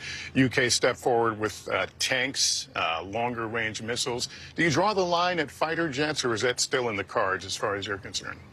I think it's important right now that we accelerate and intensify our support to Ukraine. And the reason I say that is because they have an opportunity to have a decisive advantage on the battlefield if they're given the right support. And that's why we've led an effort to provide extra capabilities, heavy tanks, longer range fires, more air defense. And what we want to do is to ensure that Ukraine can win. Your counterparts in Germany and France have suggested this is going to end up in a negotiation when all is said and done. Do you think that's where and how this ends? Well, I think, look, ultimately, Those decisions are for Ukraine to make. Our job is to put them in the best possible position to make those decisions. We want to see Ukraine victorious. Prime Minister Sunak making history as Britain's first prime minister of color. And he came into office at another moment of historic change, with the UK getting its first new monarch in over 70 years. What's your relationship like with King Charles? I mean, I was his first appointed prime minister, actually. It's a very special moment in my life, and now I have the privilege of sitting down with him every week. Good discussions? Great discussions. He's trying to modernize the monarchy. You're trying to bring more tech into the UK's economy. Are you kindred spirits on some level? I think, look, actually, King Charles is someone who issues that politicians and governments are grappling with have been issues that he's been talking about for a long time, particularly climate change, where he's been very passionate about that topic. He's someone who, absolutely is someone who wants to represent everybody. As Prime Minister, it's a great privilege to champion all our British institutions, our culture, our history, our values around the world, but particularly the monarchy. Our thanks to Lester Holt for bringing us that part of an exclusive interview with Britain's Prime Minister. International headlines now, starting with a show of force from North Korea, just one day after the U.S. and South Korea started joint military drills. NBC News foreign correspondent Raf Sanchez joins us now from Tel Aviv with that and a whole lot more. Good morning, Raf. Ellis and Joe, good morning. That's right. Tensions heating up once again on the Korean peninsula, with the U.S. and South Korea conducting their largest military drill in years. North Korea this morning firing 2 short-range ballistic missiles into the sea off its east coast. The U.S. Indo-Pacific Command said the launches didn't pose a threat to either U.S. forces or territory, but said the North's unlawful weapons program had a destabilizing effect on the region. In southern Africa, more than 100 people have now been confirmed killed by Tropical Storm Freddy. Both Mozambique and Malawi were hit twice by the cyclone, which is one of the strongest storms ever recorded in the southern hemisphere. The full extent of the damage is not yet known, as power supply and phone lines were destroyed by the storm. And finally, long live the king in stamp form. The first British stamps bearing the head of King Charles are now being released by the Royal Mail. They show the new monarch's silhouette alongside popular garden flowers. Charles is known to be a passionate gardener and environmentalist, and these new stamps are meant to reflect that. So guys, starting next month, any postcards you're getting from London, they're going to have King Charles's stamp on them. Very cool. I just need to find people in London to send me mail. All right. Thank you, Raf. Appreciate it. All right, coming up, workplace woes. A new report suggests climbing the corporate ladder is taking a mental toll on many women. What researchers are saying, plus what can be done to fix it. And are they lucky, or is it something more? We're going to explore how some people have somehow been able to avoid getting COVID now 3 years into the pandemic. This is Morning News Now. Watch NBC Nightly News with Lester Holt, or listen wherever you get your podcasts. Stay on top of breaking news and the biggest stories of the day with NBC News Daily. Thank you so much for joining us. I'm Morgan Radford. And I'm Vicki Wynn. I'm Aaron Gilchrist. And I'm Kate Snow. Get in-depth reporting from across the country. What's your reaction to the president's comments? And around the world. Are Ukrainians continuing to make advances? And ways you can take care of your health. Who should be getting tested, and frankly, how often? And your wallet. Costs are skyrocketing. How to manage soaring prices. NBC News Daily. Weekdays from 12 to 4 p.m. Eastern on NBC News Now. What do people need most right now? Did the state and/or law enforcement drop the ball? Migrant families now stranded in Mexico. What's the World Cup experience been like? It's your news playlist. Top story with Tanya Amos. Weeknights at 7 on NBC News Now. The day's biggest political stories with trusted insight and expert analysis. A daily look at the politics behind the headlines. Meet the Press Now. Streaming weekdays at 4 p.m. on NBC News Now. We begin tonight with breaking news just coming in. Whenever it happens, wherever you are, NBC News, streaming free now. What do people need most right now? Did the state and/or law enforcement drop the ball? Migrant families now stranded in Mexico. What's the World Cup experience been like? It's your news playlist. Top story with Tanya Amos. Weeknights at 7 on NBC News Now. This is what it looks and feels From the like. storm zone. The bigger piece to the puzzle. New numbers just out this morning. We begin with breaking news just coming in. Russia has launched another round of attacks. What was it like when you came back and saw your neighborhood like this? They say that in modern war, there aren't any front lines anymore. Here, there certainly are. And we begin with the breaking news. Hurricane Ian gaining in strength. We've had some of the strongest winds here. How many of you were up there? At least like 11. Now to the economy as Americans face the highest inflation rate in decades. How does this all impact your wallet? More fallout from Elon Musk's Twitter takeover. An urgent warning this hour about the flu. How does RSV specifically hit some kids so hard, and then it seems like it almost doesn't affect others? Can voters trust that you will be able to do this job? Why should voters believe you? This special election night. We love it. We live for this. We have a substantial team of NBC News correspondents fanned out. This is the first time we've not been able to call control of the House on election night. Tonight, we'll take an unflinching look at the resurgence of anti-Semitism in America. They're waiting until Title 42 is lifted before they decide whether to cross into the United States. What made you decide to go the medicinal healing route for what you're growing here? Who should be accountable? The city points the finger at the state, state at the city. Making news right now. We are live on the ground there. I want to show you an up-close look at what we're talking about here. The news continues right now.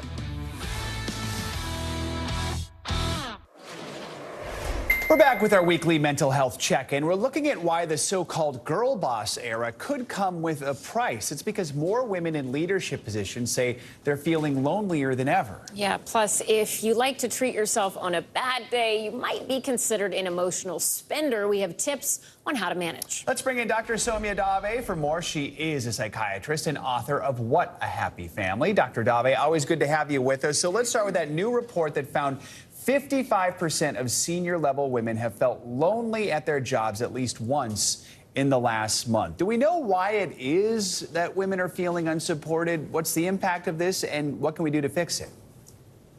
There are so many reasons why this is happening. We know that as women are progressing in their careers, they're feeling more lonely, whereas men are feeling less lonely. And by the way, these numbers also are going up for women of color. Now, there are so many factors playing into it. Women tend to do more unpaid and under-recognized labor at work and at home. It's harder for them to find, create, and maintain community.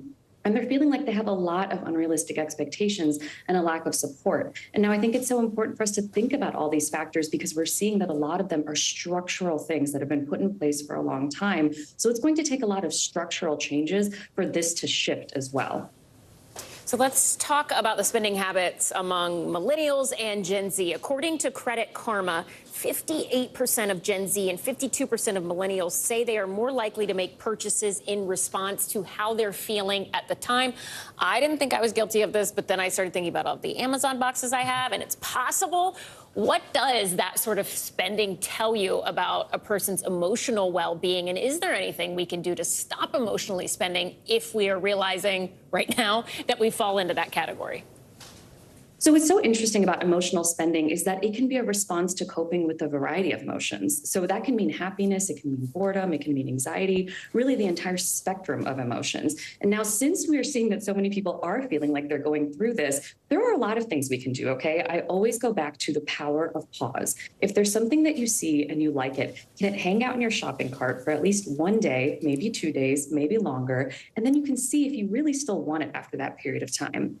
The second step I recommend is to have a substitute activity. Now, if we are spending to help with our emotions, that means we might be able to do other activities to help with our emotions as well. So if that urge to shop comes up, is it possible to take a walk, call a supportive friend, get some sunlight, and see if that really helps? And then the last step is to see if there's some support that you can get in that, whether that's reaching out to someone to help with budget planning, really seeing if there are friends where you can keep each other accountable, or even talking to a therapist to see if there are emotional regulation patterns going on that can get some more support.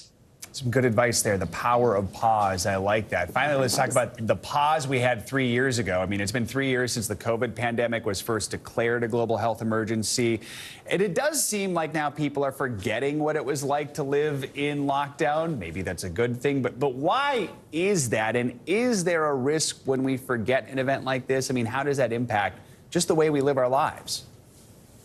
We have to remember, right, that people have been through so much since the beginning of the pandemic, whether we're talking about grief, loss, uncertainty around new variants, shifting guidelines, and the brain can only retain so much, right, over time. We think of our memories as sticking there forever, but they really actually shift and they're quite dynamic over time. On top of that, a lot of people found that their days blended together, so it can be hard for the brain to really distinguish from one day to the next. Now, we also know that the brain doesn't like holding on to stress. So as we all hopefully fill our brains with more positive and more hopeful memories, it's very likely that the ones associated with negativity and stress will change. I think we're going to continue to learn more and more about this as time goes on. Right, Dr. Soumya Dave, as always, we appreciate you joining us. Thank you so much. As we mentioned earlier, we're now 3 years into the COVID pandemic, and despite hundreds of millions of diagnoses, some people have actually beaten the odds and never tested positive. So is it luck, or were they born with some form of super immunity? For more, we're joined by NBC News medical reporter Erica Edwards. Erica, thank you so much for being here. You wrote an article for NBCNews.com. According to CDC, nearly 60% of people in the U.S. have had COVID. Some people have had it multiple times. So what is the secret here? Is it possible to actually avoid it entirely? Is it habits? Is it immunity? What are we looking at? Are we feeling lucky here? Yeah. I don't know. I feel like 99% of the people I know have had COVID, yes. so I don't know. Yeah, maybe not luck then. So I've been flooded with emails from people who say, listen, I've been exposed so many times to COVID, I've never tested positive. They want to know what the secret is. So, there are several possible reasons. Number one, maybe there is some kind of super immunity hidden somewhere in our DNA. Maybe they were vaccinated. They took other measures to avoid getting infected. Or maybe they were infected, but they never knew it. They never felt sick. They had an asymptomatic infection. Maybe it was all three. That's what scientists are really trying to figure out right now. So I guess the question is it possible to be immune from COVID without having gotten it before, without having to get the shots? Are some people just immune to it? It's not unheard of. Actually, there are some people, rarely, who have genes that protect them from HIV, that protect them from that nasty stomach bug norovirus. So again, it's not unheard of, and that's really why researchers are enthusiastic about trying to find some kind of genetic variant that would protect people from COVID. So if they were to find a genetic variant like that, is that something that could be replicated and then reproduced for others? What would that mean for people who weren't born with it? Right, that's the ultimate prize there, right? I mean, now reality check, that's probably years away. However, what they want to do with this information is to make medications or treatments to use this to stop COVID for good. Whatever scientists can learn with COVID is only going to be helpful when the next virus comes along. But for now, those people are just enjoying their lives without ever having COVID. I know a few. I can think of a handful of people I know of who've never had it, and they test regularly, and if they don't feel well, they check it out, and nope, it's never COVID. And there are varying levels of immunity, right? Consistently, sure, just regardless. Exactly. You're exactly right. I mean, some people get, mild symptoms. Some people, end up in the hospital. And that's why it's really important to get this under control. Something that we are still, no matter how many years pass, constantly learning things about. Exactly. So, all right. Thank you. We appreciate it. Coming up, it is being called the rise of the she-economy. A new study shows more women are staying single, and that's making a big mark on the financial world. We'll have more on the trend and its far-reaching impacts here on Morning News Now.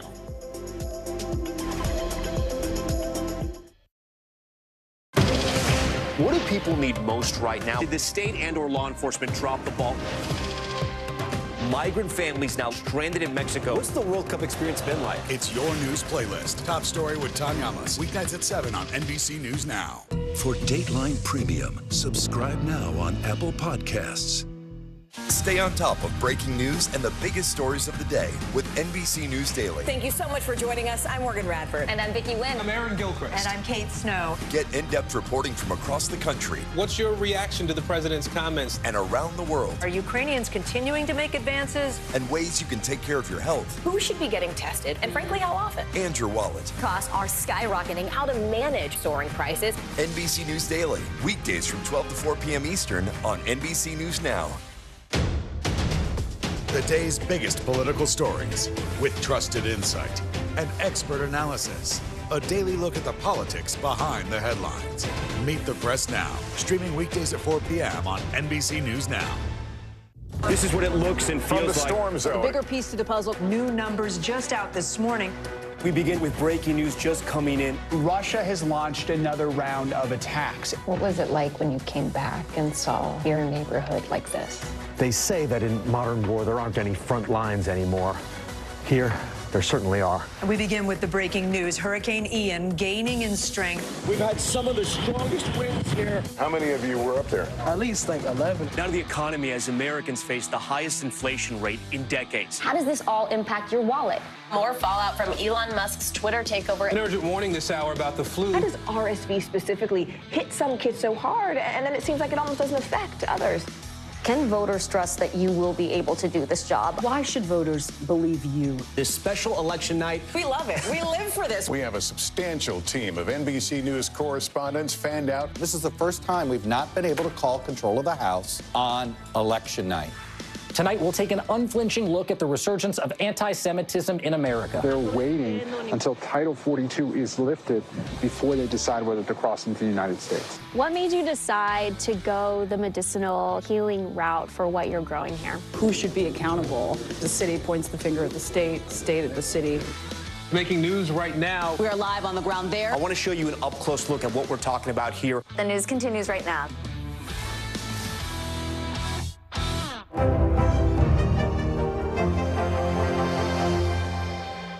Hey, podcast fans, ready to unlock our true crime mysteries? Try Dateline Premium on Apple Podcasts. You'll get early access to originals, plus bonus content, and everything is ad-free. So head to Apple Podcasts now to subscribe.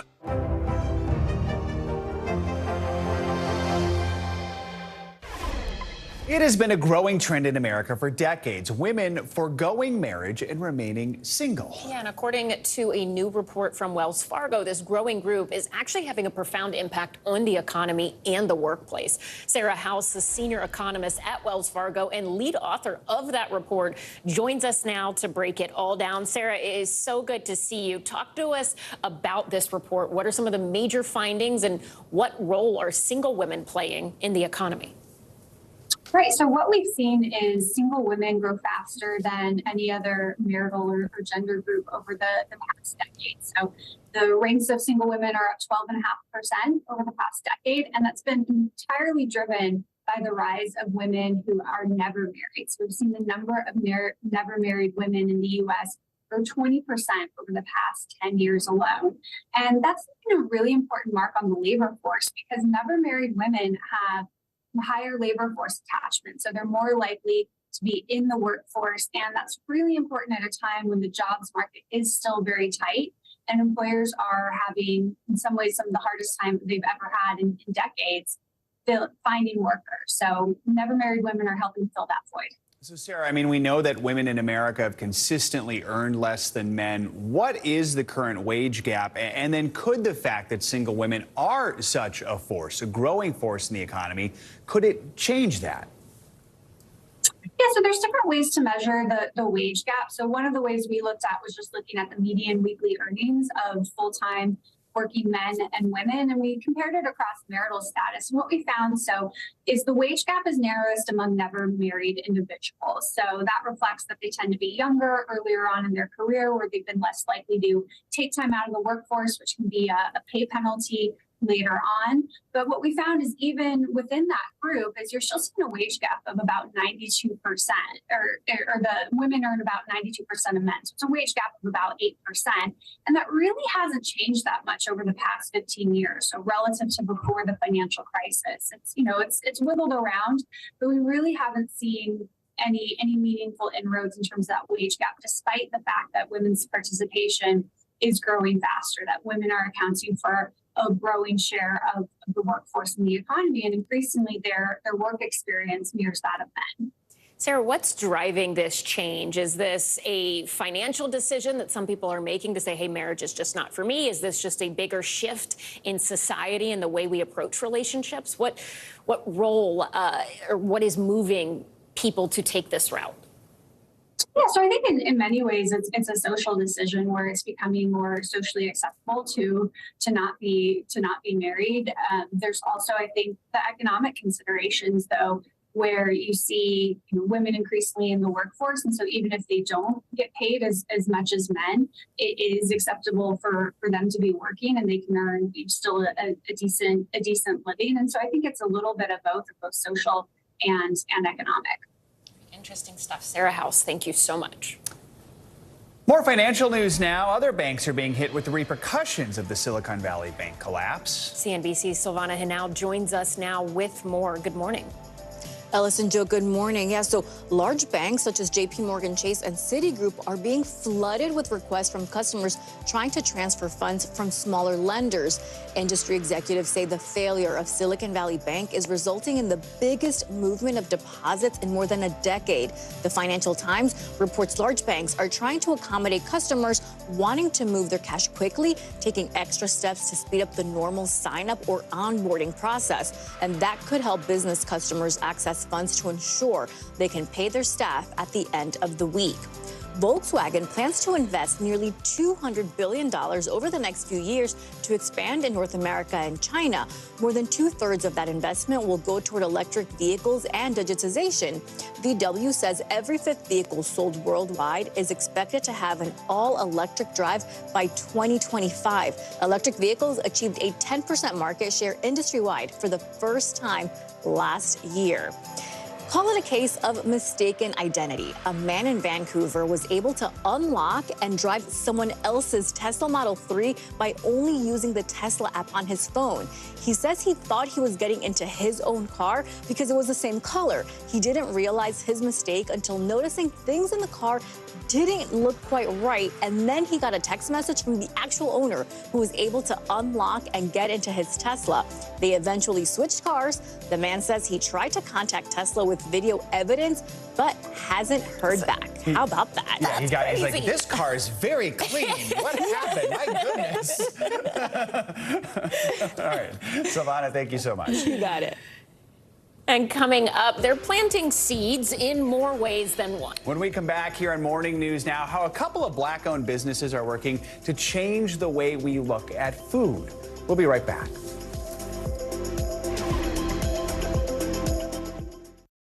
Watch NBC Nightly News with Lester Holt or listen wherever you get your podcasts. The day's biggest political stories with trusted insight and expert analysis. A daily look at the politics behind the headlines. Meet the Press Now, streaming weekdays at 4 p.m. on NBC News Now.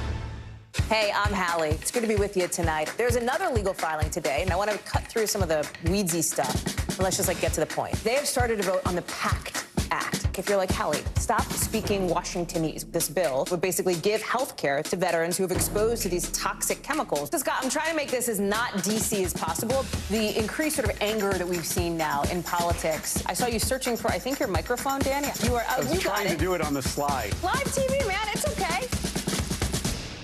This is what it looks and feels What's the latest development? The bigger piece to the puzzle. We begin tonight with breaking news. How much water ultimately will be forced inland? Whenever it happens, wherever you are, NBC News, streaming free now. What do people need most right now? Did the state and/or law enforcement drop the ball? Migrant families now stranded in Mexico. What's the World Cup experience been like? It's your news playlist. Top story with Tom Yamas. Weeknights at 7 on NBC News Now. NBC News, streaming free now. Watch NBC Nightly News with Lester Holt or listen wherever you get your podcasts. Hey, I'm Hallie. It's good to be with you tonight. There's another legal filing today, and I want to cut through some of the weedsy stuff. But let's just get to the point. They have started to vote on the PACT Act. If you're like Hallie, stop speaking Washingtonese. This bill would basically give health care to veterans who have exposed to these toxic chemicals. So Scott, I'm trying to make this as not DC as possible. The increased sort of anger that we've seen now in politics. I saw you searching for, I think, your microphone, Dan. You are. I was trying to do it on the slide. Live TV, man. It's okay. Hey, I'm Hallie. It's good to be with you tonight. There's another legal filing today, and I want to cut through some of the weedsy stuff. But let's just get to the point. They have started to vote on the PACT Act. If you're like Hallie, stop speaking Washingtonese. This bill would basically give health care to veterans who have exposed to these toxic chemicals. So Scott, I'm trying to make this as not DC as possible. The increased sort of anger that we've seen now in politics. I saw you searching for, I think, your microphone, Dan. You are. I was trying to do it on the slide. Live TV, man. It's okay. Welcome back. Actress Tessa Thompson has done it all, from dramas like Creed to superhero blockbusters like the Marvel movies. But there's one thing the star says she has not done that may surprise her fans. She says she has never eaten a hamburger in her life. Now, the star made this stunning admission to a Vanity Fair reporter at the magazine's Oscar party Sunday night. And no, she's not a vegetarian. She eats other meat. She just has never had a burger. She added that she also tried eggs for the first time recently and was not impressed. What does she eat? Tessa does have a love for potatoes, she says, but I'm guessing then those weren't French fries if she's never had a burger, right? I mean, how do you have French fries without having a burger? Okay, not having the burger is deeply regrettable. I saw her try eggs for the first time on Jimmy Fallon, and I kind of related to it because I have not had a baked potato in like 15 years, which is very weird. But I'm like, maybe it's a texture thing. The burger, I can't understand. I just want to know what she eats. That's a very fair question. All right. Fish. She likes fish. Fish. Right. There you go. That's great.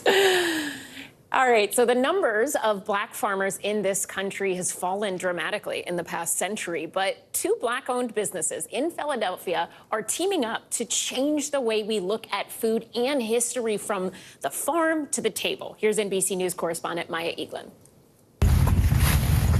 Walking through these 5 acres of this lush, green and leafy farm, Krista Barfield tests this season's crops for freshness and taste. I can eat arugula all day.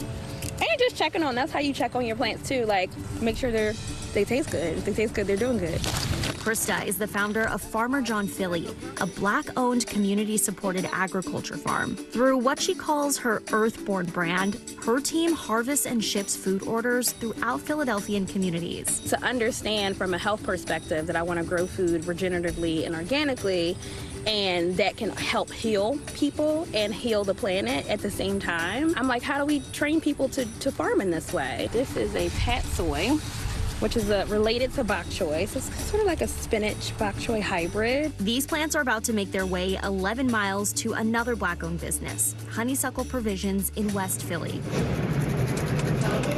Here, skilled chefs and artists Omar Tate, a Philly native, and Sybil St. Aud Tate, a first-generation Haitian American, prep for lunch. Farmer John and Honeysuckle Provisions partnership has been a long time in the making. Omar's route to his own store started with a dining pop-up, leading to a traveling dining series supporting black farmers, all under the umbrella of Honeysuckle Projects. After Omar and Sybil got together, they collaborated and Honeysuckle Provisions was born. Part of the idea of nourishment isn't just about, filling a hole or filling a void or stopping the bleeding. Sometimes it's about joy, because although the store is black, what we find is that everyone can celebrate the space. In the market portion of the cafe, you'll find shelves lined with crisp, dewy vegetables. Across from these are custom t-shirts, influential cookbooks by black authors, and even art. Thought-provoking displays, whether on paper or plate. If we're continuing to tell the story that we tell through our work, through the store, through the items on the menu, through how we interact with our guests, through the ingredients we source, through the farmers that we work with. Partnerships like these are going against a historical trend. According to the USDA, only about 1.4% of American farmers today are black, a drastic difference from 14% over a century ago. One study estimates that if black farmers received equitable pay and land ownership, the U.S. would have a jump in economic value up to $5 billion. You don't see black farmers in the city, right? It's really important for that to happen. And then for us, as artists and as chefs in the hoods, in the place where we grew up, is really the way forward. Krista first heard of Omar when a family member mentioned the Tate's name when picking up an order from Farmer John. She began researching and found Omar on a Netflix docuseries about the origins of African-American cuisine. Knowing they shared a vision, she reached out. I immediately sent him an IG message and was like, I can't believe you thought of me to be growing food for your family. I'm completely honored, and that from there our relationship bloomed and we're literally like family now. Turns out that community was a lot closer to home for Omar and Krista. Krista and I might actually be cousins, and we didn't know that until we met in a town in North Carolina where both our ancestors are from. So we might actually be cousins. So that is beyond community at this point. Our thanks to Maya for that story. And next month, Omar and Sybil are launching produce boxes that support Black farmers, while Krista is leasing land from a school to create a new organic farm. Love that story. All right, that does it for this hour of Morning News Now. The news continues right now.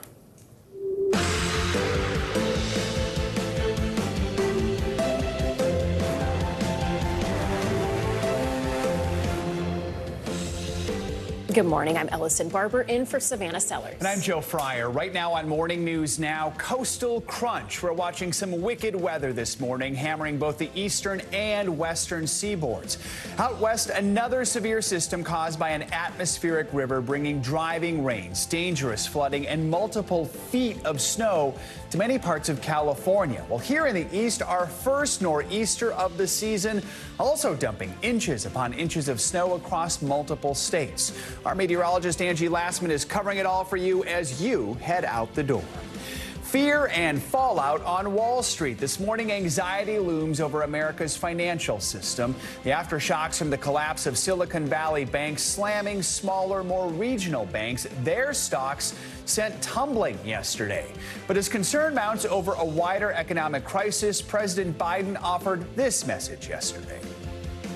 Americans can have confidence that the banking system is safe. So after these latest failures, should you be concerned about your money? We have expert analysis coming up. Also this morning, discharge. Senate Minority Leader Mitch McConnell is out of the hospital after suffering a concussion from a fall in Washington last week. We've got the latest on his condition and when he's expected to return to Capitol Hill. And everything and more. The incomparable Michelle Yeoh made history Sunday night, becoming the first Asian woman to win an Oscar for Best Actress. Later this morning, we'll show you how she's inspiring America. Everything, everywhere, all at once. Still everything, everywhere. And we can't get enough of talking about that movie and the actors who made history. More on that in a little bit. Let's begin this hour with severe weather threatening both coasts. Hard-hit California facing another round of heavy rain, making recovery efforts there even harder. Yeah, it was actually just days ago that an atmospheric river slammed the state. Now a second storm system is making landfall this morning, forcing hundreds to evacuate their homes. Officials say cities like Salinas could be cut off from rescue crews once the storm is over. And to the east, snowfall has already begun in states like Ohio. You see it on your screen here. The slow-moving nor'easter brought lake-effect snow showers to the area last night, but the worst of the storm has yet to come. States in the Northeast are bracing for severe weather, with some areas expecting up to 18 inches. NBC News correspondent Emily Ikeda is in Albany, New York, with the latest. Overnight, a major March nor'easter roaring across the Northeast, with heavy snow creating dangerous conditions on roads and causing this semi-truck to jackknife onto the side of the highway. The slow-moving storm bringing wet snow, rain, and blizzard-like winds. It's expected to impact more than a dozen states through Wednesday and already canceling hundreds of flights. Governors declaring states of emergency in parts of New Jersey and New York. We're cautioning people that this could be deadly. Governor Hochul deploying the National Guard and some 8,000 power crews to areas upstate expecting snowfall in the double digits. Heavy, dense snow means one thing. It's going to take down the wires. In neighboring Connecticut, a rush to stock up on forgotten winter necessities ahead of the storm. I think people thought that winter was going to be done and over with, and all of a sudden now we're getting hit. This is New England. You know, it's about time. In Massachusetts, waves churning on the coast, driven by wind gusts that could reach up to 60 miles an hour. Salt trucks loading up farther inland, preparing for difficult driving up and down the I-95 corridor. The storm prompting a rare snow day today for dozens of school districts statewide. It comes as California braces for more extreme weather and catastrophic flooding as the state still recovers from a deadly storm. Thousands under evacuation orders and warnings in communities along rivers due to rising floodwaters. Overnight, one person still missing after firefighters saved 6 people in the San Gabriel Valley. The individuals were stuck on an island surrounded by rivers swollen from recent storms. There have also been more than 200 rescues in Monterey County following a levee breach on the Pajaro River that caused major flooding. And our thanks to Emily Aketa for that report. So let's bring in meteorologist Angie Lassman now for a check on the forecast. Good morning, Angie. Good morning, guys. Yeah, it's a busy couple of days for folks on the West Coast and on the East Coast. We've got lots to talk about. Let's just briefly look at that atmospheric river. Flooding, damaging winds. Those are going to be things that people deal with for the next at least 24 hours. As far as the nor'easter is concerned, heavy snow, strong winds, and of course, the power outages will be problematic here going through the next day or so. Here's what the radar looks like. It took us till March for us to see a nor'easter, and boy, it's packing a punch. We have heavy snow, mainly focused for the interior areas. We have some rain that will eventually transition over into snow for coastal areas, places like Boston getting in that heavy rain right now, but eventually as temperatures start to drop, we'll see snow working in, and you'll get a couple of inches of snow by the time this is all said and done. 23 million people are under winter alerts at this time up and down the Northeast, and it's not just the snow and the rain, it's also those really strong winds. That system continues to intensify offshore, and that means that the strong winds are going to be with us through the day today and even into tomorrow. When we're talking peak gusts, Albany up to 38 miles per hour, New York 43, a little closer to the coast, Atlantic City ends up at 48, along with Washington, D.C. So it's not just the precipitation that's going to be problematic and make travel difficult. This will be something that we watch through the day today, and when you accompany the wet snow with those strong winds, we're going to likely see some down power lines, some down trees, making it difficult not just on the roads, but for folks that are even at home as well. Heavy snowfall is going to come in the form of 2 to 3 inches of snow per hour, especially in those interior areas, the higher elevations where we're expecting some locations to receive multiple feet. Places like the Catskill Mountains could see up to 3 feet of snow by the time we get into early tomorrow morning. Some of those other totals, Boston, remember I said you're going to transition from rain to snow.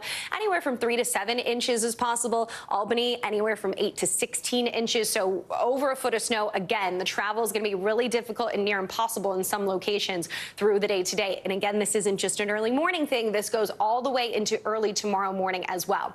Let's switch coast, go to the West Coast where, of course, no surprise, another atmospheric river event. They just cannot catch a break. And we know that the grounds are super saturated. We know that the waterways are swollen, and there's really nowhere for this extra moisture to go. So we're going to be watching for the potential for some more flooding through the day today. That high risk of some flash flooding is possible in places like Santa Barbara and up the coast to San Francisco. It'll be something to watch over the next 24 hours, guys.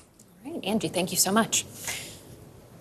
And this morning, the nation is bracing to see just how much of a ripple effect the historic collapse of Silicon Valley Bank and Signature Bank will have on the economy. Yesterday, regional bank stocks ended the trading day in the red amid fears that the failure of those two banks could spread to other companies in the banking sector. Still, President Biden is urging calm. He says his administration will find out how SVB collapsed in the first place to prevent a failure of this scale from happening again. He also reassured customers and taxpayers that they won't suffer from any of the bank's losses.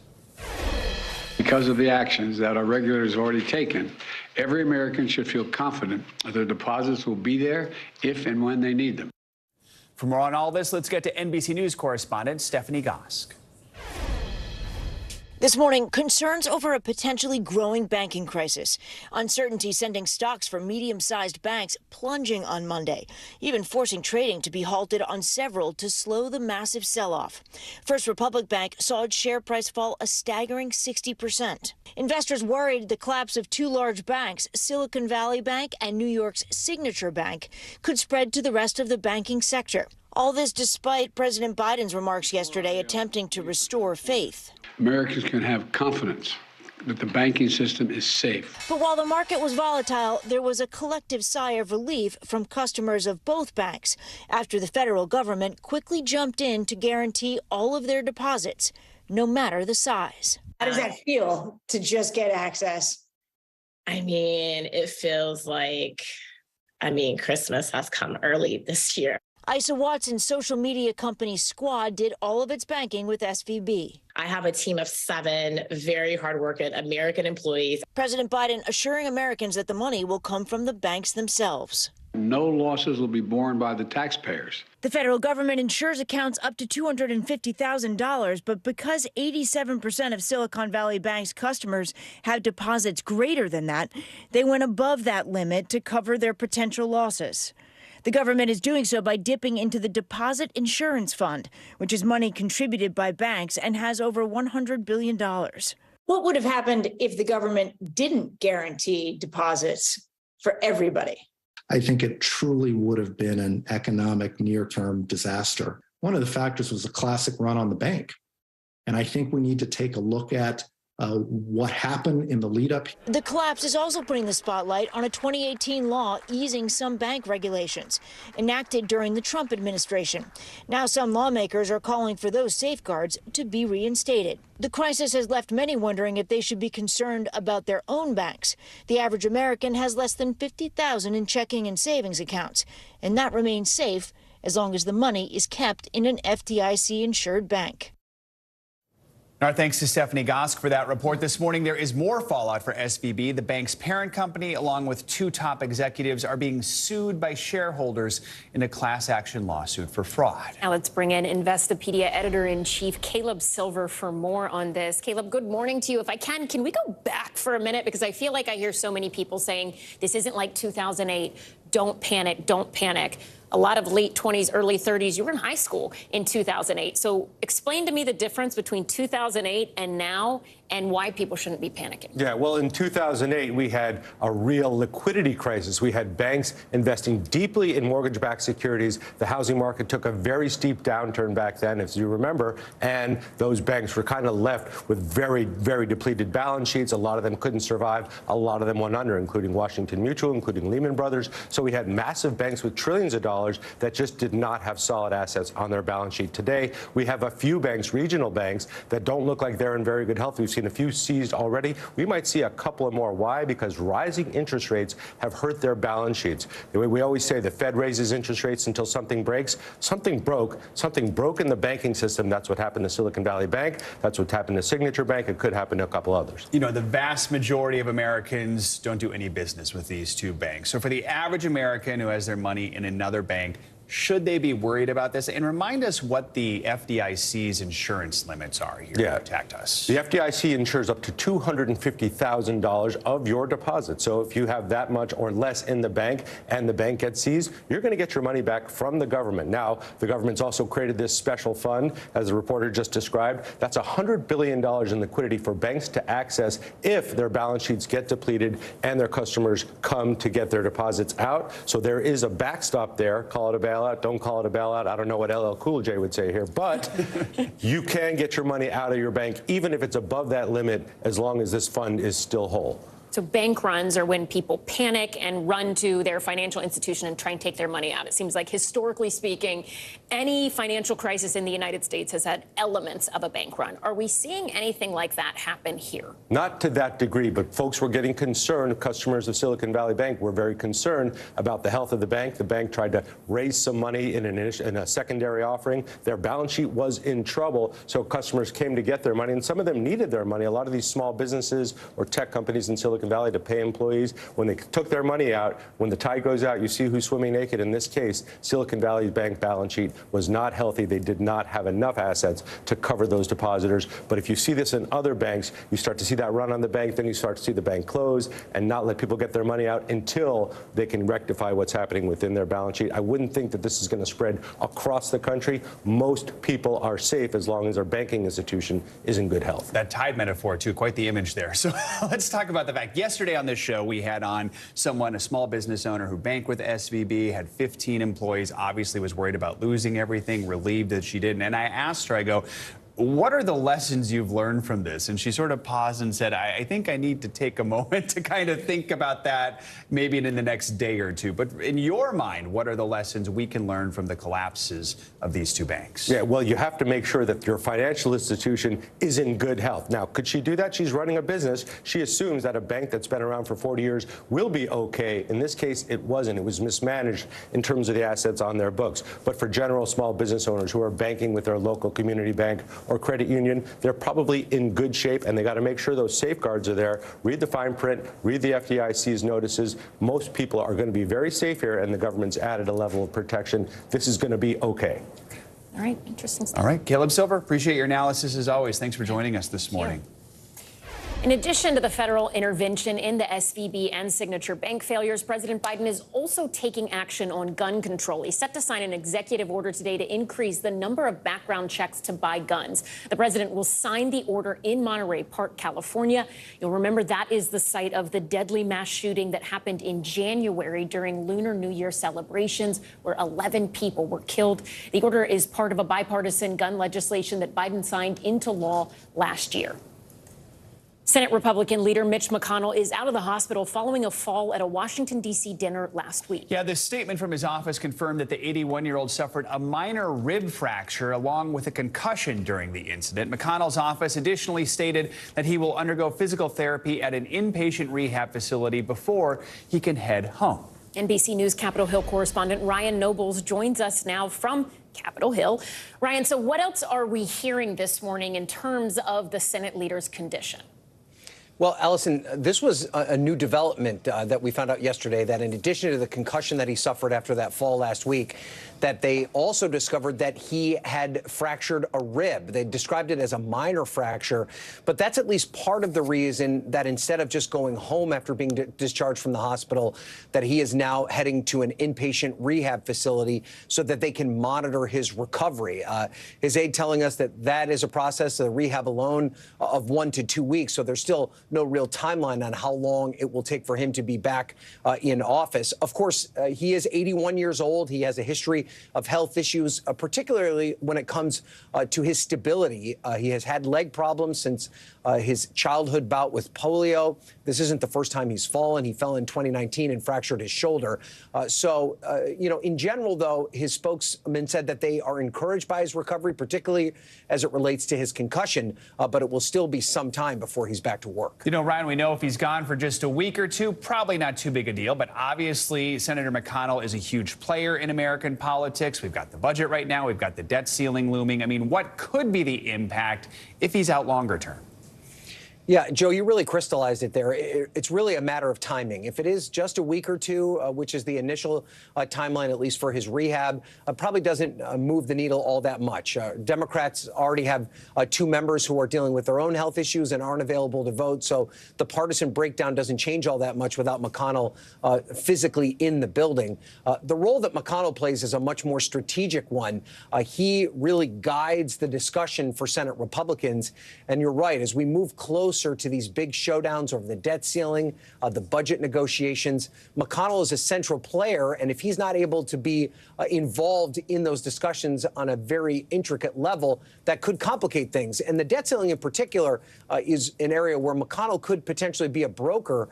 Republicans in the House have signaled that they want to use the debt ceiling as leverage. That's not something that McConnell's interested in. He does not want to see the country default. So there could be an opportunity for him to try and find the needle that could be thread between the White House and Republicans on that issue. If he's not around for those conversations, it could make it more difficult. And Ryan, the senator has been serving her for quite a while, since 1984. Is there any talk at this point that perhaps, given his health struggles, that he's considering retirement or taking a less of a at the front role? There isn't, Allison. In fact, exactly the opposite. He just became the longest serving leader of either party, in the Republicans or Democrats in the United States Senate. That is a point of pride for McConnell. He has never shown any sign of slowing down, any sign of retirement. And this time around, his aides are not indicating that's even being considered. They believe that he'll make a full recovery and he will be back in charge of the Republican caucus in the Senate in the short term. But, with many of these members of the Senate, both Republican and Democrats, there are many that are in their 80s. And there are often conversations that take place about at what point should many of these individuals retire. And McConnell is certainly in that group. Ryan, shifting gears while we have you, we have new information this morning. The House Oversight Committee has reached an agreement with the Treasury Department to hold what's known as an on-camera review of the Biden family and other associates related to suspicious activity reports. What can you tell us about this? Well, this is something that James Comer, who's the new chairman of the House Oversight Committee, has been demanding since his time as the ranking member in the minority. And essentially, the Treasury Department ignored those requests when Republicans didn't have control.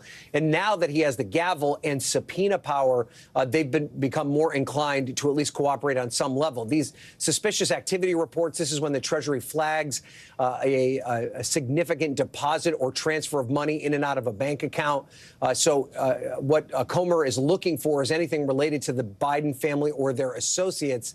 He's particularly interested in whether or not there are specific exchanges of money with Chinese affiliated companies, because Comer is building from the premise that he believes there is something suspicious about those interactions between the Biden family and China. He doesn't have any real evidence beyond the business ties that Hunter Biden and others had with China. This is the beginning, though, of that investigation. Comer believes it will lead to something substantive. At this point, though, they're just really beginning to have the opportunity to look exactly what the Treasury Department flagged at that time and whether or not it will amount to something significant. All right, Ryan Nobles, thank you so much. We appreciate your insight. We have some sad news to report this morning. Feminist icon, longtime Democrat Pat Schroeder died on Monday at the age of 82. She died of stroke complications. Schroeder served as a Colorado congresswoman in the House of Representatives for 24 years. She was one of just 14 women working in the House when she arrived in 1972. Schroeder fought for women's rights across the U.S. She's best known for helping pass the Pregnancy Discrimination Act and the Family and Medical Leave Act. Schroeder was also a fierce opponent of the Vietnam War. She became the first woman to sit on the Armed Services Committee and remain there her entire career, calling for reduced military spending. Coming up on this hour of Morning News Now, a clash at the border with hundreds of migrants attempting to force their way into the United States past Mexican soldiers trying to claim asylum. After the break, why those migrants decided to rush that port of entry in El Paso, Texas, and the latest from the region. Stick around.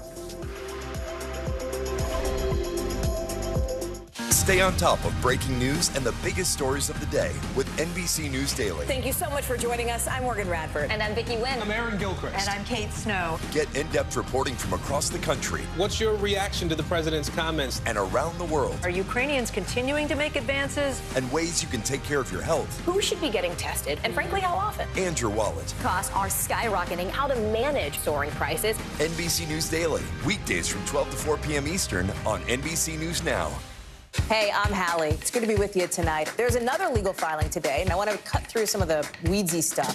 And let's just get to the point. They have started to vote on the PACT Act. If you're like, Hallie, stop speaking Washingtonese. This bill would basically give health care to veterans who have exposed to these toxic chemicals. So, Scott, I'm trying to make this as not DC as possible. The increased sort of anger that we've seen now in politics. I saw you searching for, I think, your microphone, Dan. You are. I was trying to do it on the slide. Live TV, man. It's okay. We begin top story with that breaking news. This is just in. A lot of stories to get to. What do people need most right now? Did the state and or law enforcement drop the ball anywhere? Are we headed for a recession or a recovery? Migrant families now stranded in Mexico. What's the World Cup experience been like? The civilian effort is not just about fighting, it's also about helping. Every night, it's your news playlist. Top Story with Tom Llamas. Streaming weeknights at 7 on NBC News Now.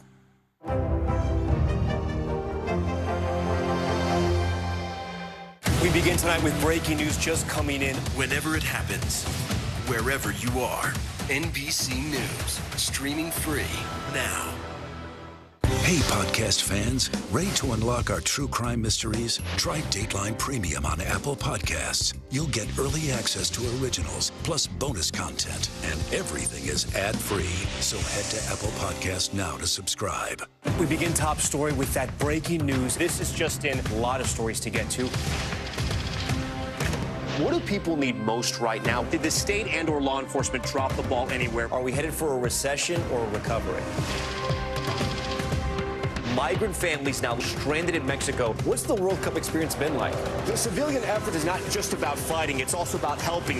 Every night, it's your news playlist. Top Story with Tom Llamas. Streaming weeknights at 7 on NBC News Now. This is what it looks and feels. From the storm zone. The bigger piece to the puzzle comes. New numbers just out this morning. Good evening. We begin tonight with breaking news just coming in. We begin this hour with the latest developments. We're coming on the air with some shakeups big time on Capitol Hill. How much water ultimately will be forced inland? Whenever it happens, wherever you are, NBC News, streaming free now.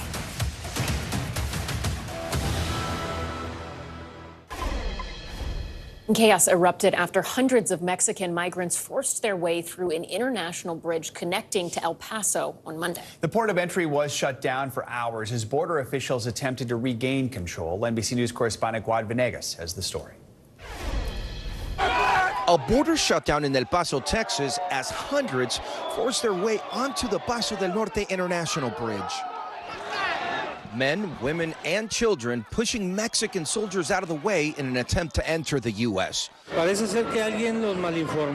It seems they were misinformed, said this Mexican official, telling our Telemundo affiliate they were told they would be allowed into the U.S. once at the port of entry. Don't know who did that or why they did that. Democratic Congressman Henry Cuellar saying the bridges were built for trade and tourism, and immigration is now stressing the system. My district, South Texas, people don't want to see this. They want to see an orderly process. Customs and Border Protection responding with barricades and additional officers to stop the migrants. The crowd, including migrants from Venezuela seeking asylum, like this man telling our affiliate he's been waiting too long at the border and couldn't delay anymore. This woman adding the phone app used by U.S. authorities to process asylum requests has not worked for her. This type of situation does not help their cause. We need to make sure that people that want to come over, we have law and order at the border. U.S. border officials say 2 other international bridges in the area were affected by other groups of migrants coming from Ciudad Juarez. I just saw everyone recording. Understand what they're going through, but I think that they need to do it the right way. This is not the first time a large group arrives this way at the port of entry. In 2018, members of a migrant caravan attempted to force their way through the San Isidro port of entry in San Diego. Border there shut down temporarily as the migrants were stopped, the incident forcing officials to tighten security. But the border in that region still strained. Just this weekend, 8 people died after 2 suspected smuggling boats crashed north of the city, according to the Coast Guard and CBP. Back in Texas, the border bridge has reopened, but thousands still waiting in Mexico as the migrant crisis continues. Our thanks to Guad Venegas for that report. Congressman Cuellar says more resources could be heading to the Mexican side of the border to help deal with the size of the groups. We have more international news for you now, starting with the latest on the war in Ukraine and a new grain deal, potentially, with Russia. NBC News foreign correspondent Raf Sanchez joins us from Tel Aviv with this and other world news. Raf, good morning. Hey, Joe. Hey, Ellison. Yeah, Russia is saying it wants to cut in half the length of a UN-brokered deal to get grain out of Ukraine. The rare agreement between the warring sides was struck last July and designed to allow badly needed grain out of 3 Ukrainian ports. The deal is up for renewal this weekend, but Russian officials say they are prepared to extend it by only 60 days instead of the 120 the UN is hoping for. In Canada, 2 people have been killed and 9 others injured after pedestrians were hit by a pickup truck in Quebec. The driver, a 38-year-old local man, has been arrested after turning himself in. Police say it isn't yet clear if this was a deliberate attack or an accident. Several children are reported to be among the injured. And finally, archaeologists in Britain have found the remains of a Roman aristocrat believed to have been buried more than 1,000 years ago. The skeleton of the unidentified woman was found in a lead coffin in a hidden cemetery in the city of Leeds. More than 62 skeletons were found in total, including 23 children. And guys, archaeologists say they hope to find out a lot more about these people, including exactly when they died. And apparently they can figure out exactly what they ate also. Wow, that's great technology there. I'm terrified to think what they're going to find out what I ate hundreds of years from now. They're gonna judge you. This was not a good diet. All right. Thank you, Raph. Appreciate Thanks, it. Raph. Coming up in Morning News Now, it's complicated. Yeah, Tiger Woods' legal woes involving his one-time girlfriend just got a little more dramatic. Why he now wants to handle this latest case out of court. That's next.